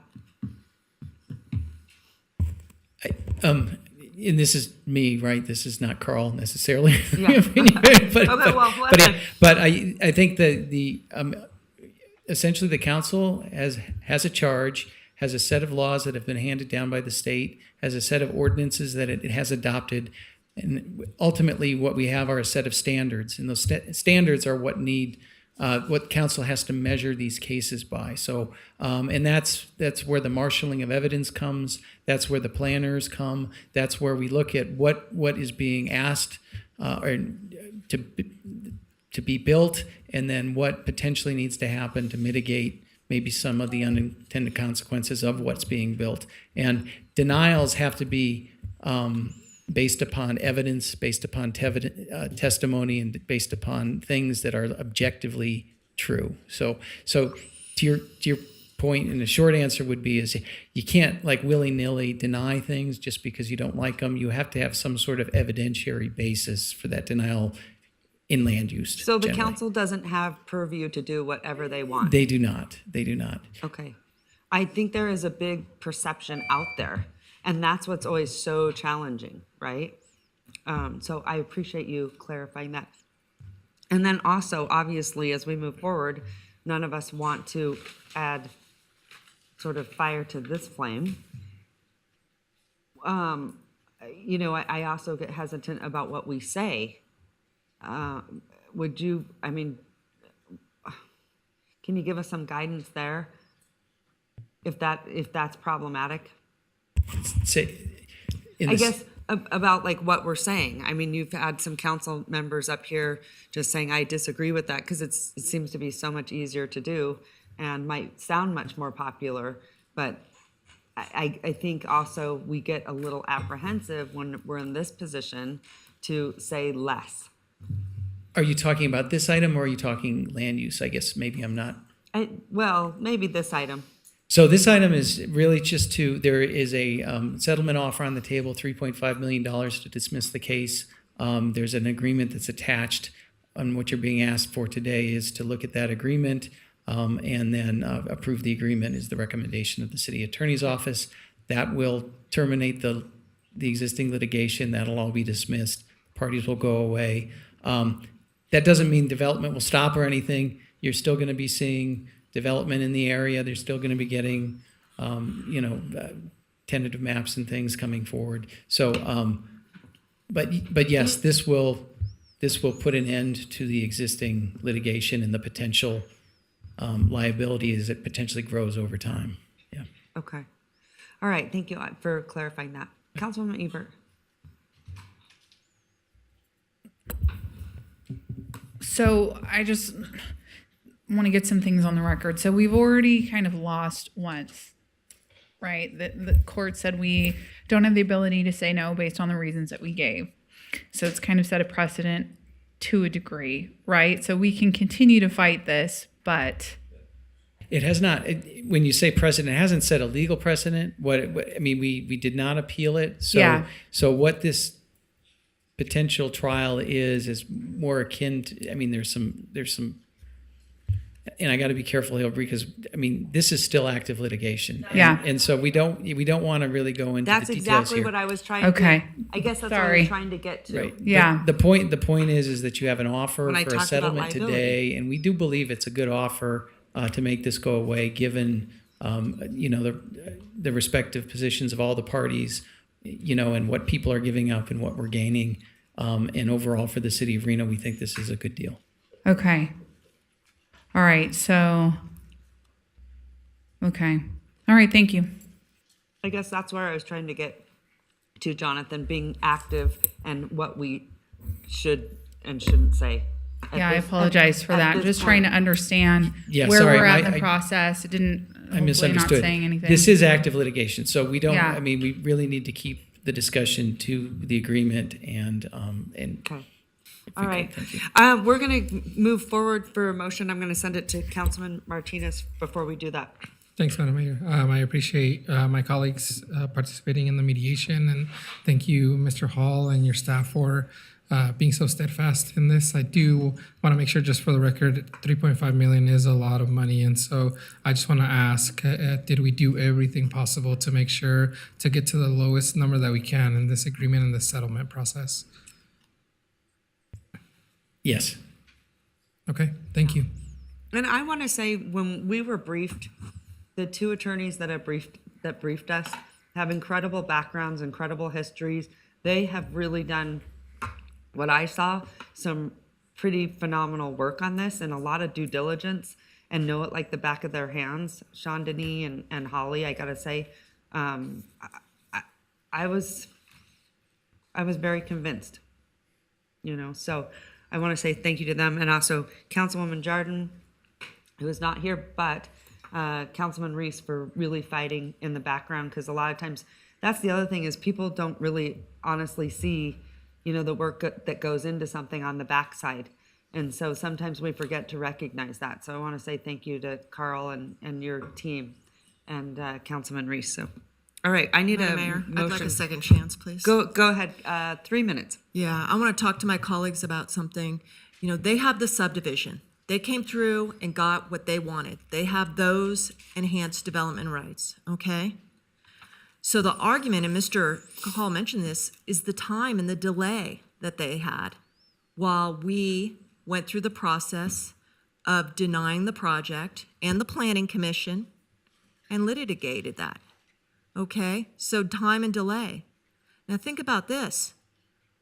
How much delay it could happen in the future with them?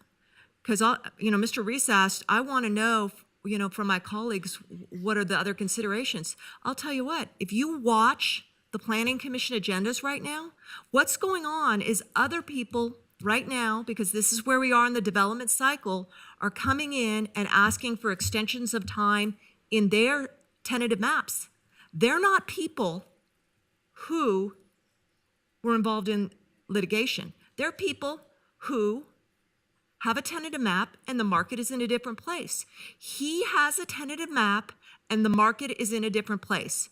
We don't owe him for this time. Okay, we do not owe him for this time. We do not owe him $3.5 million for time because we haven't quantified the other factors of the time. He probably wants to sell this to Toll Brothers or someone else. Okay, it's very difficult land. There's a lot of other tentative maps out there. Most of the market wants to build single family right now.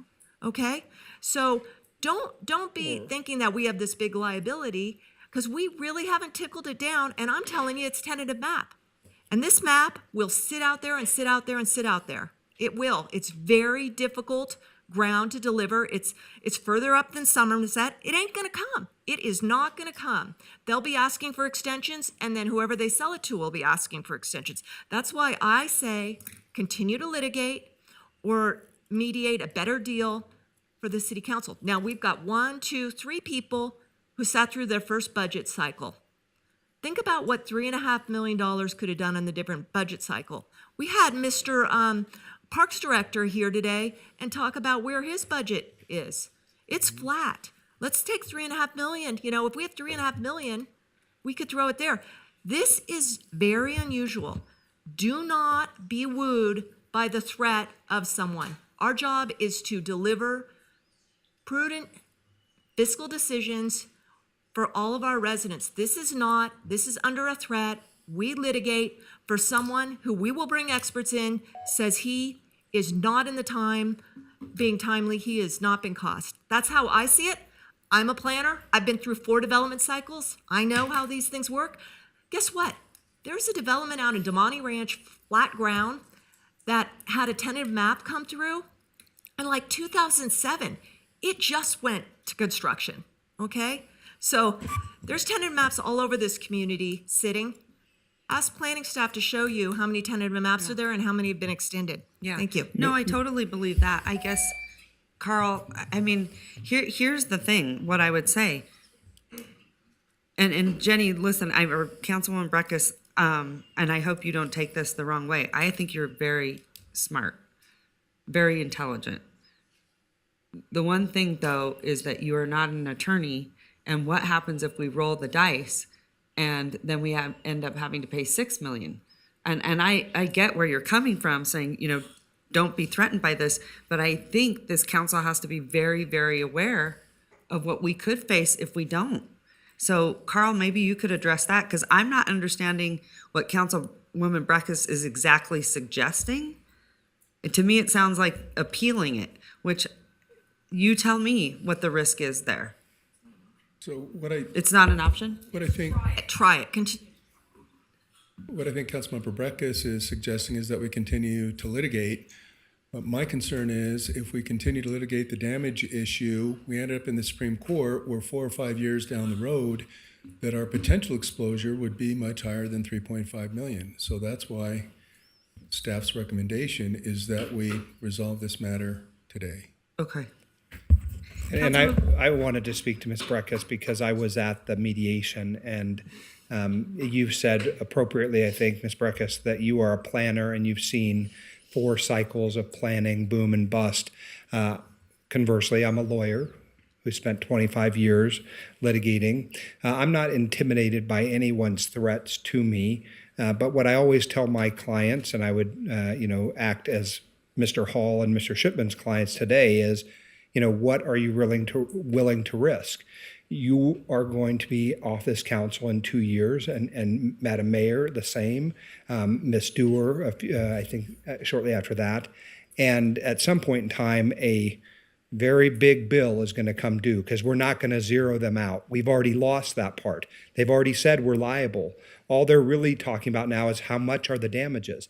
And you are right that the damages, I don't think, can be inflated by the fact that we are in a very difficult building environment and no one is either building or buying. Those damages are why the high number of like 24 million, which they started with, was laughable, right? So what we tried to figure out during that mediation process is what are really damages here? And how do we make that 20 million or 22 plus million dollars be as small as possible that we can both walk away from it unhappy? The developer and their folks certainly believe they're entitled to more. We, of course, would like to have less, and that is often the sign of a good settlement where no one agrees. And so the damage experts who are going to have to be hired are economists, realtors, construction people. All of these things are very expensive. Litigation is time consuming, so there's the cost to the city when we have other things to be doing. And ultimately, it's just not a risk that I am willing to take, meaning I voted with you to appeal it. I was thankful that you and I and Ms. Dewar did that, but our colleagues at the time felt that they were cutting off the liability as best they could at that time to stop the inevitability of larger damages. Who knows how much that could have been? And so I don't find fault with that, except to say that I voted with you, Ms. Breckus, to continue appealing, and that was not the route. Now, faced with the prospect of the fact that we have an order that says we are liable, it is not a question of fighting that. That fight has been fought. It's a question of how much does anyone owe? And that number is going to be significantly larger than $3.5 million. And even if you just calculate the interest from the point in time when it is, plus the sewer credits, as I've indicated, I think the sewer credits alone were somewhere on the magnitude of $8 million. And I, like you, believe that they are not going to build this project necessarily, that it is going to be a tentative map that comes in and sits and does things.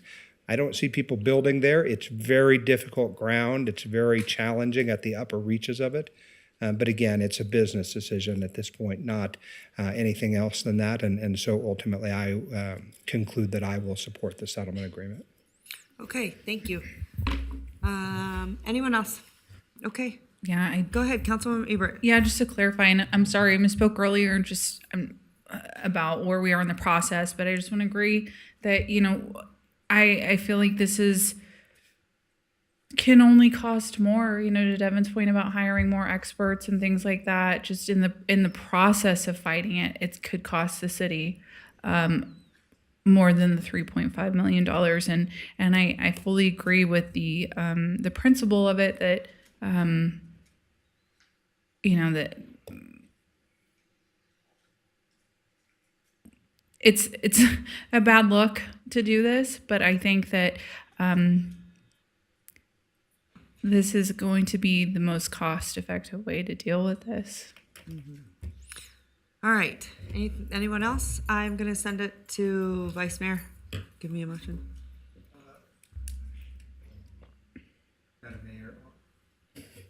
Madam Mayor, I will move to approve staff recommendations. All right. I have a motion. Do I have a second? Madam Mayor, Go ahead.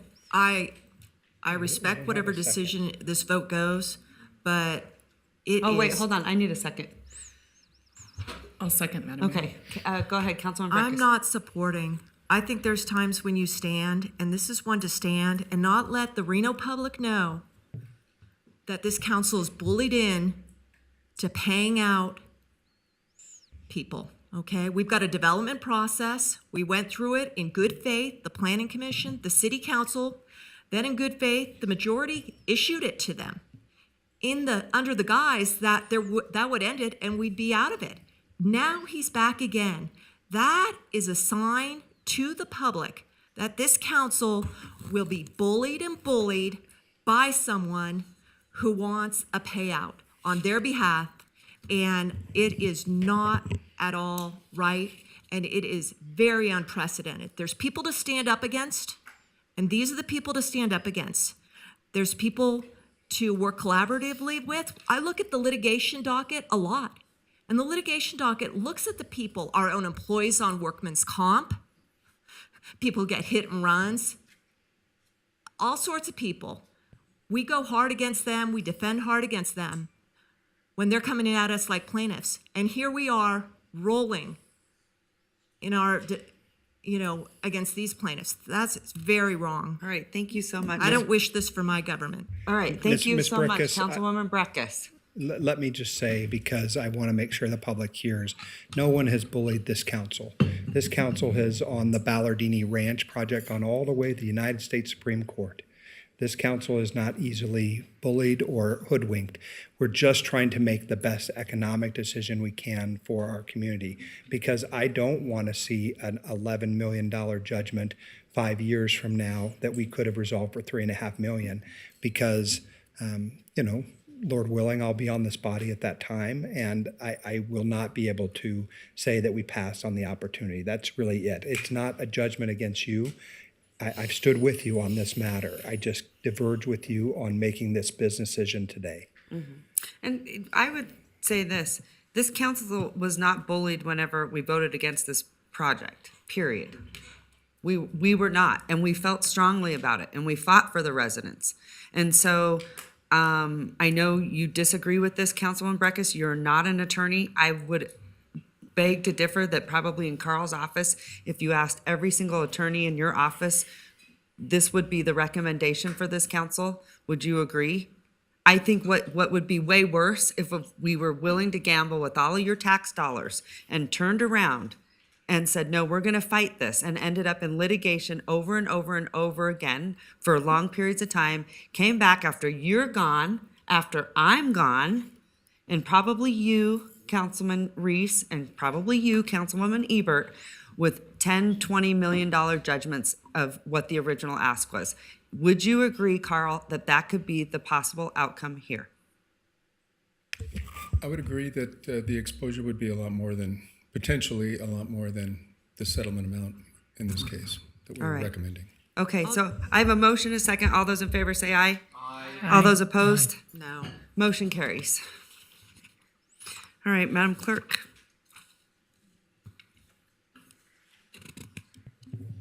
Thank you, Madam Mayor. We're now moving on to item D3. D as in David, 3.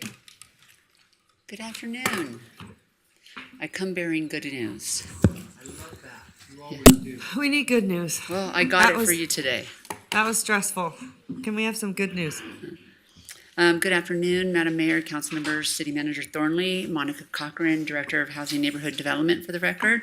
I'm here today to request acceptance of an appropriation made from AB 396 for the purpose of providing rental assistance.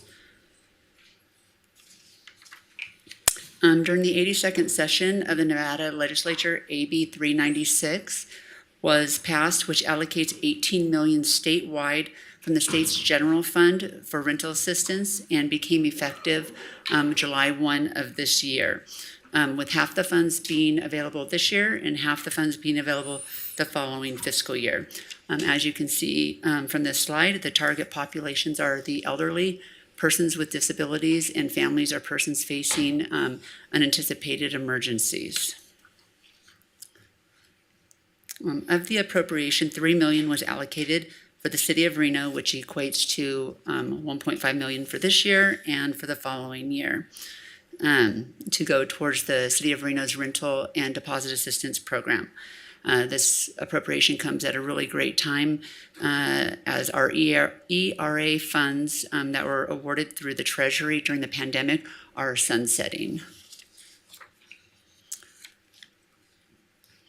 I'd like to take this moment to discuss the rental and deposit assistance program that these funds would support. As you know, the city operates a rental, or has operated a rental and deposit assistance program for many years. This program was greatly expanded during the pandemic with funding, extra staff, and infrastructure put in place to help households in need. In the past 3 years, we've dispersed $11.7 million, assisting approximately 3,600 households, which are non-duplicated households. I'd also like to mention that of this amount, just in the last year, it was 4.5 million and 1,400 households for the last fiscal year. This is 3 years, and then I just wanted to note, just for last fiscal year, it was 1,405 households and 4.5 million. And the average number of months of assistance for folks was 2.25 months. Okay. Clients are eligible for up to 3 months of assistance, whether they get it at one time or at separate times, but up to 3 months. However, once they reach that maximum, they aren't eligible to apply again for 24 months. Our program serves the most vulnerable households with a maximum income of 60% AMI. Many of these households are just making ends meet, that sometimes they have to choose between utilities and rent, and they can get into some sticky situations sometimes. We know it's unlikely that these households would experience one housing instability crisis in their lifetime, and it would be cruel for us to limit this assistance to once a lifetime. So therefore, they're eligible again once every 2 years if they hit another housing crisis. As the pandemic has tapered off, and our program is reverted to a true emergency assistance program, we started trying to gather some additional information instead of just households served and dollars expended. We started sending out surveys, and the way that they're going to go out, we kind of went last fiscal year, and then we'll be doing 3 months, 6 months, and 12 months. We'll be checking in with households. And this is where we asked just a few questions about their current housing situation, some services that they might need in the future, and their satisfaction with the service that they received. As you can see from the respondents here, 86% of the folks that we assisted are still housed, with a great number of them still being in the house that they were or the unit they were in when we assisted them. And 96% exceeded, was satisfactory or exceeded in the experience they received from our staff. I like the blue line. I think it's pretty cool. I have great people, so I'm really excited about that. As we go on farther down the road and we have more data to collect, I think that we're going to see some really good trends. Oops, go back. As many of you saw on Monday, well, not many, but council members Taylor and Martinez saw during my presentation to CHAB on a similar topic, I had many quotes that staff receive thanks from people that we help. Some are handwritten, some are emails. And I just wanted to read one to you because I think it kind of says it all in what we hope will be accomplished for most people. Words cannot describe how much this program helped me. It really allowed me to get back on track during a difficult time. I will forever be grateful and hope this program can help other families and individuals in my situation. I hope to pay it forward one day. I think that one statement says it all and makes my heart happy.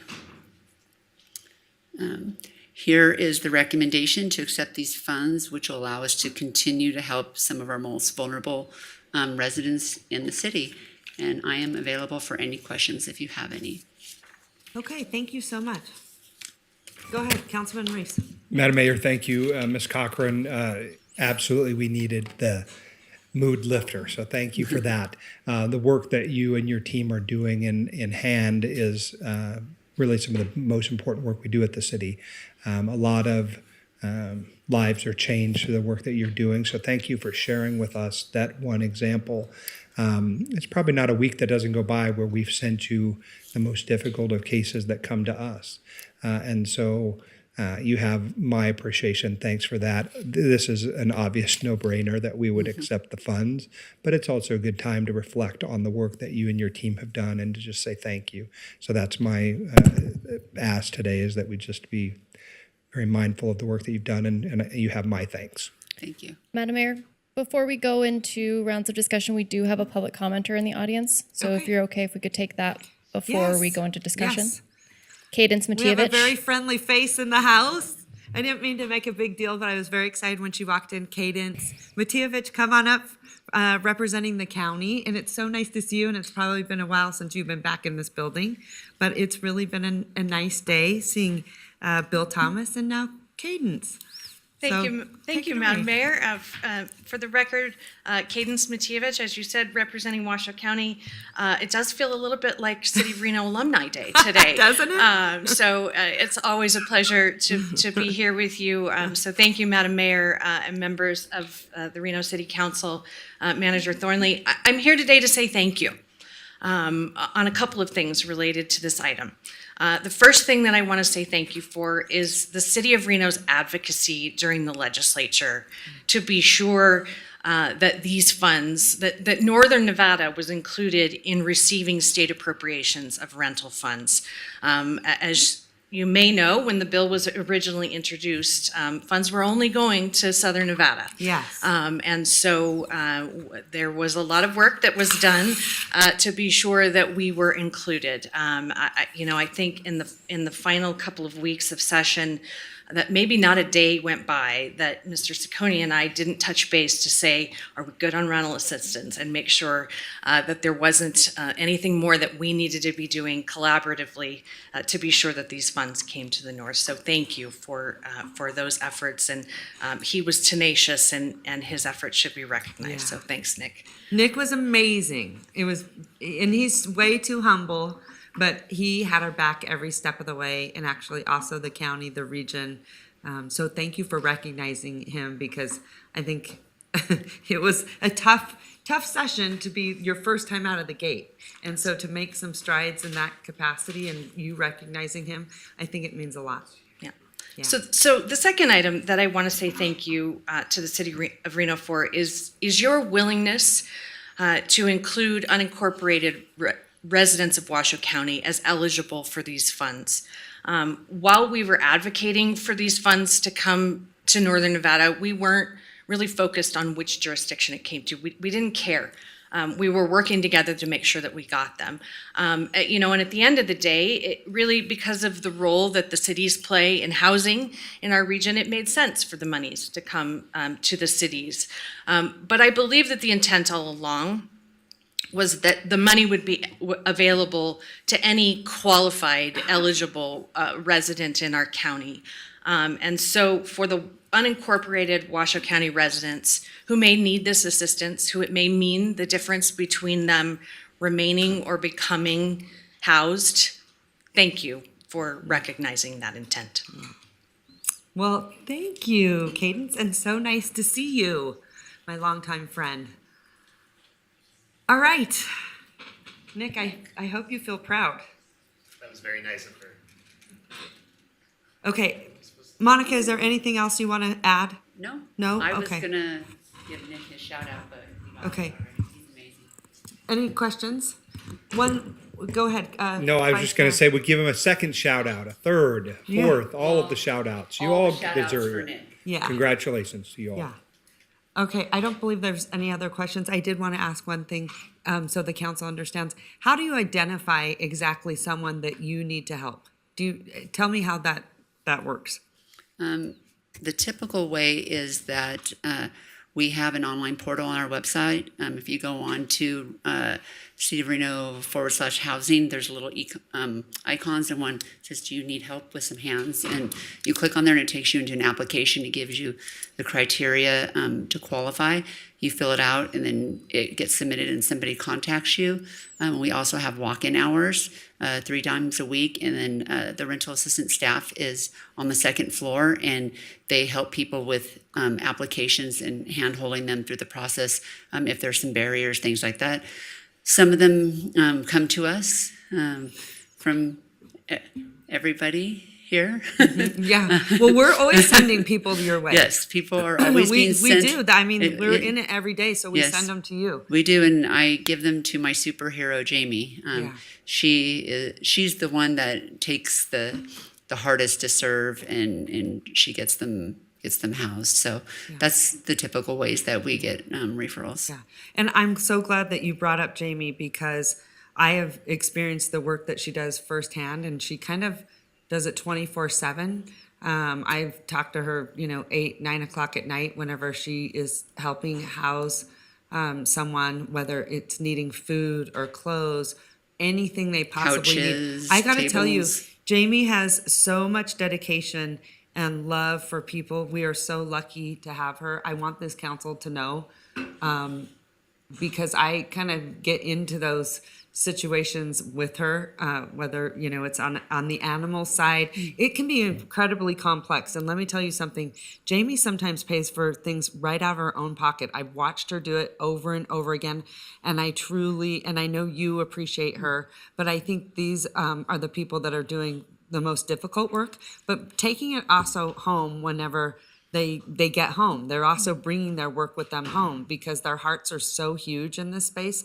And I just don't know if people ever get to see that side of things. So I'm so glad, Monica, that you recognized her. Yeah, she's amazing. She right now is working on a couple of special cases at this very second. Very, very special. I don't know if you guys remember, what was his name? Patrick? He came to council. Christopher, yes. What was that, a year and a half ago? Yes, she's been hand-holding him for a year, and he has now just got accepted into the Anchor program with VOA, so he'll be on permanent supportive housing. So permanent supportive housing. Now, he fell through the cracks a few times because there was funding one minute, and also he does really well, and sometimes he doesn't do so well, just depending on whether he's, getting in to see a physician or whatever. It's very complex. And Jamie held his hand for an entire time for a year and a half, which is basically, the work of a full-time social worker and case management. And that's what she's doing here at the city of Reno. I don't think anyone has a clue what you guys do and the value you bring. I've just seen it firsthand because I've lived a lot of these experiences with you guys. So I appreciate it. Well, and Jana, of course, Miss Letts, who is with you today, is another one of your rock stars. She is. I wouldn't want her to do think this that we work, but she is a rock star on another area. So I'm just many the person areas. standing here. They're doing all the work. I know they are too. I just want to say, I've seen Jamie in the field, and what was it? People love her. They love her, but also Roberto. I got Roberto, Alex, Sierra. Yep, all of. So everyone up here should be super proud of these people, because they go out and help the most vulnerable people in our community, and we never get to really see it and thank them. So thank you. Thank you. Well, they're watching. Oh, are they? Yeah. Usually they don't watch. They do. They watch. Well, anyway, I'm super grateful, because like I said, I don't think people get to see the behind the scenes and how hard they work. So it's a hard job. Yeah, that's for sure. Hard job. Okay, so I had a motion and a second. An enthusiastic motion to approve staff recommendation. Second? Oh, yeah, I'll second. All those in favor say aye. Aye. All those opposed? Motion carries unanimously. Thank you. Thank Have a you good day. so much. Thanks, you guys. Okay, thank you, Cadence. It was so nice to have you here. And I know Nick is so appreciative.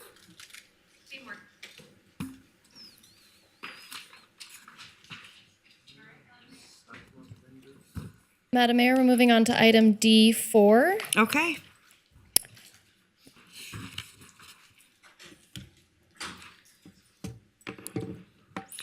All right, item D4. Madam Clerk, do you have any public comment on this item? Thank you, Madam Mayor. We have no public comment registered. Additionally, we have not received any Oh, here, correspondence on read this this. item. Okay, wait, I'm sorry. No public comment, Okay. no correspondence received. All right, thank you so much. Take it away. Good afternoon, Madam Mayor, council members. Lance Ferrato, Director of Business Licensing, for the record. So the reason we're here today is Senate Bill 92, which was adopted by the legislature last session.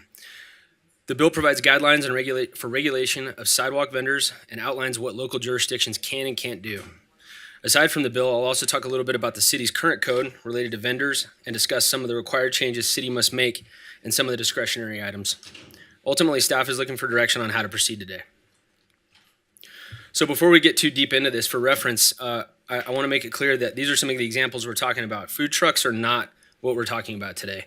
I'm referencing mobile carts and stationary stands that you might see on the sidewalk, something like a hot dog vendor, a fruit vendor, something to that effect.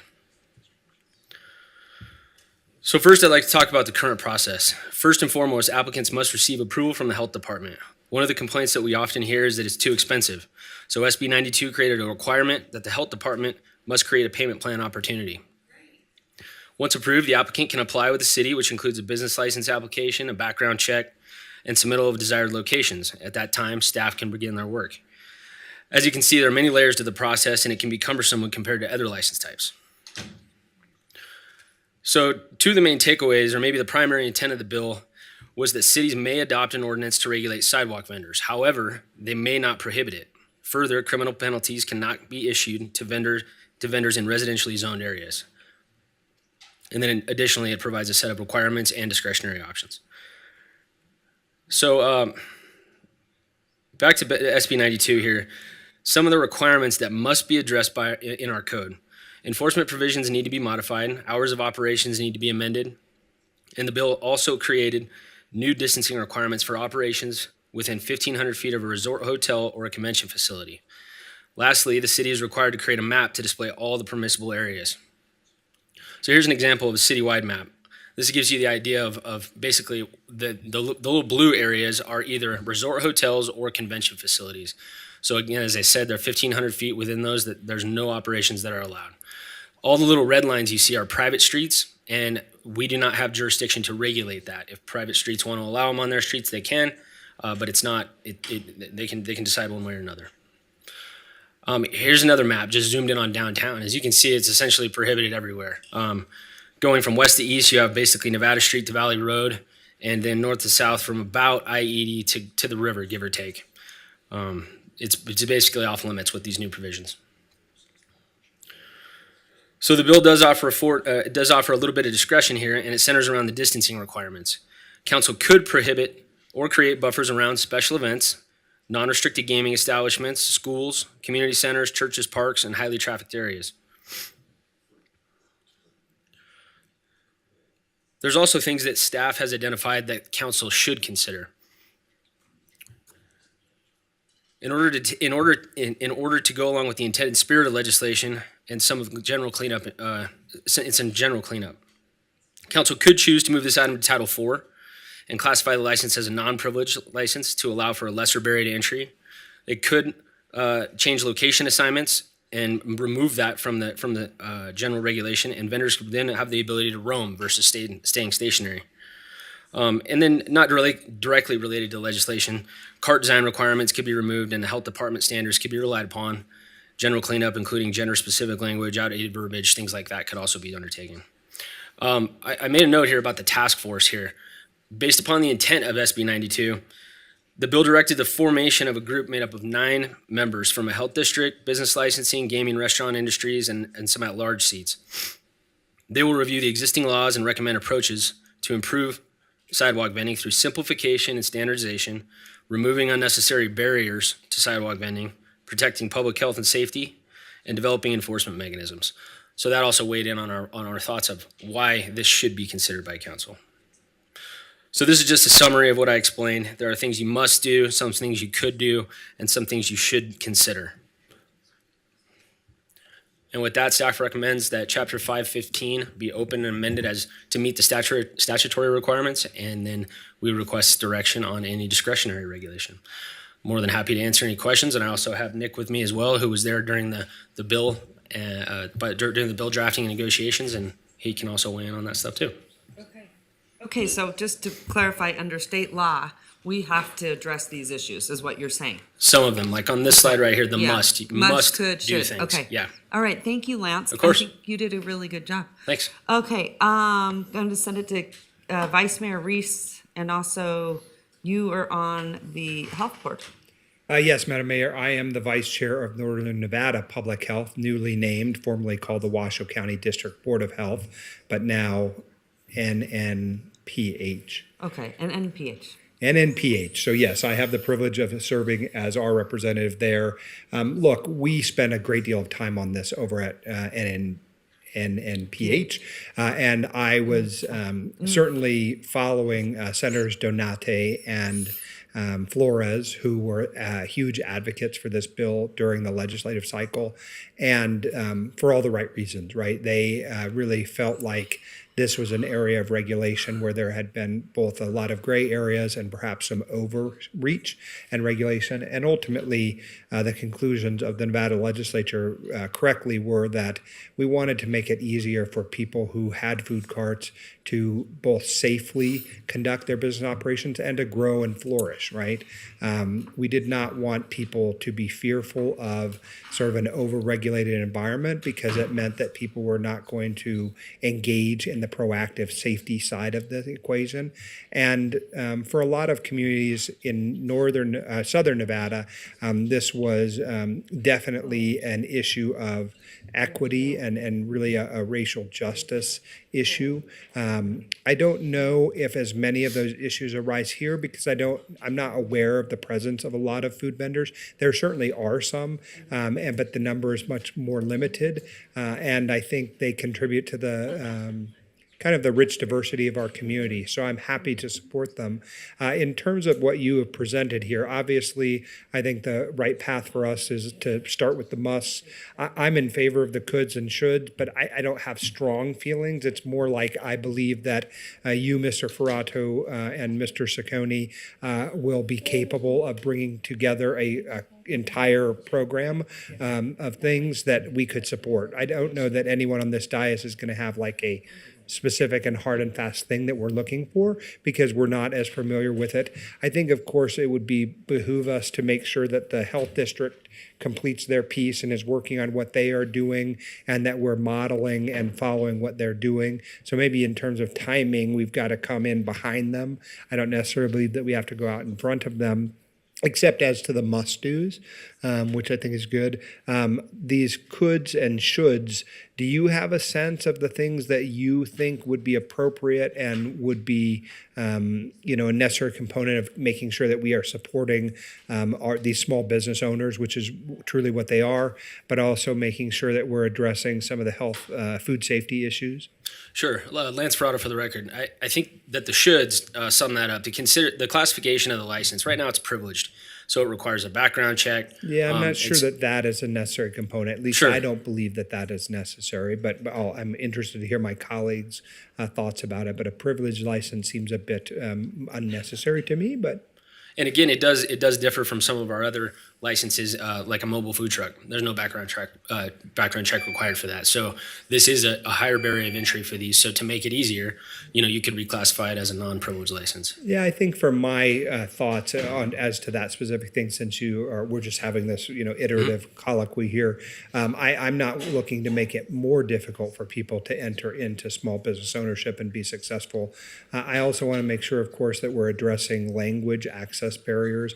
I know over at the county and also at the NNPH, they have held different kinds of food vendor outreach events where they are bringing in people, mostly Spanish speaking, but I think there are other communities among our Northern Nevada community, Hamon community, some of the Native Pacific Islander communities that might benefit from having the kind of resources that are in their native languages.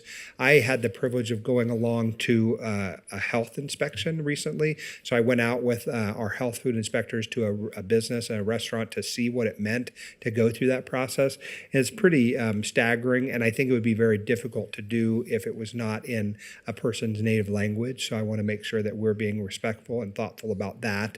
Again, our community continues to grow in its diversity, and we, of course, want to support small businesses, and sometimes those take the form of street vendors, sometimes it's pop-up fairs like at the McKinley, and all those things. I think we should be reducing barriers to entry into those spaces because I think that's what happens in a diverse and vibrant community. Okay, thank you. Any other questions? Councilman Martinez, go ahead. Thank you, Madam Mayor. I think similarly to Councilmember Reese, I would think it's it would be beneficial for our community to not increase the barriers of access for these small business owners. And we did hear from a few commenters earlier today, and so maybe doing this as a standard license instead of a special license could be something we can consider. And as long as they're not parking their establishments somewhere that isn't prohibited, allowing them to have that free roam ability to be able to cater to the needs of their clientele. So those are just kind of two things that I wanted to get on the record, and I do appreciate the advocacy from Nick at the legislature to make sure that this came through. All right, any other comments from council? I'm going to send it to Councilman Reese. Go ahead. Madam Mayor, I'll move Vice to Mayor. approve staff recommendations with the direction that we've given and look forward to the continued discussions. All right, I have a motion. Do I have a second? Second. All those in favor say aye. Aye. All those opposed? Motion carries. Thank Thank you. you. All right, Madam Clerk, sending it right back to you. We are on item D5, and we do still have a public commenter in the audience. We do have public comment. in the Tom audience. Dunn, come It better on be the down. one and only Tom Dunn. You're It the better next be. contestant. Because the cool thing about Tom Dunn and myself, we've been here for many years doing this together, right? Yes, ma'am. Okay, take it away, Tom. The floor is yours. Good afternoon, Madam Mayor, members of council. For the record, Tom Dunn, representing the men and women of the Reno Firefighters Association. We are here in support of item D5, and as many of you have gone through our political action process when running for council, running for appointment, we have had multiple conversations with multiple people across the county for the last 20 plus years on dispatch. Virtually every study that has been done on the fire service in Washoe County for the last going on 30 years now mentions fixing dispatch, fixing the problems, radios, multiple agencies, whatever the case may be. Item D5 actually helps move forward with this project in totality. So you're going to get history of what's been happening behind the scenes, but basically the current dispatching system we have has been in effect since approximately 2002. It's a legacy system. It's no longer supported. To kind of use a piece of history, basically it's Windows 95 technology, and we're working in the 21st century. And the support that our dispatch system needs, our public safety agencies need, we need to update it to a modern system. One of the things we have in the fire side is called INFERS, and INFERS is migrating into the National Emergency Response Information System called NERIS. This new system will be able to help with that migration once it comes online. The new dispatching system and software also support the Firefighter Cancer Registry by automatically submitting data to the national level for data collection, analysis, and individual reports on each firefighter that is registered for data on responses, exposures, and occupational health and safety issues. And once again, this is a seamless system between your first responder agencies, Reno, Sparks, Washoe County, and including REMSA.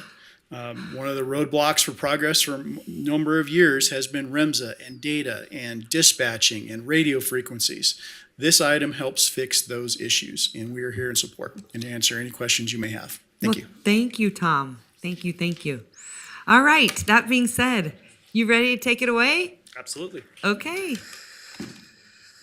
All right, Madam Mayor and members of the council, for the record, Cody Shadle for your public safety dispatch. I'm hoping to keep this theme of accomplishments and positive highlights going, especially this late in the afternoon.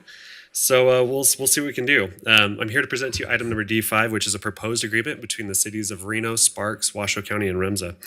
And it's for the governance and operation of a regional replacement public safety software suite. Now, I know that's a mouthful, but really this is a remarkable feat, and I want to take a moment for all of us to just celebrate what kind of achievement this is. So, as a region, we've long understood the need to improve our 911 processes and create a better user experience for our community. Citizens and even members of this body have shared frustrating experiences due to the reliance on call transferring, redundant questioning, and complicated coordination during moments of high stress. The need for a single unified CAD platform has never been more prevalent than right now, nor has there been this level of awareness and attention in this vital service. Well, we've heard these calls for change, and with the guidance and leadership from this council, we understand that the 911 system needs to be better. The processes need to be better. This agreement represents the collective regional efforts to improve upon these experiences. The approval of this agreement is a necessary step before our project teams can finalize our vendor contracts and begin the process of replacing our aging CAD and RMS systems. So I'd like to give you some background on this topic.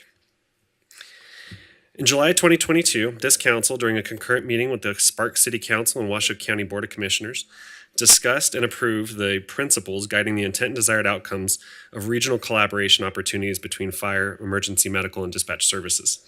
During that meeting, it was described that the desired end result of this process was to design a dispatch and regional 911 call process that serves the community by prioritizing the user experience and the appropriate deployment of resources. And this was through a reduction in duplicated processes, improved use of technology and resources, and simplified government. Although this project to replace these systems were already in place and was already underway, this new direction from council following that meeting highlighted the need to expand the scope and primary stakeholders of the original project. Essentially, what began as a software replacement project had now become an opportunity to redesign the backbone of our entire regional 911 system, and it required the expansion of the original partnering agencies. As mentioned before by some of our public comment, as a direct result, our regional project began engaging REMSA to join the project as a partner agency, and the statement of work was amended to ensure all agencies' needs were addressed. Since that time and over the last year, staff from all the regional partners, including REMSA, have worked together to draft this governance agreement before you and include an extensive legal review from all entities. So while this project's evolved from its original purpose, it's really important to understand the various stakeholders represented. As mentioned, this process has always been a regional project, but with your direction, that term regional became more inclusive and comprehensive for the entire 911 response system. During this process, we've identified 4 partnering agencies with an overwhelming responsibility to operate and support these systems. Those partners are the City of Reno, the City of Sparks, Washoe County, and now REMSA. These 4 partner agencies represent, either through contract or jurisdiction, 26 functional stakeholders, which includes our own police, fire, public safety dispatch, IT, and records departments within the city, as well as those we contract with. As you can see, the list is not small, and this is no small endeavor.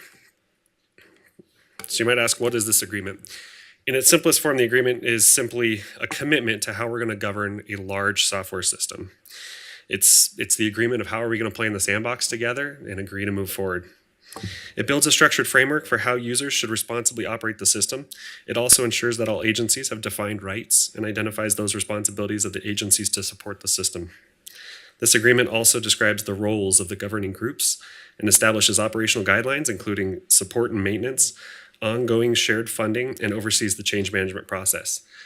And I really want to highlight this shared funding is a new endeavor for our public safety technology solutions. And the included funding model within this agreement will help us to share and manage those obligations, both for operations and ongoing support throughout the lifetime of this software. This agreement also provides a pathway to utilize alternative funding means, such as the 911 fund. While our regional project teams have been working over the last couple of years on this process of replacement, the 911 Advisory Board, who is in charge of overseeing the 911 fund, has simultaneously been planning to support this project. As a result, they've already allocated and budgeted for implementation and annual costs directly related to the CAD platform, which will reduce the City of Reno's funding commitment by nearly $1.3 million over the implementation period and over $200,000 annually thereafter. This represents a more than 45% of all the overall, 45% of the overall funding for all these systems. Once approved, the governance agreement will also create 3 new boards with specific roles and responsibilities. These boards will ensure the integrity and responsible use of the systems while providing equitable representation from each of the partnering agencies. A managers board comprised of the city manager for Reno, the city manager of Sparks, the county manager, and the CEO of REMSA is responsible for the government oversight, budget approval, and provides an avenue for conflict resolution if needed. An executive board will be represented by chief personnel from the response agencies and will be responsible for many of the operational policy decisions, including establishing an operations manual, developing the annual budget, and ensuring the health and performance of the systems. A change advisory board will also be created and filled by subject matter experts and technical staff from the represented agencies. And this board's sole purpose is to manage the process of change requests, enhancements, and upgrades of the system, and ensure that there is no undue risk or harmful risks that are obtained. This collection of boards, while structurally cumbersome, will provide a new level of transparency and public understanding for how our public safety systems are managed and maintained. So now the important part, why do we need it? Well, from the direction of this body and in that concurrent meeting, we identified what that end result was and what we were hoping to achieve. And in order to improve the user experience, we need to consolidate the technologies used in the 911 systems. By bringing all regional agencies into the same information environment, we can eliminate those obstacles that have prevented us from seamlessly sharing information. Once all information is accessible and readily available through the dispatch process, we can make better decisions about how to appropriately deploy our valuable resources. Also, with information maintained in a centralized system, we'll have the opportunity to eliminate duplicate processes. And this includes that repetitive and redundant questioning of our callers. This continues to be a pain point for many of our callers and even members of this council when they've had to access the 911 system. Through the modernization of our technology, we'll also be able to leverage new functionality and achieve improved efficiencies in our 911 processes. This means a reduction in response times and simplifying routine interagency coordination. And finally, by establishing a simplified shared governance, we create a strong framework that will ensure this technology solution continues to meet the needs of our community, even as it grows and changes. It also helps us share the responsibilities of this system across all the agencies who are operating it. With this agreement, I can confidently say that we're well on our way to achieving each of these desired outcomes. So what's next? Well, over the next 2 weeks, the other 3 governing bodies will hear this, of the partnering agencies, will hear and vote on this same agreement. Once approved, our project team will move forward with signing the agreement with our vendor, and our replacement project will be off and running. With the project kickoff expected within 90 days, we anticipate to begin the initial steps of configuration by the end of the year. And we've already identified implementation teams and representatives from each partner agency, and we'll work collectively over the next 2 years to configure, implement, test, and train ahead of our go live, which is expected near the end of 2025 or at the beginning of 2026. Now, I know our initial timeline does span 27 months. It's really important to keep in mind what this agreement represents and who it represents. And it's those 26 functional stakeholders, which includes more than 2,000 individual users across the region. And they all need to be trained and prepared to operate on a completely new system by the time of go live. So this agreement really does create the opportunities for our city and regional partners to make significant and positive impact on the 911 system. And it directly impacts the health and safety of our community. But while I've stood up here explaining how this will allow us to fix the 911 system, I would be remiss if I didn't take this opportunity to recognize the hardworking and dedicated 911 professionals who serve our community each and every day. It's through their professionalism, dedication, and exceptional skill that have allowed them to navigate this complicated process and provide services in the most difficult of times and in spite of those limitations that we've highlighted today. While we have prioritized the goal of improving the user experience, our public safety professionals are also set to have their experiences improved through new efficiencies and increased capacity. I'm thankful for the support of our regional partners, our departments here, the departments that we have represented in the building, our chief of police and chief of fire, and those hardworking professionals who are responding to these critical incidents. This is not the end of the road, but the first of many significant steps towards regionalization, and I'm confident that with the continued leadership and support from this body, we'll achieve our goals and see an improved regional 911 emergency response system in our near future. With that, I have the recommendation on the board, and I'm available for any questions you might have.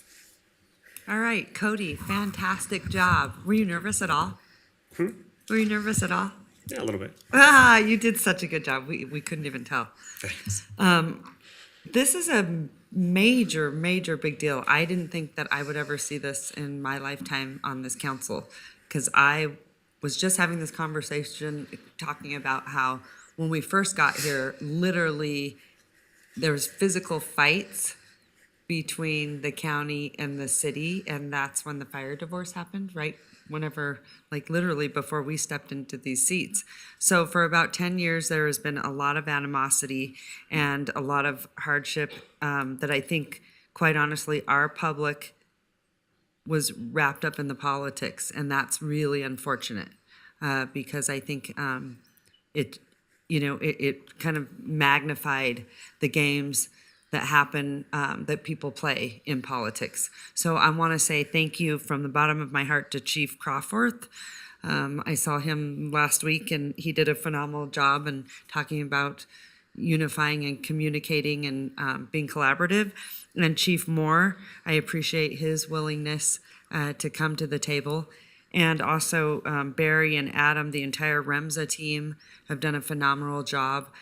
I mean, honestly, I can't begin to tell you, I've never seen any, I mean, you see everyone in one room and the collaboration just is something that I have never seen before. And I think that we truly are turning over a new leaf. But this is a massive win for all of our citizens in the region. And Cody, you're at the helm, and I'm very, very proud and grateful. And I want to say thank you very much to Tom Dunn, because for over a decade now, you have fought. We all have fought together. This is just massive. I don't think anyone has any clue what a game changer this is in our community and for the residents. And this is the right thing to do. But politics have gotten in the way for far too long. So it's really nice to see that everyone is rowing in the same direction and doing what's right for the people and not for politics. So great job, Cody. Thank you. All right, Vice Madam Mayor Mayor. Reese. He said he'd defer to you. Councilman Breckus, go ahead. Yeah, you know, I started the same day as the mayor, and the word was fixed dispatch. But the word to me was also, do not give up City of Reno proportionate control over the dispatch function as the power user of the dispatch function. And that's what I see this doing. It's modeled much like the agreements for the Public Service Center, where Reno also has the most people in academies, but Washoe County programs the place, manages it. And in this case, Washoe County is the manager of this agreement, and equal representation, if we could go to the slide of the board, is provided on the management board. Equal seating of Reno, Sparks, and Washoe County when we're the big user, both on our fire and on our police calls. And that gives me a lot of concern. I'm not gonna ask any staff to come up and say anything, because I think they've gotten the word from the manager, the mayor, on this. I think politics have been involved, but I'm going to let people know what I know coming back from 2012 and talking to a lot of people who really felt that dispatch needed to get fixed. And I'm seeing the fix here is to give away a lot of Reno control over it and elevate REMSA to an equal seating on the management board. REMSA is a contractor to the public. They have a contract with the Board of Health, now called Northern Nevada Public, which expires in how many years? I don't have that information. I think we're down to 5, maybe. That should be queued up to get them to do the job right on dispatch. And we've been way too easy on them. And now what we're doing? We're elevating them, a contractor, to an equal proportion of rights on this management, on this executive board. I am very concerned about this. And I think it will come to be regretted. I also think, and let me just give an example, is the day-to-day operations is going to be this guidelines, getting all this group together. It's going to be clunky for Reno, the power user, to want to change the guidelines. They have to get everyone's buy-in. Why should we have to get Sparks buy-in on the dispatch and the operational guidelines? We're the power user. Why should we have to have REMSA at the table? We need to lead on this. We're not leading on this. This could be, as you said, a first step toward regionalization. That's probably what it is. This could be a first step towards, delegating a lot to the sheriff, giving him all of dispatch. Going after the Clark County Metro model. That's a completely different policing model when you have a sheriff running all your law enforcement. Okay, Councilman Breckus, I'm going to cut you off. Okay, well, I'll take a few more minutes after that then. Thank you. Well, you can. So hold on. Go ahead, Councilman Martinez. Thank you so much, Madam Mayor, and I appreciate the information that you've provided today. I just want to see if you can give me sort of an example. If I'm a user and I'm calling 911, how will this help me on that end? And I know you talked a little bit about improving that experience, but can you give us an example of Absolutely. how that would work? Yeah, that's a great question. So to do so, I'm going to just kind of give you an example of how it operates today. So we do operate a regional system currently. That's with Reno, Sparks, and Washoe County.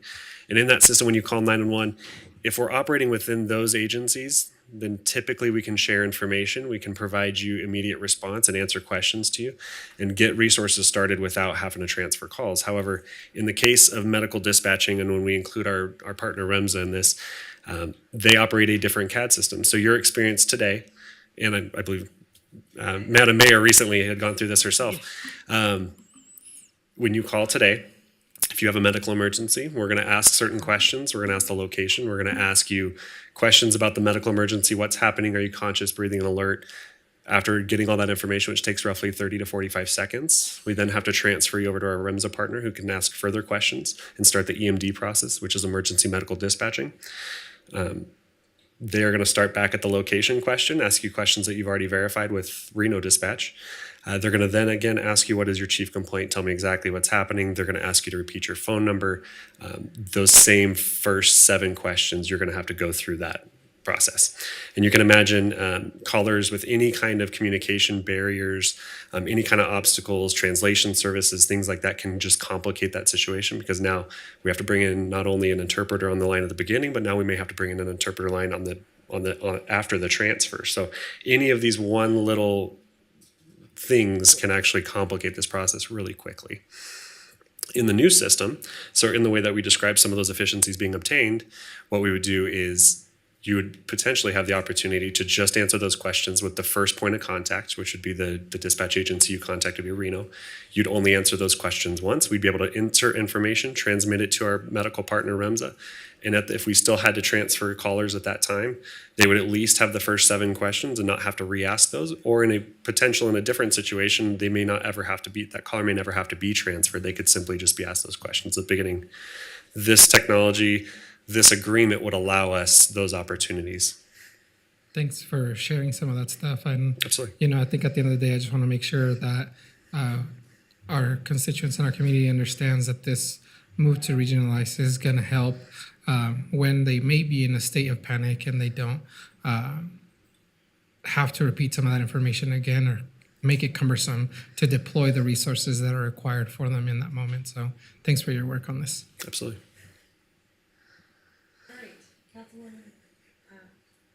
Taylor, go right ahead.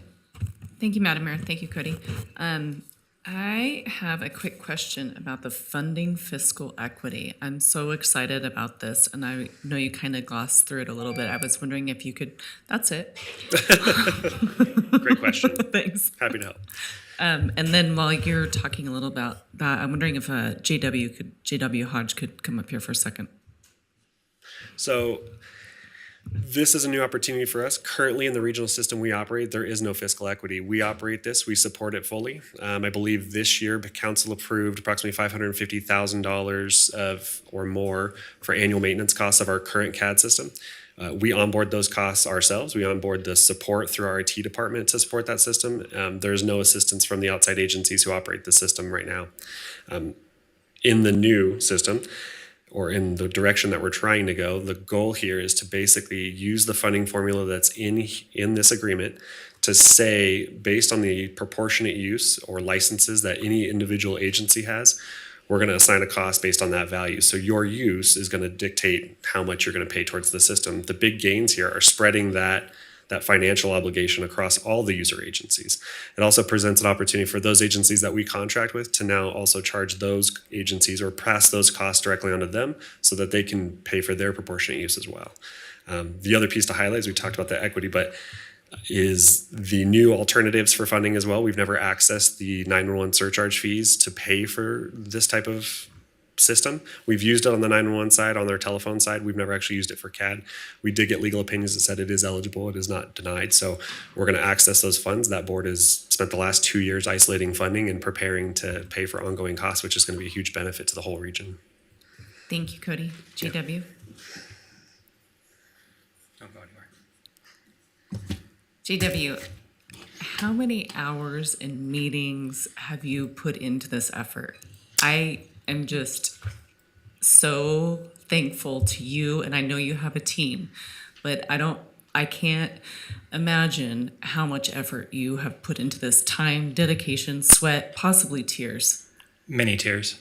Many tears. I mean, yes, we do have a team, and I think there's a lot of people that have worked on this over many years. Even before coming to the city of Reno, this has been a project that I have been a part of for the better part of 20 years, getting it to this place. And this is the first time our city and our region will see a system that works collaboratively with all public safety entities working from one system, that we are able to make better decisions, deploy resources in a more meaningful way, and really support not only the community's needs and how we're going to respond to 911 calls, but the needs of all of our first responders as well. So congratulations to you and your team, and thank you very much from the team. Thank you. Okay, thank you so much. Anyone else? We're on round one. Councilwoman Ebert. I also have to call 911 frequently. My husband has a medical condition, and I have to call for help sometimes. And it is frustrating when I have to get transferred around. Times feels like it's ticking very slowly on my end. So I would appreciate the process going a lot faster.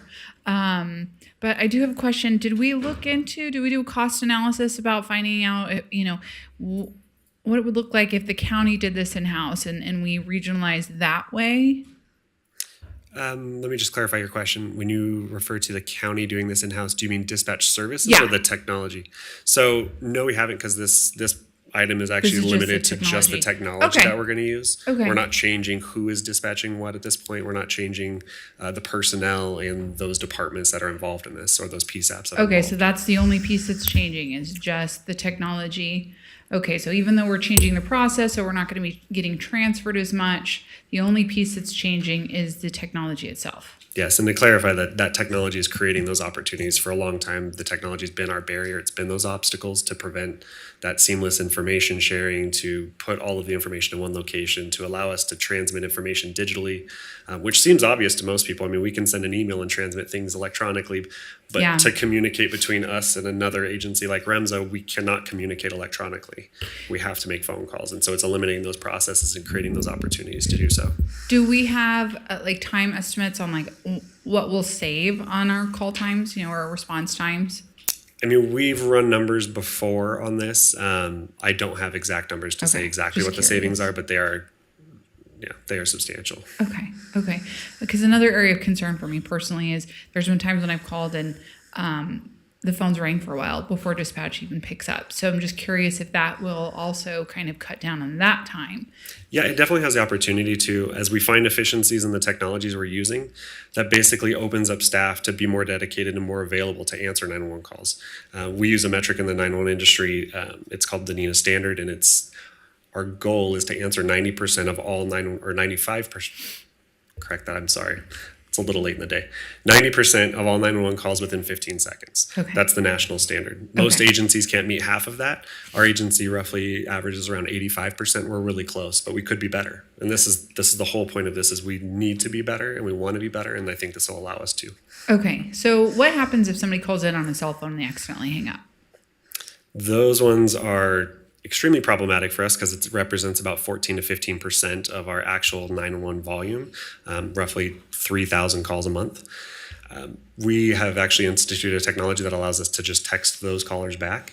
Instead of dedicating a person making a manual phone call, we'll actually just text them a message and say, if you have an emergency, please call us back. That's specific to cell phones. Okay, that is a little bit of a problem for me, just given the nature of my husband's medical problem. He's a type 1 diabetic. So I'm calling when he has a low blood sugar. He may be calling when he has a low blood sugar. So if he accidentally hangs up, he's certainly not responding to a text message. So that would be my only, if I had any kind of feedback to give, if we could look into a way to maybe have a callback and not just a text, just due to the nature of some medical emergencies, that might not necessarily be the best way to reach back out to somebody that could be in a critical medical emergency. Yeah. In this one, I'm happy to discuss anything offline, and we're happy to make time available to discuss those options. Thanks. Madam Mayor? Hold on. Okay. Any other council? Did you already go, Councilman? No, I haven't yet, Madam Mayor. Go ahead. Vice Mayor Reese. Thank you so much. Really, the presentation and for the work that you and so many have put in. I think I'm not as interested in all the mechanics of who gets how many votes, because at the end of the day, the work that you're talking about is an effort to save people's lives, right? It's an effort to make sure that when someone is having a critical emergency event, a life-saving issue, whether they're type 1 diabetic or they've fallen or they've been in a car accident or a fire, seconds matter, especially when you start to think about heart-related issues or pulmonary embolism. There's a lot of things, right? So whatever we can do and whatever we can do together as a community, I think is a benefit to us. I think it's also true that this region has come a long way in the last 25 years, and we have partners at Washoe County and partners at Sparks and partners at REMSA and all of the agencies which have dispatch and fire and police and sheriff response are all being led by people who think very much about our region collectively. I don't think any of us should sit in a small part of the world and imagine that we're the only thing that matters or that our voice should be larger. Certainly, there are more physical people who reside in the city of Reno, but I don't think that gives us any greater right to control the governing structure for something as critical as how people interact with the technology that brings them the life-saving care that they need. And so for my part, I know that this has been, for Mr. Hodge, a 20-plus year issue. For Madam Mayor, I know that almost to a fault, every time we talk, she's talking about regional issues that are like this. And sometimes it's only about this, right? And she said, today is going to be a good day because this agenda item is here and it's a step in the right direction. We have a lot on the agenda, and so it's easy to get lost in the mix. But when we look back, I think in 10 years or even 2 weeks from now, the vote we take today will be meaningful and matter. And it may matter more than some of the other things that we do that are very routine. So I want to make sure you understand I have a great deal of appreciation for the work that you've put in and for the experts in the room. I see police, fire, also dispatch, obviously, all sorts of life-saving folks. I certainly am not going to substitute my judgment for yours. The other issues that I see on this particular slide, for example, are things that we will work out and resolve as people of good conscience will and are prone to do. But I thank you. I thank our regional partners. I'm hopeful that as you make and others make the presentations at the various other boards and seek their approval, they'll know that I very much respect the work that has gone into it. And I know that we did not arrive here easily or lightly, and after thousands and thousands and thousands of person power hours to make this good choice. Outdated technology exists in lots of parts of government. This is one small step to making sure that our impacted citizens are not so negatively impacted by that. So thank you. All right, we're on round 2. I'm going to go to Councilwoman Breckus. Yeah.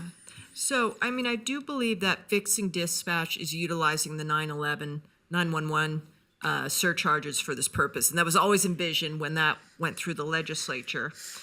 But and that does go to the county. I want to ask, why is Washoe County the lead of this in their contract relationship with the vendor, the HMAX or whatever?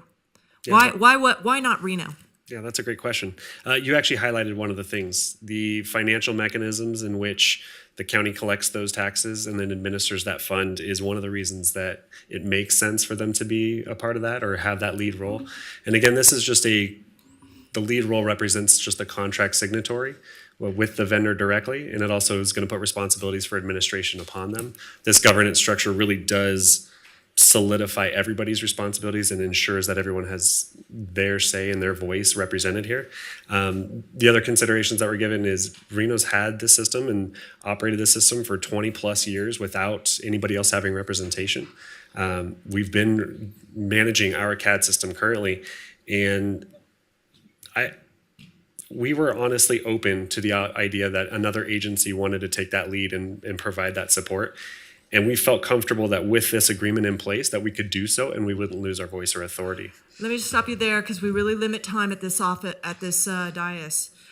I remember when that 911 surcharge went in, and we had concern that it was going to the county because it really seemed fixed as the legislature is on a Clark County model, which was, they are the big show there with Metro, but we're the big show here.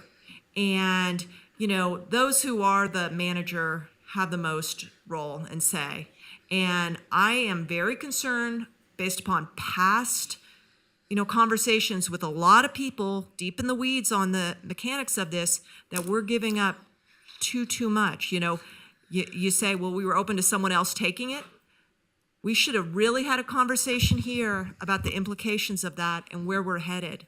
I think there is a motive of some to move to a very large consolidation of police and fire.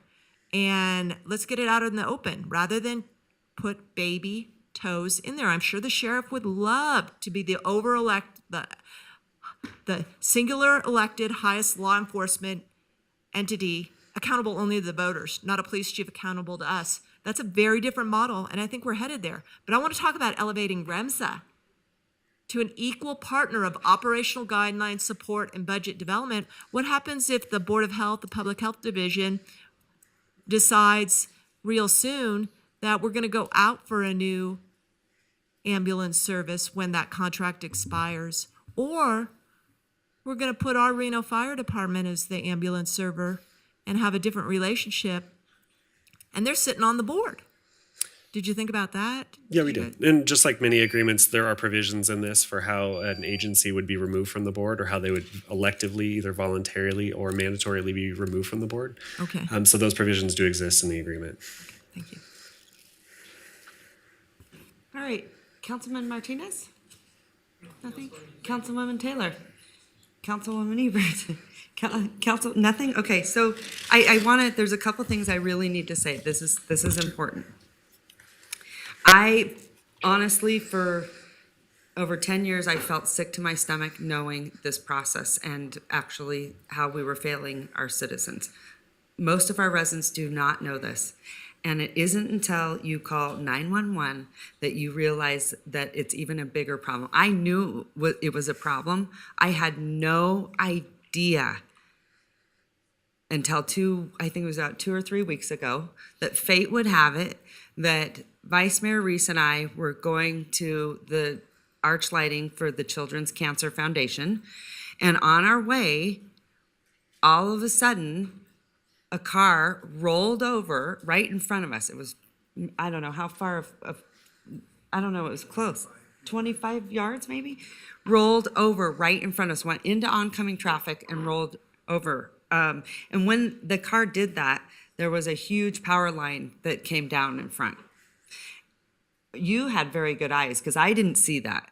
And all of a sudden, you literally stopped the car and you had said, "Are you seeing this power line?" And then you got out of the car, with your first aid kit and ran over there and gave them assistance, and they were bleeding profusely. And meanwhile, I'm jumping out of the car and I'm trying to tell traffic, you can't go this way because there's this massive power line. You got to turn around and go back. Meanwhile, I'm on the phone calling 911.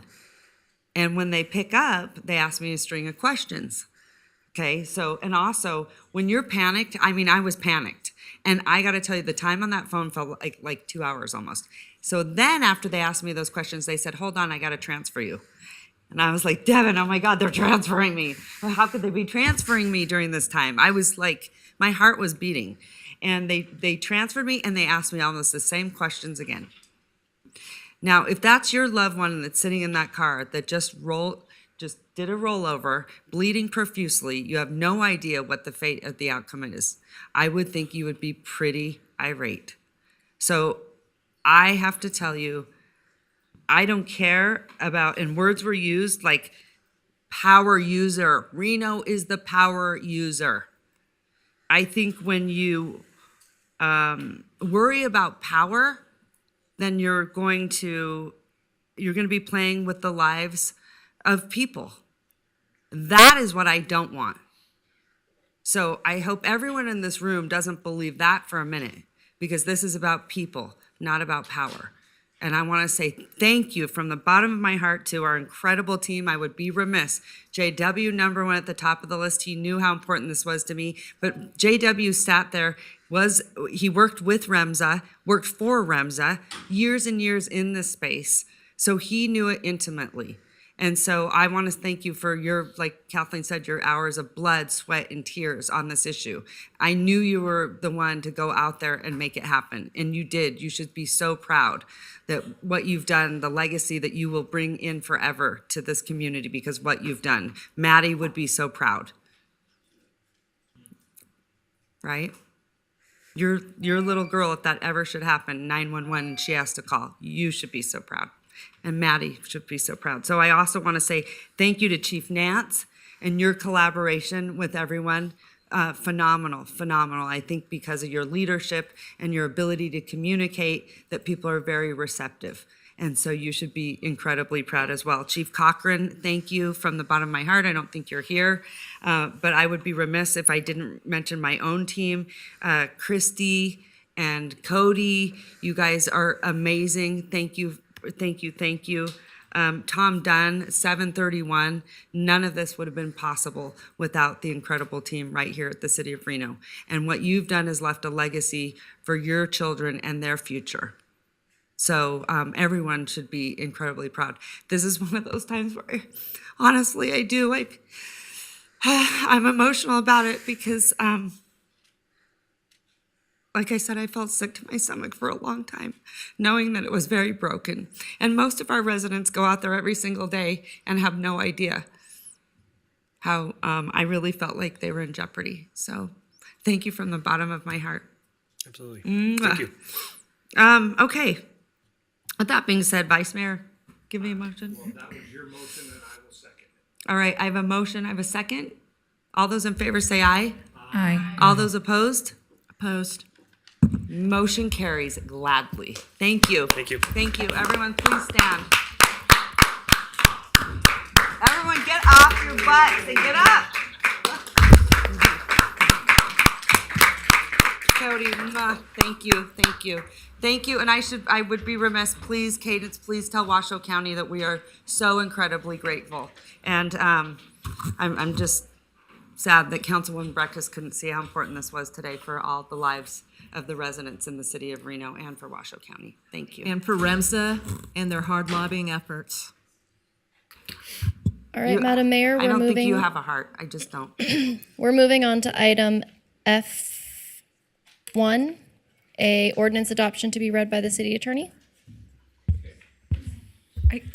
Item F1, Mr. Hall or Mr. Shipman, are you ready? Oh, take it away. Thank you so much. And before we do that, no public comment on item F1?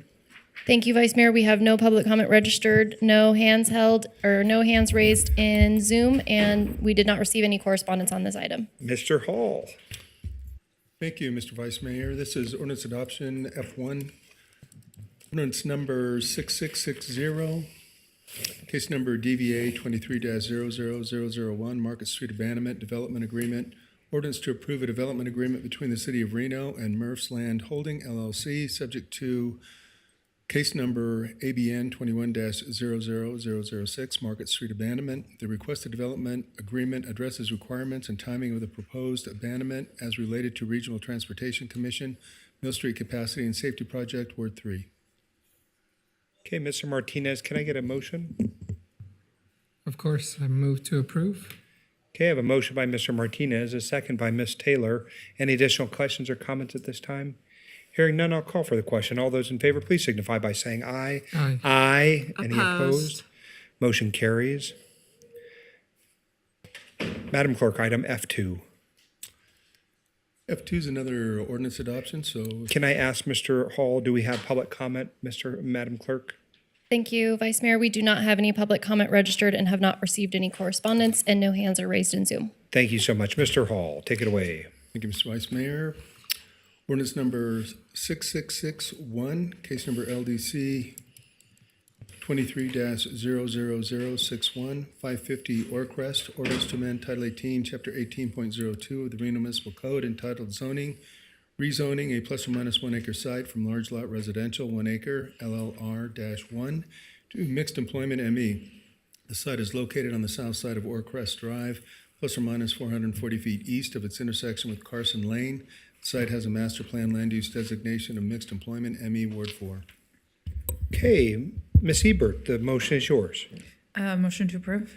Okay, I have a motion by Ms. Hebert, a second by Mr. Martinez. Any additional questions at this time? Hearing none, I'll call for the question. All those in favor, please signify by saying aye. Aye. Aye. Any opposed? Motion carries unanimously. Item F3. I have a disclosure on this. On F3? Okay, thank you so much. Let me first just get to my notes here.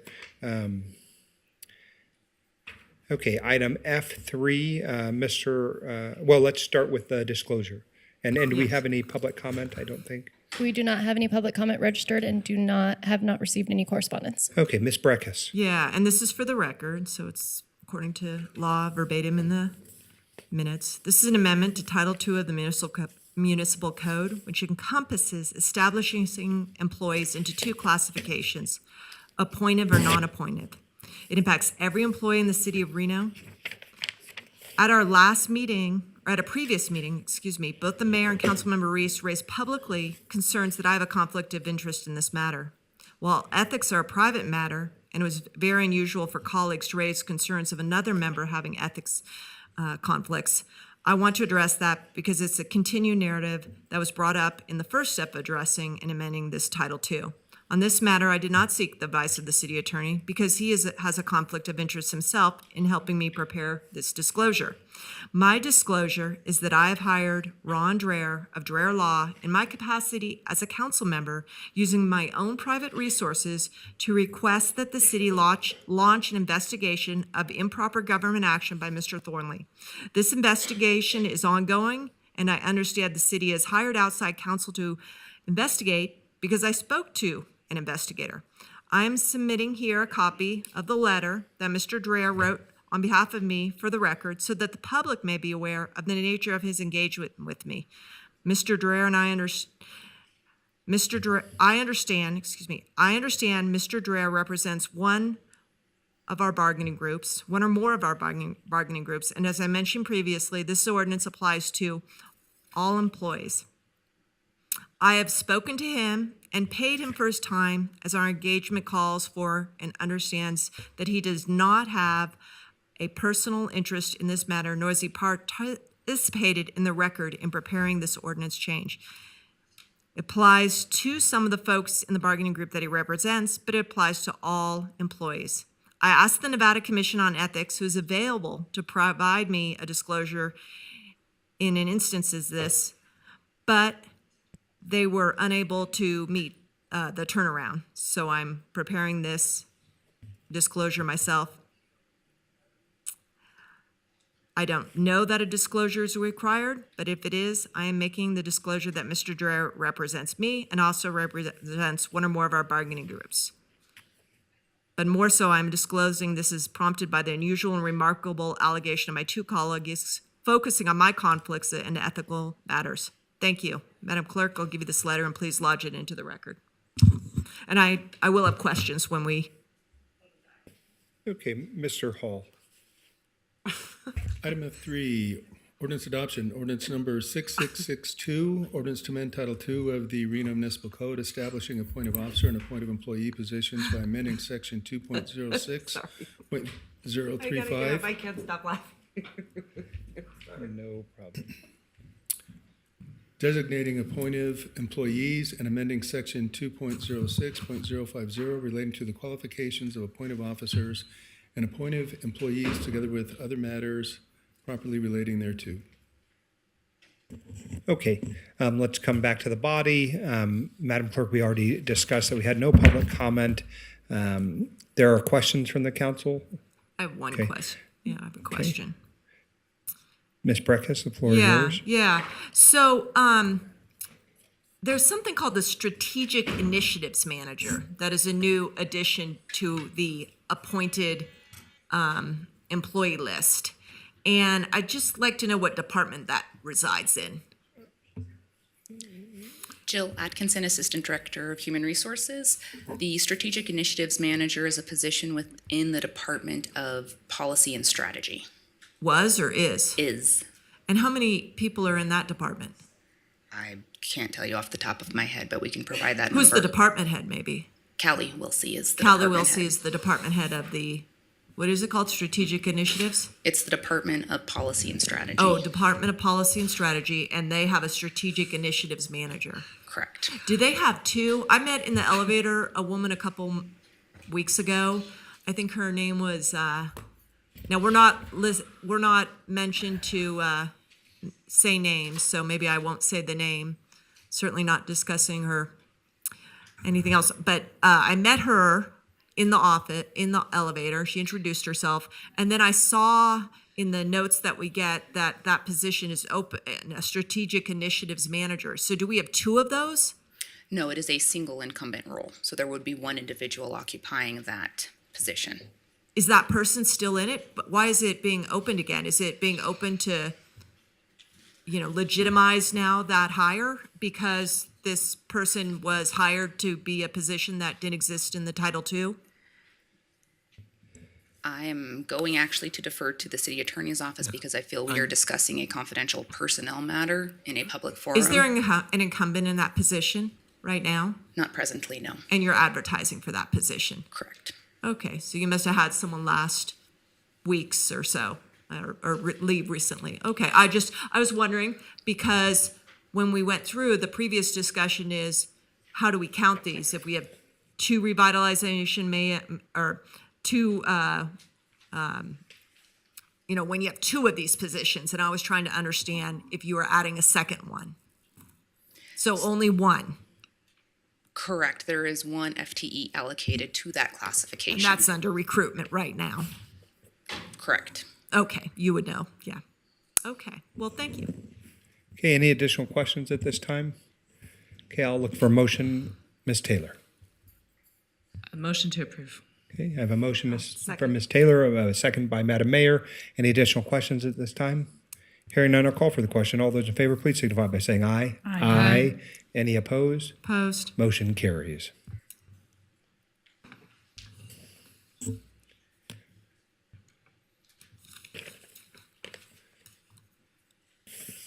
All right, Madam Clerk. All right, Madam Mayor, we're moving on to item G1, which is an appointment to the Ward 4 NAB. Okay, I'm going to send it all the way over to Ward 4. Take it away. Councilwoman Ebert. Would you like to make an appointment? Yes. Thank you. I would like to appoint Benjamin Johnson. Okay, thank you. Second. I have a motion and a second. All those in favor say aye. Aye. All those opposed? Motion carries unanimously. All right, heading over to you, Madam Clerk.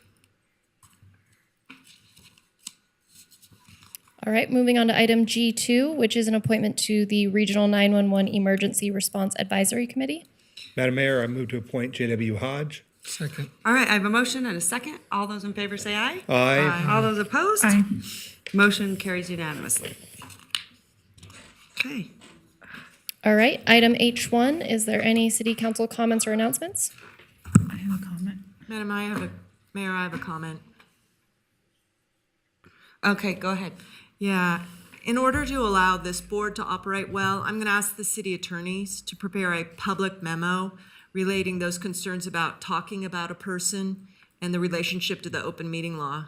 Because the city attorney's office shut me down, told me to stop talking about Judge Hardesty, a public figure who's in a record of a court proceeding.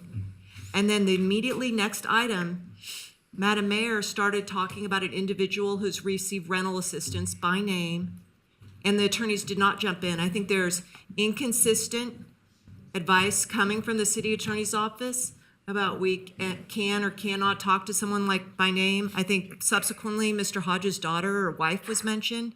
So do you think you could prepare a memo about this issue of mentioning other people by name, Mr. Attorney? Because I feel like you're being selective when you call me, and you did it at a previous meeting also when I mentioned Mr. Thornley for mentioning people by name, but not other bodies of the members of the body. So if we could have some guidelines. It's not necessarily the name, it's when you start talking about somebody's character and competence, they're entitled to notice. So that's where Okay. Well, the I'd like to know in the issue is. instance, and you can review the memo, why it was appropriate with the Judge Hardesty issue, but then the two others that I mentioned about J.W. Hodges' wife or girlfriend, Sure, daughter. I can speak to that. Yeah. No, I don't want to speak about this. But just I to don't be think clear on the we're- record, just yeah. so that we have the record. Yeah. You started talking about the justice and making allegations about conflict of interest and those sorts of things and misconduct. And that is not the type of thing that you can do without giving him notice or giving that person notice of doing that. What about I would talking about discourage, someone's or rental assistance? I would recommend to the council that you don't want to be talking about people in any capacity if you can avoid it. And that's just good general advice to begin with. But in that particular case, that was a clear over the line, and where you were going and where that was going. So, again, we're just here to protect you and to protect this body from open meeting law violations. And if you don't want to listen to the advice, that is up to you. So Yeah. Well, I appreciate that, but you guys brief. Maybe you could brief the issue for us. That's all I'm asking for. Thank you. All right, Councilwoman Ebert, go ahead. Okay. I don't want to be that guy, but when you guys are talking about your accident and we have the vice mayor and the mayor driving in a car and there's a car accident, like, I'm concerned about you guys driving together. You are the mayor and the vice mayor. Well, guess what? Then Driving you in an take over. accident. Then you get to take No, over. but seriously, you guys. Well, we're not the president, so it's I all know, good. but maybe then drive you get to separate take over cars. if something happens to us. Yeah, right. Then It it's a would happen. bloodbath. Who You'll takes be over? okay. But seriously, You'd maybe be something fine. to consider. Like, if we have power lines and cars flipping over, just think about it. It was crazy. Okay. It was really just want to scary. throw that out there. Anyway, thank you. That was sweet. Okay, anyone else? Okay, we will convene. Madam Clerk, I'm going to send it back to you. When are we going to convene? At 6 o'clock? We will reconvene at 6 p.m. Thank Okay, you. just wanted it on the record. Thank you so much. See you soon.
All right, Madam Clerk, I'm going to send it to you.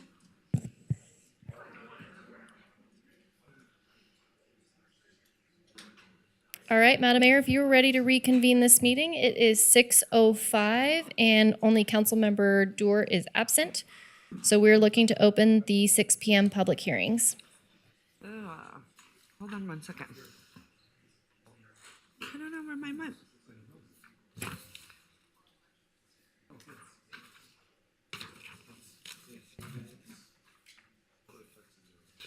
All right, at this time, I am going to let the record reflect that the City Council is opening the public hearing for agenda item I-1 MUP 23-00007, appeal of the administrator's decision to deny an application for a minor conditional use permit for packaged alcohol sales accessory to the primary use of a convenience store.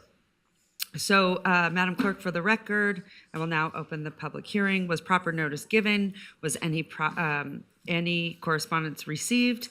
And I will also ask council members for disclosures. Madam Clerk. All right, Madam Mayor, I do not have any public commenters registered at this time for this item. However, for the record, I would like to note that we did receive some correspondence. We received 14 comments, and all were in opposition of the appellant's appeal. Those have been distributed to the Reno City Council and are a part of the permanent record. So with that, I have no additional public comment, and we are looking for a staff presentation at this time. Okay, and just, I don't know if I put it on the record, but I don't know if the city attorney has to read it to make it legal. I have no idea. So Carl Hall, no? You're Nope, fine? we're all set. Okay, all right, thank you so much. I'm gonna send it right back to you. And Public just comment. for the record, we did properly notice this item. Okay, thank you.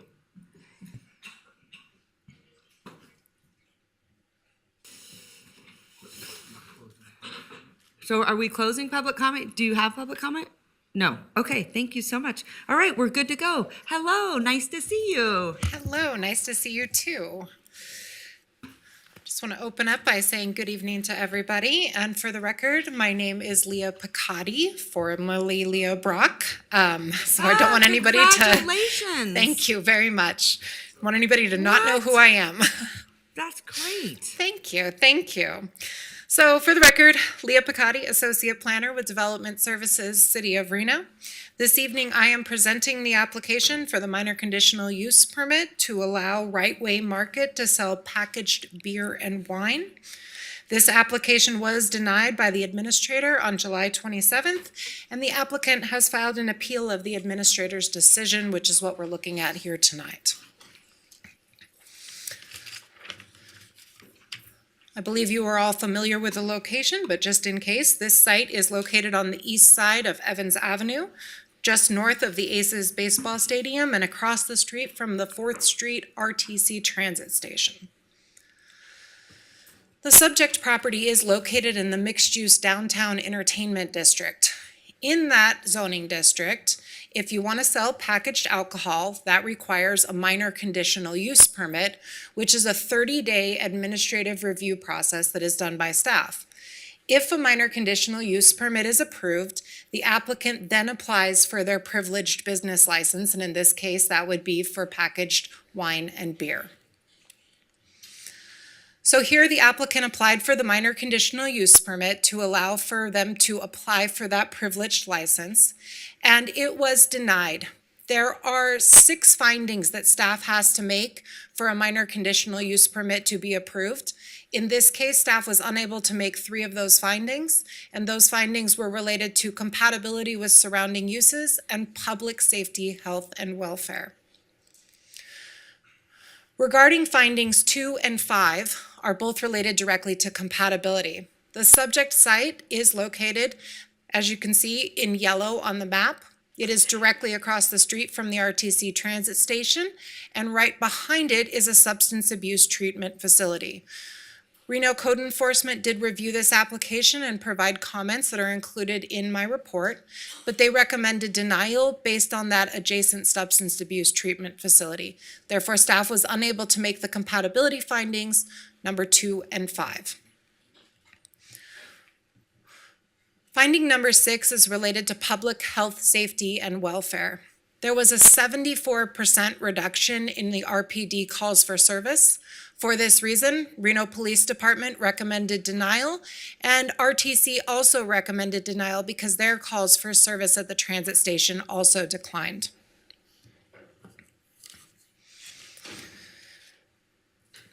The appeal was filed by the applicant, and the applicant contends that those calls for service cited by the Reno Police Department and RTC is not directly related to the packaged alcohol sales at Right Way Market.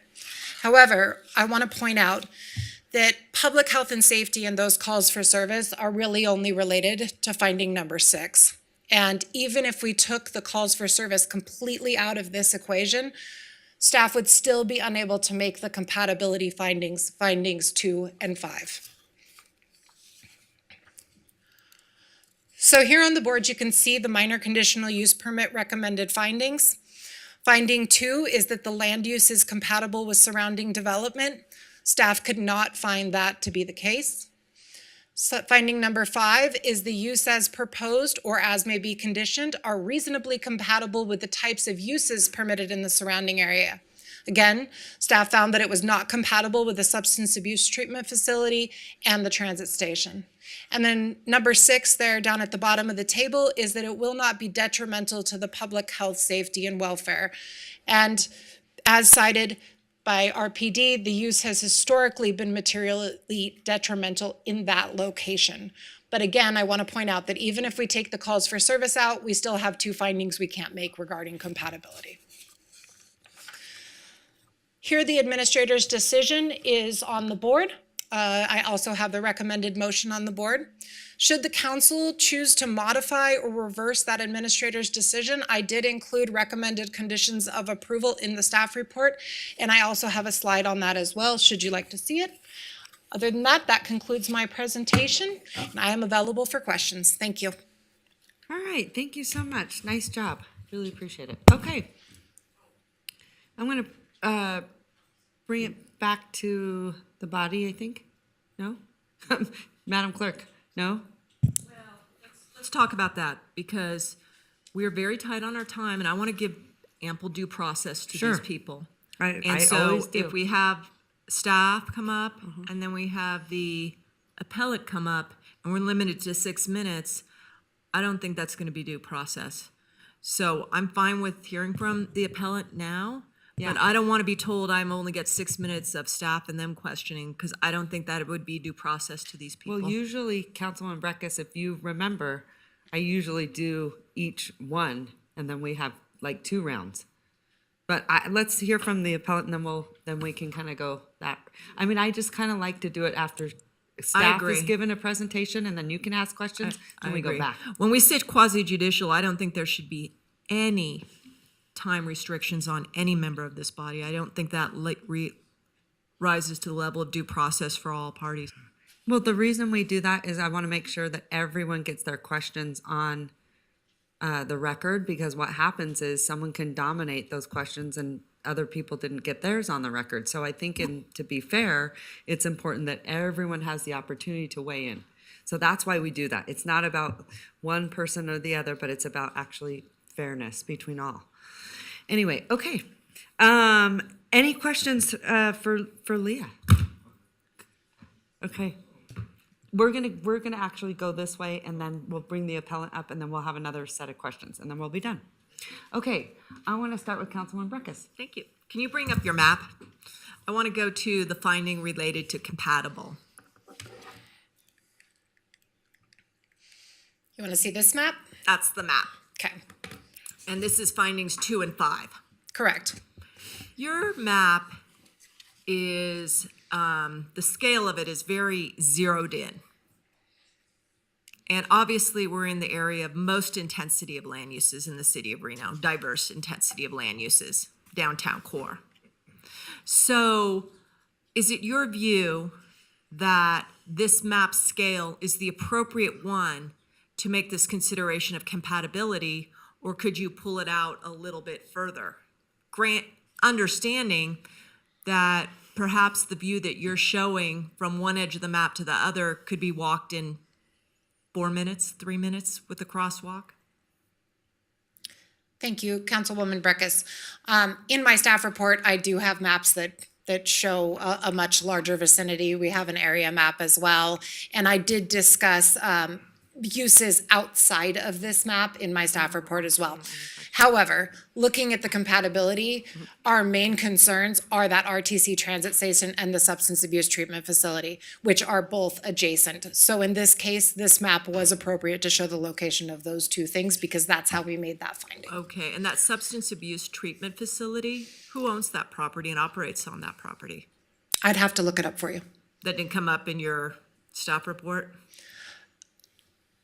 In a minor conditional use permit, the applicant has to provide a map that shows any substance abuse treatment facilities, parks, schools, any of that kind of stuff. When the applicant originally submitted this application, it was not identified. And how did this information come to light? Code enforcement, during their review, found it. Uh-huh, and you just don't know who operates it? I can take a look and find out for you. It's the Okay. gospel mission. It's the gospel mission, and they own it. Okay. And we didn't know about it because the gospel mission is a nonprofit and nonprofits aren't required to get business licenses. So we didn't have information on the location. That's, okay. Okay, so it's that adjacency of but they're pretty isolated in terms of back door to back door. You know, you have to walk all the way around to Record Street to get front door to front door. Is that correct? There's not any access between the two back property lines, correct? That is correct, and I did address that in my staff report as well. Even though they are adjacent back to back on that alley, there is a fence in that alley that the right-way market is fenced, and the substance abuse facility is also fenced. So in my staff report, I did address the fact that even though they are adjacent, it's actually about 650 feet from front door to walk. front door. And the terms of compatibility, is the concern that these people seeking the treatment would be enticed to break their treatment plans or desires if they go into the right way and buy alcohol? Is that the basis for that? I think our general concern about that is just the compatibility of a substance abuse treatment facility next door to somewhere that sells packaged alcohol. Well, in mixed use, you get very fine grain. And my question is, are these treatment facility people residential and so it's in their neighborhood? Or could a treatment facility customer walk 2 blocks and walk past the Fireside or other alcohol serving places? There are definitely other places that serve alcohol in close proximity. And it's not residential. And it is not residential. So they're coming from somewhere where, whether on foot or by the bus or however, they could cross paths with an alcohol selling location. Okay. Especially in this area, yes. Okay, next question, and if RTC Transit, and that I was finding 6, but I think you also mentioned that as compatibility. The calls for service, they went down. They went down during the months of an unprecedented weather event in Reno? Or did you compare months to month? We compared the same time period for 2022 as we did 2023, but that was information that came from RPD. RTC just cited in their review that the calls for service had gone down. I don't know by what percentage at that station. But the question was, the compatibility is also the station. Now, at the revocation that we had last December, I think, there was a lot of discussion that they mentioned that, hey, we're not, you can't call it at our place. You have to call it somewhere else. Don't use us as the landmark. Were there any change protocols of identifying where people were in the calls for service? Again, related to calls for service, even if you took the calls for service out of this equation, we still have the compatibility issue. But directly related to calls for service, I'm going to let Chief Nance talk about that. Okay, I'm going to cut you off right there because I want to check in with everyone. Also, to let Councilwoman Breckus know, you went over 2 minutes, so that means you'll get a remainder of 1 minute. So, any questions from the body? Councilwoman Ebert? Anything, Vice Mayor? Councilwoman Taylor? Councilman Martinez? Yeah, well, just one quick question, Madam Mayor. I do see Chief Nance in the building. I'm just wondering if maybe you can come address that last question. and talk about those calls for service. And I understand what you're saying, and regardless of maybe finding 6, even if we took that out of the equation, that there still are some incompatibilities. But I'm just wondering if you can address some of those calls for service questions that we just heard. Thank you so much. I can absolutely do that. Chief Nance for the record, and can you just repeat the question or give me some direction where we're going with the cards for Maybe we service? could see the slide. Could you advance her to her slide? Yeah, Questions are slide to her slide. 6. I think it talks about the time frame from January 1st, 2022. Oh, yeah, right. Yep, right there. Yep, absolutely. So the reduction in calls for service were fairly significant. We've continued to see that same reduction in service.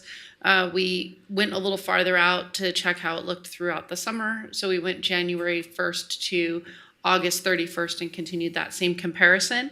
And during that time, non-EMS calls have dropped 80%. And if you, EMS calls, so any emergency medical response calls have dropped 72%. And we've had a decrease of 83% reports taken.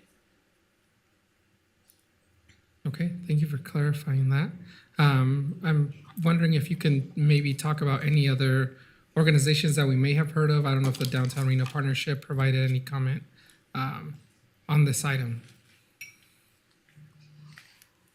I did not receive any comments from the Downtown Partnership. Okay, that's all I had, Madam Mayor. Thank you so much. Okay, thank you so much. Go ahead, Councilwoman Ebert. This might be for Chief Nance. Sorry. Yeah.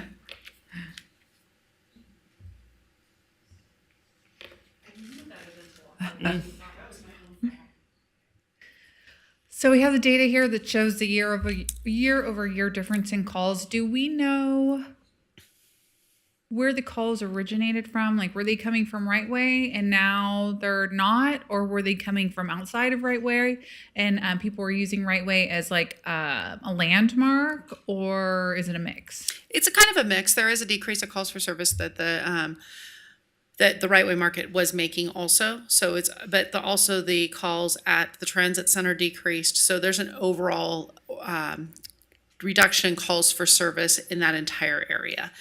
And again, I think calls for service are one small portion of this. It's one thing to look at on the public safety side, but there's other use issues that we have to focus on also. Okay. And then my other question is for staff. Bless you. Bless you.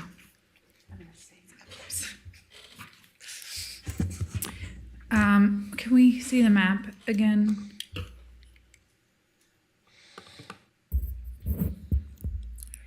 Okay, so we have a restaurant, bar, and hotel.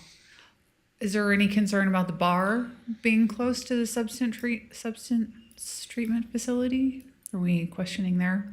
I think had that application come in after, so one thing I think we need to understand here is that the requirement of a minor conditional use permit to sell packaged alcohol is fairly new. That has been in place since the code update in 2021. So most of all actually that I know of the places that serve alcohol or sell alcohol in this general vicinity are pre-existing uses. So while they did need to come into compliance with the downtown safescape standards, which is one of the things we talked or you guys talked about back in December, they are not required to go through the same discretionary review that in this case Right Way Market or any other person or business who wants to sell packaged alcohol in this location would have to go through. I'm sorry, you're saying they don't need to go through the same process? They didn't go through the same process because when they were established, this was not a rule. Okay. So it also shows hotel and apartments are kind of factored in. I just took a tour with the Downtown Partnership and that building is vacant. So I'm curious as to why that's a factor as well. It's not necessarily that it's a factor. I was just trying to show in this map what the uses are on all sides. So I labeled it in this particular case because it's directly adjacent to the market. Okay. But the compatibility issue that we have here is really with that substance abuse treatment facility and RTC. Okay. And do we have stats on the restaurant, bar, hotel there? How many calls for service they receive? I do not have that in my report. It was not analyzed, but I can turn it over to Chief Nance if you have any more questions about calls for service. Okay. The other thing, so you put that on there just as an identifier. Exactly. Okay, so that was just an identifier. One of the things I think we need to go back and just clarify so everyone knows as we move forward, because I was confused as, hey, how did we get here, right? Well, correct me if I'm wrong, because of the safescapes in 2022? January of 2021. 21, okay. I want everyone to understand, in January 21, we did the safescapes. And I was very clear, most of us were very clear up here, what that meant and what that entailed to have a safer, cleaner downtown. And there were a lot of reasons that we put that in place. So there are people that are going to say, oh, but you have a bar that's right there next to your rehabilitation center. Oh, you have this. Well, you got to remember, they were in before that date.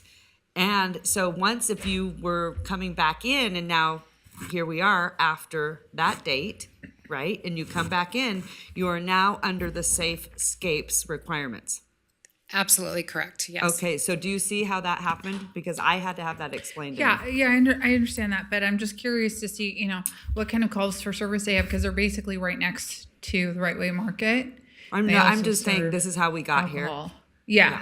Yeah. Okay. And then, we vote on liquor license, and a lot of consent items, and it says in our staff reports, it says any denial of a license must be consistent with equal protection limitations. So I just want to make sure that we're being consistent with that when we have a bar directly next door, that we are being consistent with equal protection limitations.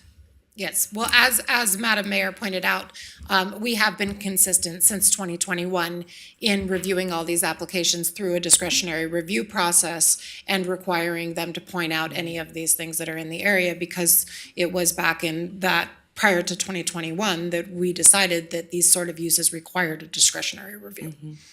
Yeah, so that makes sense. The other thing I want to point out, because I think this is important too, that none of this predicates on calls to service.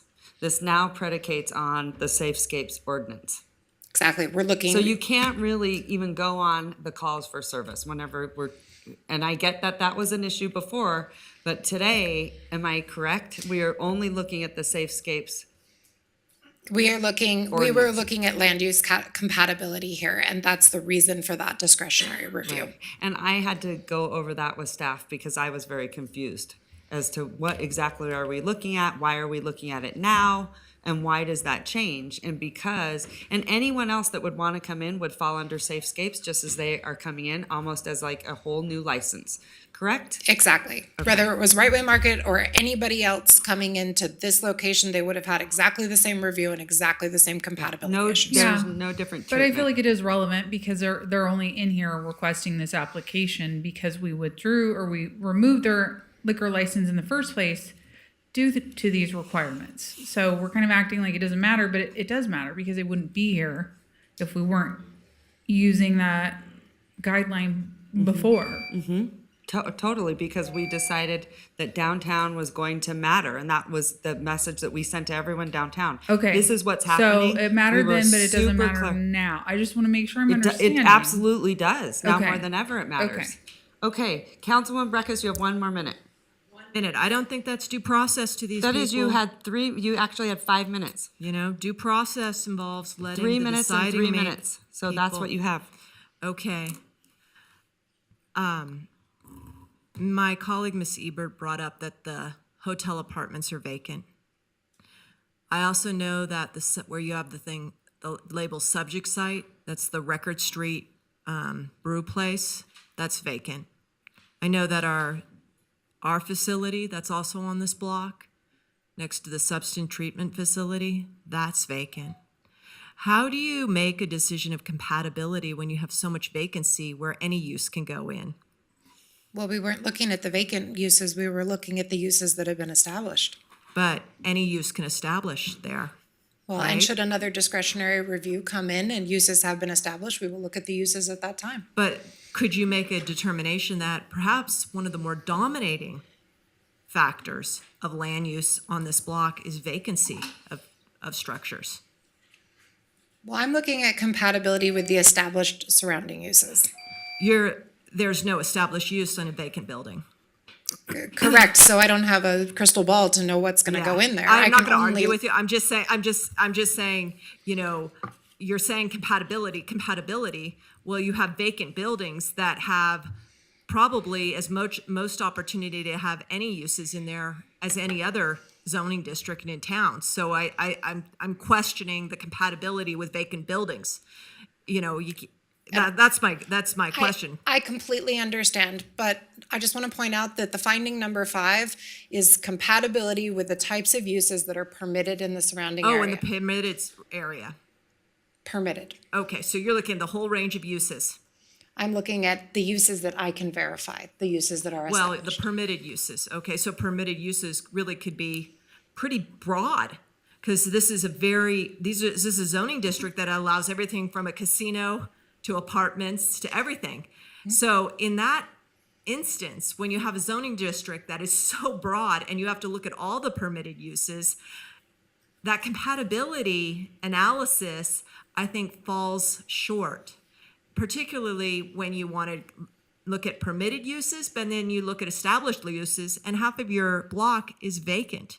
So there are no established uses. So that's where I'm having a hard time understanding the compatibility determination that you made. But I want to ask the chief, if I get the All right. time. Councilman Breckus, you are now at 7 minutes and 30 seconds. So Yep. I just Yep. want to That's remind what you. I think due process would involve. Well, I for let these- you go over Okay. to be fair. Well, not even to be fair, to actually give you more time. It's not about me, it's about them and having their issue They get adequately the same. evaluated They by get the deciders. They get the same process as everyone else. You know that you've been sitting up here with me for 10 years. All right, moving along. Thank you. I appreciate it. Now, I think we're gonna have a presentation from the applicant.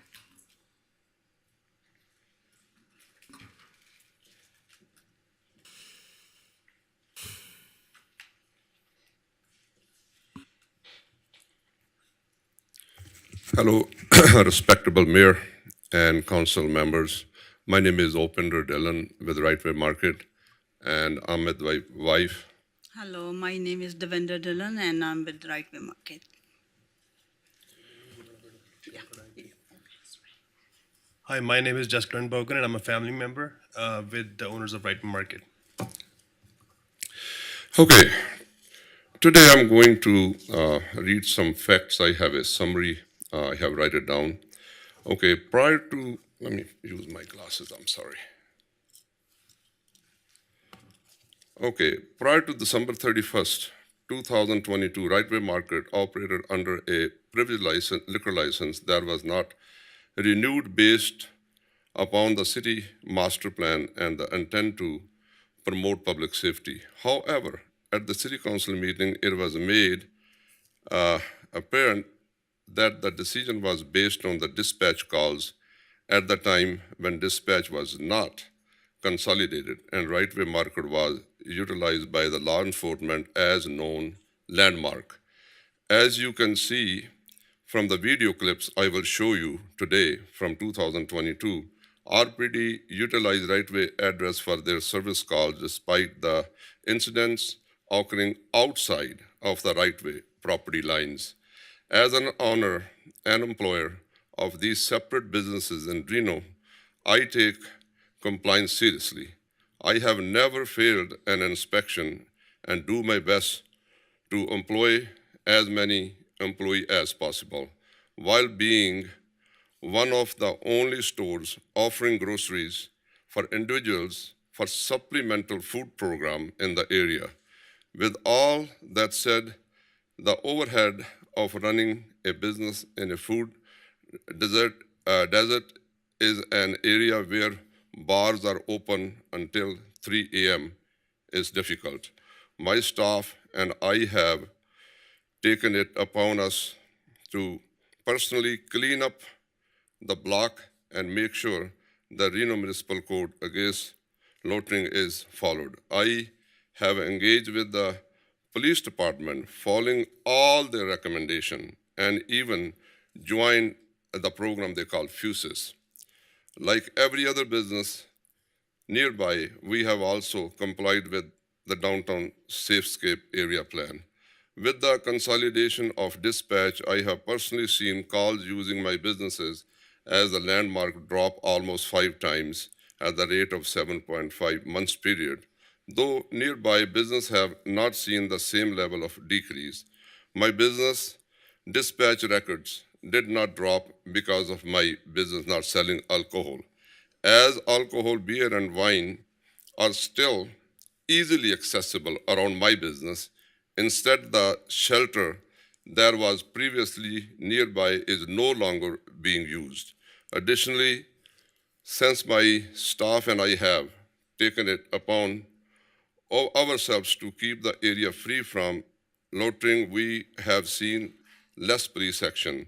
That does not mean to say we do not have problem. As this council knows, okay, I'm not gonna talk about this line. Okay, my business and I have always been a good actor. We have paid our taxes on time, implemented all the RPD recommendations. I have still very confused regarding the data. At previous meeting, it was demonstrated that the dispatch calls cannot be differential and its lack of differentiation is being used to justify. The location of my business is central to the new apartment complex that will house over 300 units and central to the bus line and other lower income housing. Sadly, there's no grocery store in the area. Instead, Right-Way Market provides food to individuals who use supplemental housing and an opportunity to residents of the downtown corridor to buy last-minute snacks. This issue is that without beer and wine sales, which only makes up a portion of our business, our ability to meet our overhead is diminished. I understand that that it may look like a revocation of my privilege license led to lower dispatch calls, but since December 22, dispatch has been consolidated and the city is enforcing RMC section 5.07.123 after having a push of enforcement due to the pandemic. Right-Way isn't just a business, it is a neighborhood market that is needed, especially when Ballpark Apartments opens.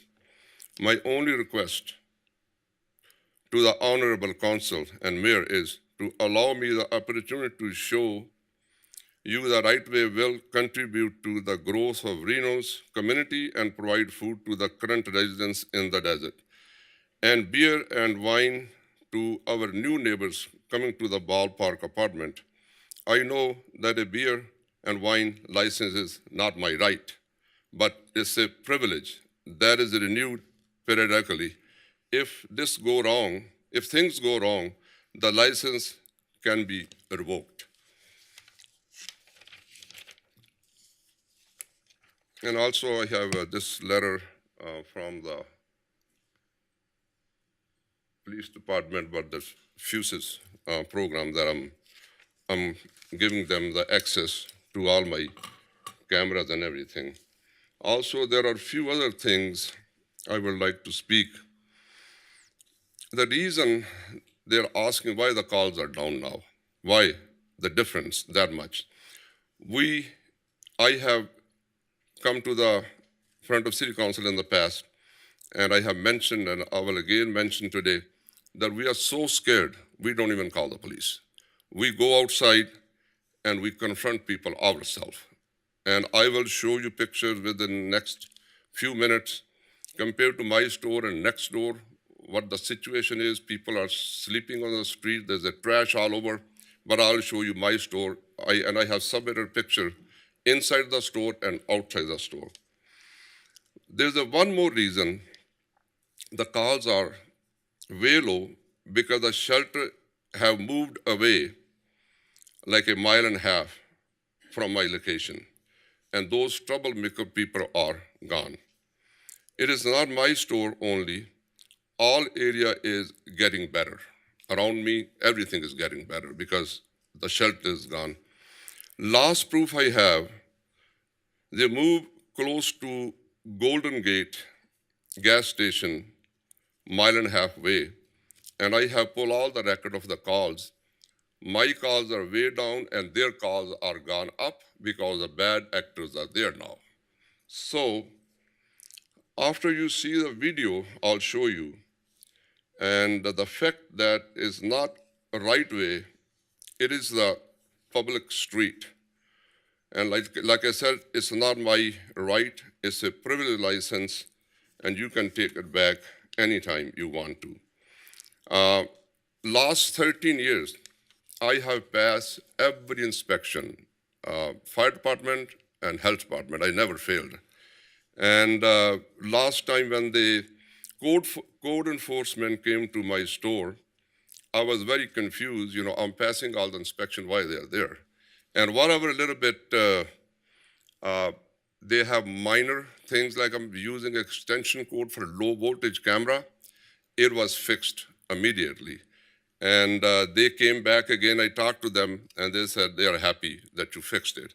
And I don't understand when they came back, the day I lost my license, they totally went against me. So I have applied not for a liquor license, a beer and wine license, since there's no cap on it. I believe liquor have a cap on it. I can't get a liquor license. So we are applying, you know, for the beer and wine.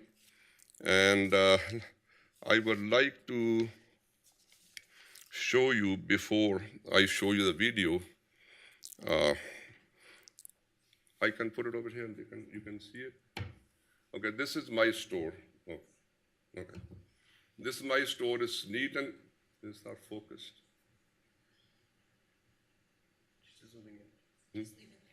Oh, there we go, okay.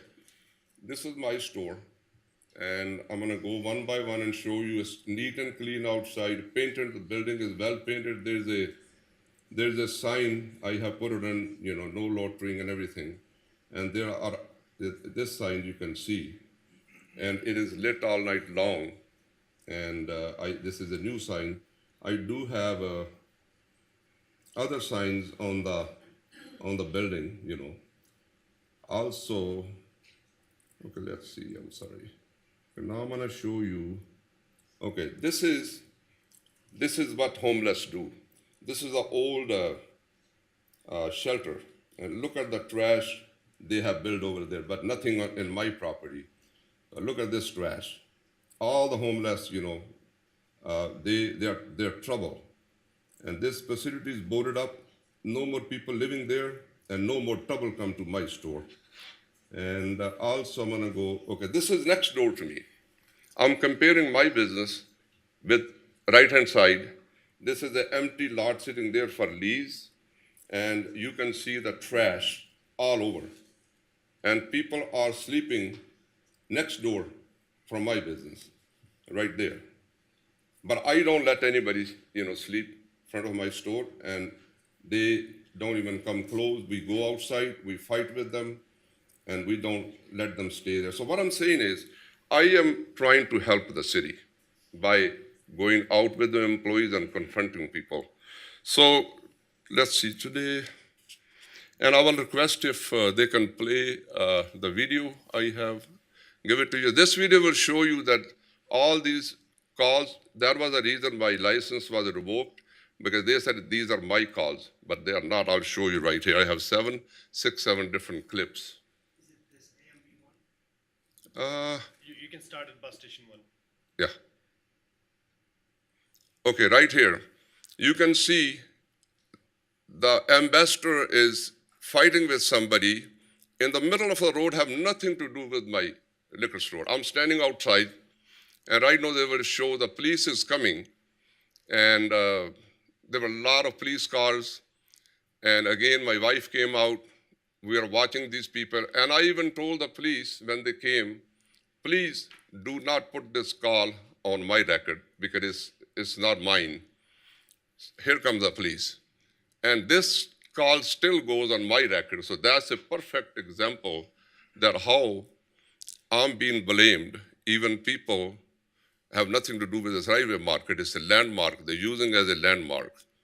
So the gentleman is the guy is over there with the security guy, and he's going to move over there. Okay, let's go to the next one, because I don't have that much time, I believe. This is a second clip. I'm telling the police officer, sir, this is not my call. The guy is over there.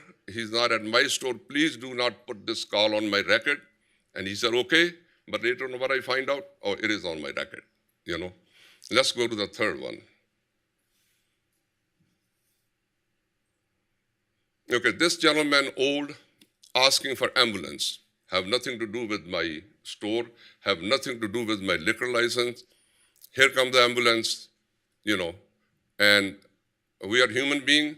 He asked for help, we have to call. So he's going in the ambulance.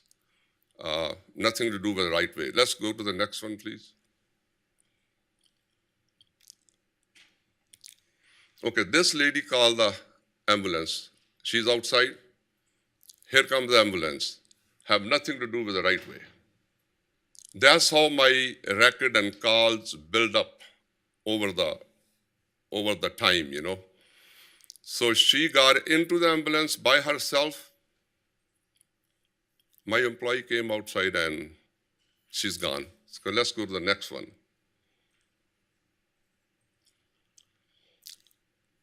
Okay, you can see those guys are like on the corner of 4th and Evans, away from my store. Ambulance came again, they called the ambulance. Nothing to do with the right way, no fight, nothing. And this call also went against me, which is not fair, you know. So let's go to the next one. Again, they are again far away, almost on the corner of 4th Street. And somebody called the police over there, have nothing to do with me. And I think this time I did go over there again telling the officer, please do not put this call on my record, because every time somebody calls, the closest address on the canopy, 330 Evans Right-Way Market. So they use that as a landmark. So it's far away. It's on the corner of 4th and Evans. My store is over here. I believe there are one more or two more. Let's go to the next one.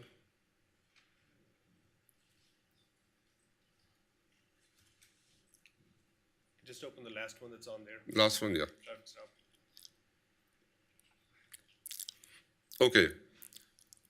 There's a fight over there, I believe. The traffic stop. You know, is that a traffic stop? Yeah. Yeah. Again, the people are fighting over there behind that truck, which is not my property. It's in front of that hotel. Let's see if we can see when the police comes.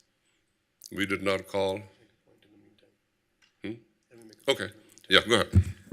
Madam Mayor and all the respected members, I would like to emphasize on a fact that there was one comment that was repeated over and over again, that the calls for service do not matter.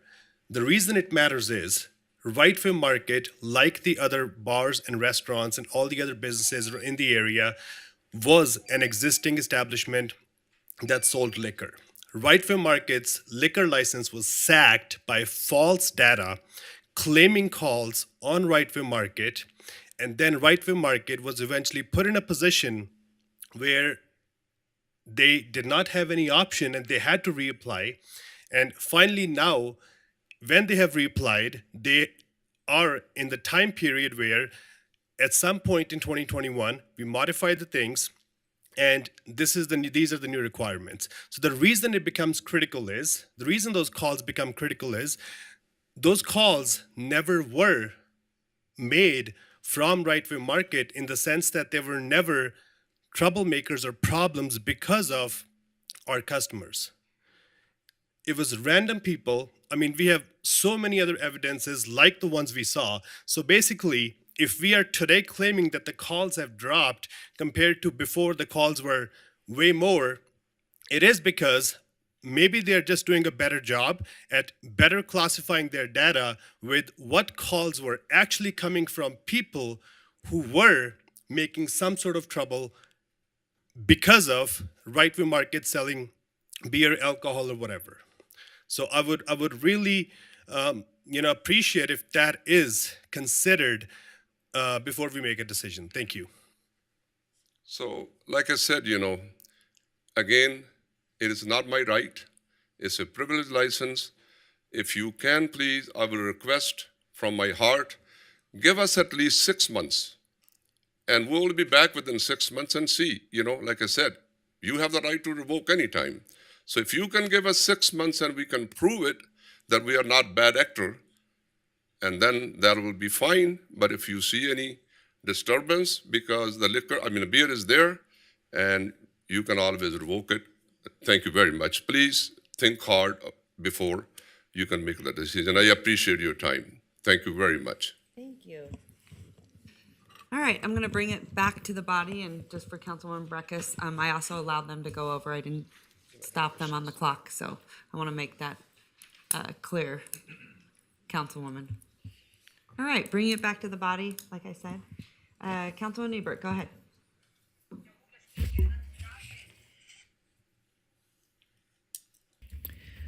So I have several questions for the applicant. Will your store be able to survive without alcohol sales? We are going through very, very hard time because our overheads are way, way high. I mean, we are working very hard. My wife and myself, we are working. We have to cut other expenses. We have to work long hours. And if we don't get the beer wine license, it will help. And we will also serve the next door facility coming, Ballpark Apartments, and we are going through a hard time. Let's put it this way. It's very hard. Yeah, okay. And then the rest of my questions are for staff, so thank you for that. Thank you. Thank you. Madam Mayor, Go right ahead. I have questions for Devinder Dillon. Yeah. Ms. Dillon, you are the person who signed the appeal, and on the appeal, you wrote in each of the boxes, "See attached." Do you remember doing that? Yeah. Yes. Okay, and then it says "See attached," and then there's some typed pages. Who prepared the typed pages? Miss. Okay, so you wrote each of these responses? With her. Okay, did you have the assistance of legal counsel? No. Okay, so I can't afford one. I understand. I just wanted to see, because it's quite legal in its writing style, and so I just didn't know if someone helped to ghostwrite it. So I was just trying to understand who wrote it. My son was with me also. Okay. Yeah, great. I'm old school, so he was I helping. appreciate that. Yeah. Thank you so much. Do you own other businesses in the city of Reno? Yes, we do, sir. Which are the ones that you own? I have a couple stores, and they are on 2nd and Keystone. One is City Corner Gas and Grocery, and I have pulled their record too.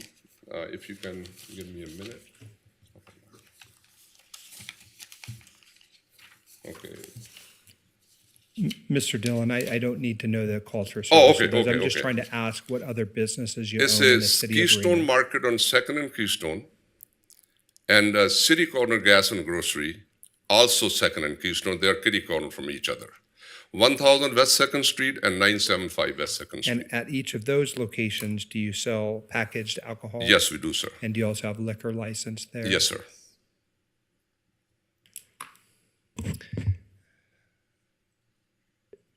What is your explanation, either one of you or free to answer, for the reduction in calls for service? It sounded like your family member who was here earlier attributed it to better classification of the calls.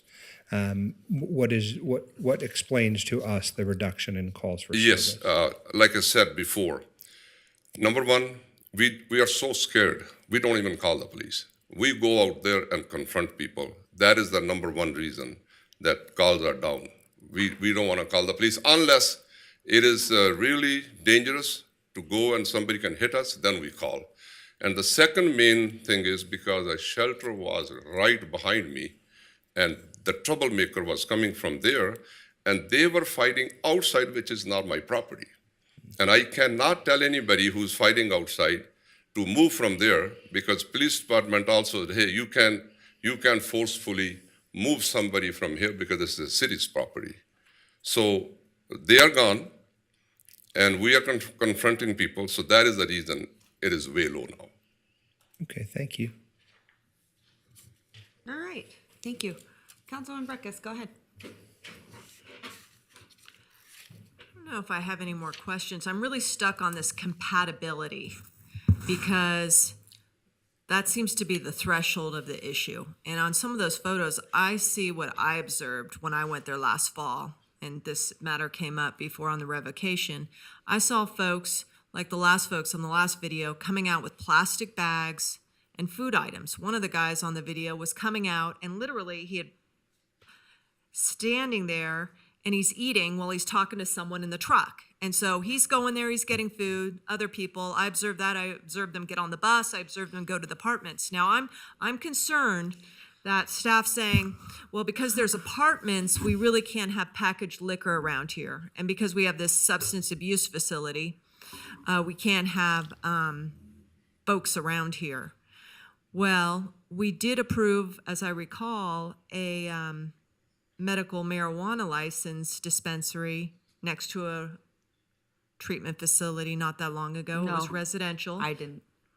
And we also have apartments popping up all over downtown. So if a store like yours that serves food stuff and liquor that people with the plastic bags walk home, you know, and it's allowed use, I just don't know where it's going to be allowed. I mean, when those apartments open up, which are many more apartments than the one vacant building near you, I just don't know that the administrator is going to be able to make the decision that no one can open a little grocery store and still package wine there, because we were going to decide that it's incompatible. And you know, we have to then, because if it's incompatible because of apartments on this block, it's going to be incompatible in other apartments on this block. So my question to you is, if all throughout downtown, people can only go into these little stores like yours and buy chips and bags, are downtown residents going to have somewhere to go to buy alcohol? Do they have the ability to go? Where would they go? Like I said, there's no other store which have a lot of groceries and fine wine and beer. Yeah. I mean, it is very hard for them. Yeah. And like I said, I'm not, there's a cap on liquor license, Yes, and I'm I not know even that. asking for Yes, that. I'm yes. asking fine wine and beer. Yeah. You know, that way Yeah, when they yeah, go home from the yeah, bus station, they yeah. can buy it, Yeah. you know. Well, I think this interpretation is it's not going to be compatible anywhere in downtown if this stands.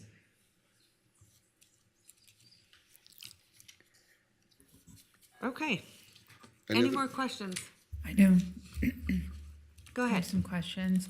Well, first of all, we're approving, earlier today, we approved Parkway Tavern and a building where they're putting in apartments. So, I mean, to say that it's proximity-wise, it's not compatible. I mean, we're approving liquor license or alcohol license literally in the same building as apartments, in the same day.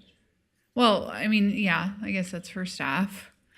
So, again, going back to, are we... Well, in fairness, the staff did not make that claim. Staff said that they were not making it based on apartments. Staff said it was related to the presence of a drug treatment facility and the bus stop. Ms. Brock, or I'm sorry, I forgot your new married name, Piccati, said that she put that on the slide to highlight for you what was adjacent, but not that those were the compatibility findings. Okay, well, that's confusing. I mean, to put it on there Well, and she then say tried to don't make that disregard. explanation. Yeah, okay. So, also, when was the Record Street shelter closed? Do we know? Do we have that? I have no idea, but I think it was a while. They moved those people in two phases. First, the ladies and the children was gone, and then the rest of the people were gone. And also the other facility we were talking about, I think is closed down. The whole building is boarded up. Yeah, it is. It's not there. Yeah, okay.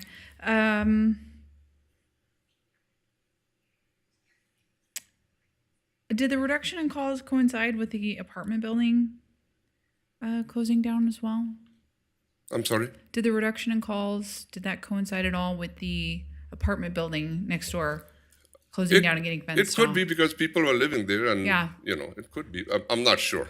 Okay. But my main concern is that we are out there. We don't let them stand in front of my building. And I'm saying, I don't believe that taking my license away is helping. Yeah. I mean, there's still crime on the street. Yeah. And bad people are still there. And I'm going to be very honest, I'm not saying we don't have problem. It's a store. Once in a while, bad people come, and we have to call the police. And the reason, like I said, the calls are way down because we going out there, my employees going out there, and we taking the responsibility to help city to clean the block. And also shelter is gone. So I will again request, please give me 6 months. I'll come back, and if you see any problem, like I said, it's a privilege license, take it away. I do think there's been a significant change in the area. I mean, the apartments are now vacant. The Record Street shelter is now not in use. The calls for service have gone down. I don't think that it's a huge risk to give them a license and see, what happens. I think that they've proven that a lot of these calls for service were not a direct result of them. They're being used as a landmark. They're not asking for a full liquor license or asking for beer and wine. We've given other license to, again, Parkway Tavern today. They're building apartments in the same building. I think that it's important that we help local businesses. We already have 72% vacancy downtown. And also I'm concerned about creating food deserts downtown. They do sell other items, groceries, things like that. If they were to go out of business, I'm not sure where people would buy groceries This is that do not only have one vehicles. store, only one 5,000 square feet store, which Yeah. is All right. servicing. Thank you. Okay, thank you. I just want a couple of things I want to ask you here, because you came up and you said that the alcohol is not where you make your money. I would assume if it was, then you would be the Right Way liquor store. You are the Right Way market, correct? We have lost like $30,000 a month. So that comes from So you're making $30,000 a month on your liquor? only gross sales. And then we have like 5,000, Because 4,000 you said profit. that you didn't make money on that. But so right now, are you selling groceries? Yes. we are. Okay, We are. so it's not a food desert. They are selling groceries. We are selling groceries. Yeah, I understand that. But if they were to Okay. go out of business, Well, wait a minute. If it was just predicating on alcohol, then you would be a liquor store. You wouldn't be both. So you wouldn't really go into both if you if you only made money in liquor. You clearly also make money on the market side. No, it's a mixed thing, Okay, people come, and if they don't see any beer, they leave the grocery too. They said, we'll go somewhere else because you don't have all the items we need. They don't want to go to two different places, one for beer and one for Okay, grocery. I see what you're saying. Okay, I got you. That makes sense. I understand that. First of all, I want to say thank you for cleaning it up. I've been very, very vocal actually about a lot of this, and I can pinpoint it since June 5th, 2019. And I will refresh the memory of this council. This has nothing to do with your calls or service, and I appreciate you doing that because I know my police officers have a very, very difficult job, and when they have to be in one place all the time, you're sucking Yes. up the resources, and I appreciate you recognizing that, for one.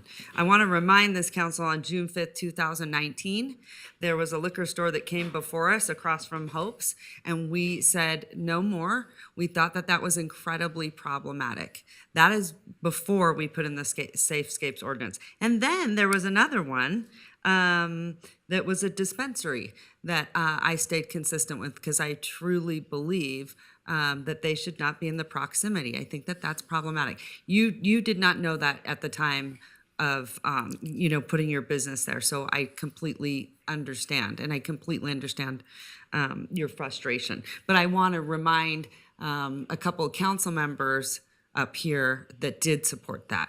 And again, I've stayed very, very consistent. So that's where I see where when we talk about compatibility and uses and where they should be, I believe strongly that these are things we should consider. We literally put a dispensary right up next to a rehab. But yet then we also had the liquor store on Fifth Street. So I'm absolutely going to stay consistent. So this council can kind of jump all over the place, but I'm going to tell you, it's sort of interesting how it'll work in some instances and other people, and maybe that's because of relationships. And then and I know there are some relationships that are happening that are here. I'm not going to call those out, but I think in some ways. That's probably what we're seeing here, and some angling, and that is really unfortunate. And and I'm not even going to mention it because I think it doesn't deserve enough air. So I'm just going to move away from these relationships. I think we all know what I'm talking about. All right, I'm going to send it to you. You know what I'm talking about. Yes, no you do. idea what you're talking about. Yes, you do. And I don't know if I care. No, you don't need to care. Insinuating No, about someone no. else, and I don't know. But No, I excuse do me. not know what you're talking about. Excuse But I me. would like to bring up Excuse the me. conditions. If Call- this- Whatever council Okay, I'm decide, going to send it out to Vice Mayor. Go ahead. Madam Mayor, I wanted to actually sort of address something that you addressed, which was this history around the June 5th, 2019 meeting. I was relatively new to the council at that time, but at that time, and I went back and had the staff pull the minutes from that meeting, because at that time we did deny a small food market and liquor store from going in at 5th and Ralston. I think you're familiar with the site that I'm talking about. And I remember at the time, and the minutes did confirm, that Councilmember Breckus was concerned, and she was the only vote to allow that use to happen there. Next to the Hopes Clinic. But the other 6 council members at the time, including myself and Mayor Sheevy, voted against it. And Ms. Breckus's concern there was about establishing a precedent without adopting first policies. And then, of course, we did that. We went forward. We developed the downtown safescape ordinances. We made some policy choices at this body because we wanted to make sure that Ms. Breckus's concerns were addressed. And I think that is the consistency. I think the calls for service are a red herring. I'm not sure that they are relevant to my decision tonight, but more about the compatibility with the transit station next door, as well as the rehabilitation facility. Now, I will comment about... I believe the rehabilitation is gone. I'm not asking for input, but thank you so Sorry. much. I will say that the issue about the marijuana dispensary license really turned on an agreement that the parties in that had reached, in part because I think that the Empowerment Center was looking to move elsewhere.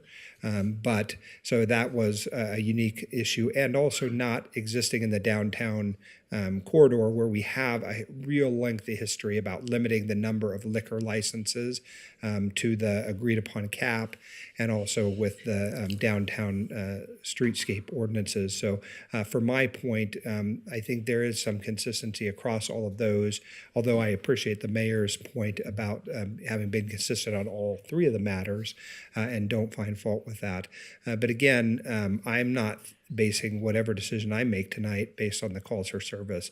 Those, I think, are a historical footnote to the discussion, but not particularly relevant to the findings that we have to make in order to approve a privileged license. Can staff just clarify that? I don't believe you can make this decision based on those calls, correct? Carl? What's the question? The question is that the decision before us is you cannot make, you can't, whether the calls were there or not, this is not about that. It's about the area, the compatible use, correct? Right. It's regarding whether or not the It's not use is compatible with the area. Okay, not the Correct. calls for service, correct? No. Okay. All right, I just want to make sure that that's clear. Can I ask a question? Sure, go ahead. We'll go, we can go one more minute. Okay. I just don't one round, understand. one more minute, one round. the calls for service were the basis for removing the liquor license before. Now they're a red herring and they're not relevant. I just want to make sure that I'm understanding as a new council person. I'm getting a little bit of whiplash here. Like, it did matter, and now it doesn't matter at all. So I think just I want to can make help sure you. that I'm clear. I see where that she's we're getting confused consistent because it sounds here. confusing. Because that was the whole grounds for pulling it a few months ago, and it was very contentious, and there was a lot of people that gave public comment in defense of them, and it was, we were all concerned about public safety and bad actors and all of that, and now it's not even a relevant issue. So I just want to make sure I'm understanding. Well, that's exactly right. That's think what I was trying to get I there. think I can help you here, Councilmember Ebert. So the previously existing license was suspended by a hearing officer. And the council's decision was not to revoke it, but instead to not renew it on the quarterly basis or the annual basis when it came up for renewal. And Based on calls for service. based on calls for service and the manner in which the property was operated and looked. And that is a legitimate consideration when we're talking about a license that's in place and an operator who is duly licensed and subject to enforcement by the city. The question in front of the body today is as though a license never existed. The question in front of the body today is, would you allow this use to be established today for the first time in this location, given what is built up around it and the Given rules the vacancy and and the that rules people that are in place today? Okay, so given that people would have to walk around a bar to get to a grocery store that would sell beer and wine next to a vacant apartment building, correct? Well, you can frame it however you want. Well, I'm The just question stating in the front of facts. you is whether or not you would allow this use to be established in this location today for the first time, given what has built up around it and the rules that are in place today. Okay. Well, it's actually been, built up. It's actually going backwards. These are vacancies now around it. So, okay, just wanted clarification. Thank you. Okay. Councilman Breckus, do you want another minute? Yeah, I think how I understood Miss Brock, and I'm sorry, Miss Piccati. McCallie? Piccati. Piccati, okay. Like biscotti, but it's Okay, okay, I'm sorry. The staff report was that the finding of general health, safety, and welfare was evidenced by the police calls when they were selling liquor and not selling liquor. So she did introduce it into a component of evidence that the administrator used to deny the application. Is that correct? Yes, as a planner, we send these applications out for review to internal departments and outside agencies. So those internal departments and external agencies have an opportunity to review that application under their codes and then make a recommendation to the planner as to whether or not they think that it should be approved, and if it should be approved, what conditions of approval should be applied. So in this case, as the planner on staff, I had Reno Code Enforcement telling me that it's not meeting their standards for compatibility and they're recommending denial. I had Reno Police Department telling me that the calls for service had declined and they're recommending denial. And then I have RTC recommending denial. So then I take a look at the findings and I'm comparing these recommendations of denial from our city departments and agencies. I can't turn around and say, well, despite the fact that RPD says that the calls for service have declined, I'm going to go ahead and support this finding and say that this is a yes, when clearly the expert on the subject has said, no, it's not. Well, and I see. So I want to clarify, the calls for service before and after were a point of evidence that allowed her to recommend denial. Now, I'm convinced by the applicant who says, I'm so afraid I don't even call for calls for service. I haven't had a chance to ask the chief about the disaggregated of RPD calls versus other calls, which might have had other dispatch, but I don't find it compelling. An RTC saying we don't want it there, I didn't see anything rolled in there compelling. So the general health, safety, and welfare, I'm not convinced by that body of evidence. The other one of the compatibility, I certainly am not convinced. You are in the most diverse area of downtown where so many uses are allowed. Many of those are uses that come with secondary effects. Got a strip club within a Frisbee throw of this one. Got a lot of gaming all around. So when you talk about compatibility, it's a real hard thing in an urban, compact setting. So I am not moved by that one either. Okay. And I think if we can't put beer and wine here because something at a vacant building that used to be for apartments is part of that evidence, we are not going to be able to put beer and wine anywhere else in this quadrant of downtown. So Okay. I'm not convinced, and All I'm right. ready to look at the conditions that Okay. she recommends that we attach when we overturn. Thank you. Okay, thank you so much, Councilman Breckus. By the way, I want to remind you, I will let you go over 2 minutes. So I've let Madam you Mayor, go over it's almost not for 5 me. minutes. It's for them, Yeah, for due and I let process. them go over, but I'm just Yeah, reminding you yeah, because you yeah. always say that you feel like you don't have enough time, and I want you to know I'm giving you more time than anyone Thank else. you. Thank you. We need Anyone to- else, you get we more need- time. We need because to be I'm- an exhaustive body on Yeah. these issues with due process. And that's totally fine. I just want to point out that it is fair because oftentimes you say it's not fair. So that's important to me. So everyone knows that the process up here is fair and actually Councilwoman Breckus gets more time. So, I also think that Councilwoman Breckus does bring up some really good points. But here's what the council did do. We moved forward with the safescapes for a reason. Because things were changing, because the total environment was changing. That was the very reason we came out with these businesses and said, help us. We need you to help us help you. We want to make downtown thrive. We want to make downtown different. And we need it to change. Some people heard that and some people didn't. That was unfortunate. And I mean, it was over and over and over again. So, all right, I'm gonna send it back to you, Ms. Brock, I guess, or no, am I sending it to you, Vice Mayor? Madam Mayor, I'm prepared to make a motion. Okay, go ahead. Regarding the appeal of MUP 23-0007, Right Way Market Package Alcohol Sales, based on the council review of the administrator's decision letter, the record on appeal, and information presented at the public hearing for the appeal, and based on my ability to make all of the findings, especially those related to compatibility, and for the record, I'm disregarding the calls for service issue. I move to affirm the denial of the minor conditional use permit by the administrator to deny the appeal. City clerk is instructed to prepare and file an order. All right, I have a motion. I have a second. Madam Mayor, You go ahead, I just want to Councilwoman. correct one thing to my knowledge is this concept that we've introduced, this new bunch of regulations called the Safescape regulations. Those are regulations that have been in place for 2 decades. There was always a section in Title 18 called Safescape. Now, maybe it was enhanced at some point through our code revision, but those have always been in place. And so I just want to get that historical fact out there. And we can all look at the Title 18 revision language if we wanted to. I won't be supporting. I think that this is a continued story of targeting, frankly.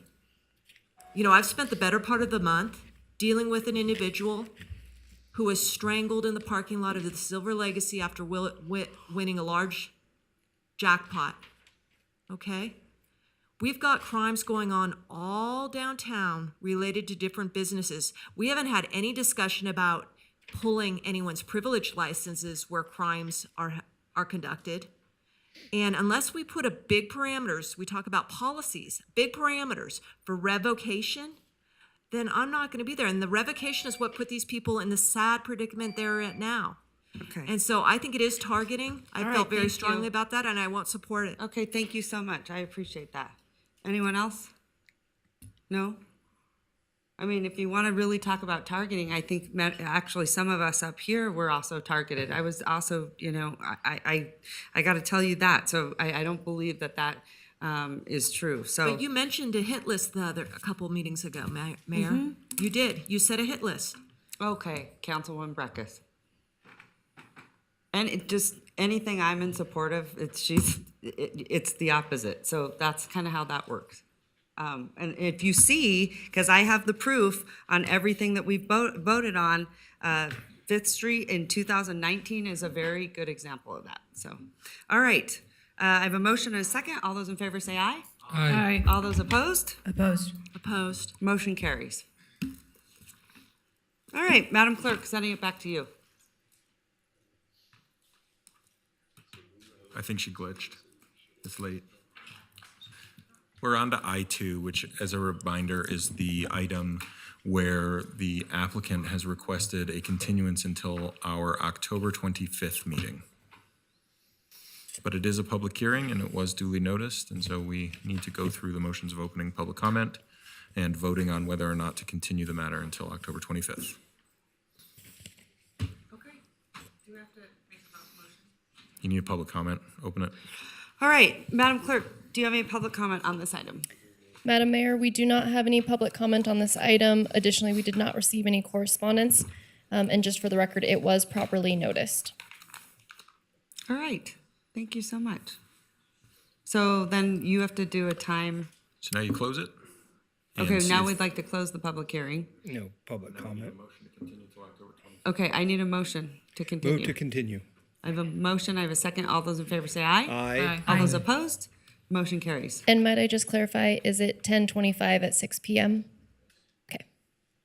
And that has to be on the record. Yes, ma'am. Okay, thank you. All right, so we're moving into our closing public comment for today. It has been distributed to council, and so for the record, we do not have any live public comment. We do have one attendee in the room who is holding their hand up and would like to make public comment. So Mr. Bill Shrimp, we will move you over at this time. All right, hi, Bill.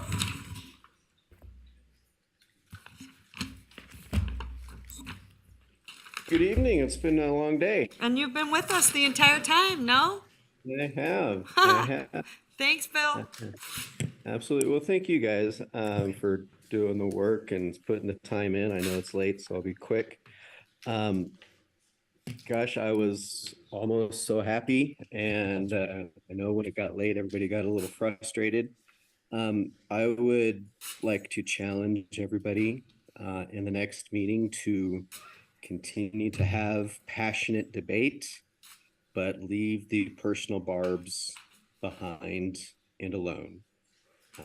Please represent myself and yourselves better. I know you're capable. So that's all I would ask. So thank you very much, guys. Have a good evening. Thanks, Bill. You too. All right, additionally, we have Dora Martinez. Oh, good. Hi, Dora. Congratulations.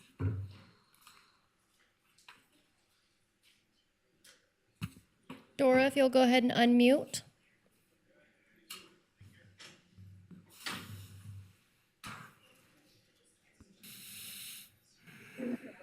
Can you guys hear me now? We can. Go ahead. Please state your name for the record and begin speaking. Okay, sorry. I'm Madam Mayor. This is Dora Martinez. Sorry for the background noise. I'm sort of walking with the dog. Karen. Okay. So good evening to you and the rest of the hardworking council people. Thank you so much for congratulating me, Madam Mayor. I just want to say, echo the prior commenters. And thank you for all that you all do. Mr. Devin Reese, I know I always CC you on my email. And thank you to Jamie, helped a veteran, a disabled 73-year-old man today within an hour. So I appreciate all of you. And to quote you, Madam Mayor, we always want to do better, and we are trying. And I'm here trying to connect people in the community who are disabled and do not have a phone. That there is help in the city of Reno, or when we don't know, we come over there and Jamie connects us to those other people that she knows. So thank you, and I hope you all have a great evening. Thank you so much. Thanks, Dora, and congratulations on your award. You should be very, very proud, and the work that you're doing is making a massive, massive difference. So congratulations from all of us to you, and keep up the great work. Thank you. You guys have a good evening. Drive safe. You too. Bye-bye. See you soon. All right, Madam Mayor, for the record, we did receive 9 additional comments, which were general in nature or not directly associated with an item after 4 p.m. yesterday, September 12th. These comments were written correspondence, voicemails, or emails to our office at Reno and received via our reno.gov online public comment form. Copies of these have been distributed to the Reno City Council and are a part of the permanent record. 6 in favor, 3 in opposition. And with that, we're on item K, a motion to adjourn. I have a motion and a second. All those in favor, say aye. Aye. All those opposed. Motion carries.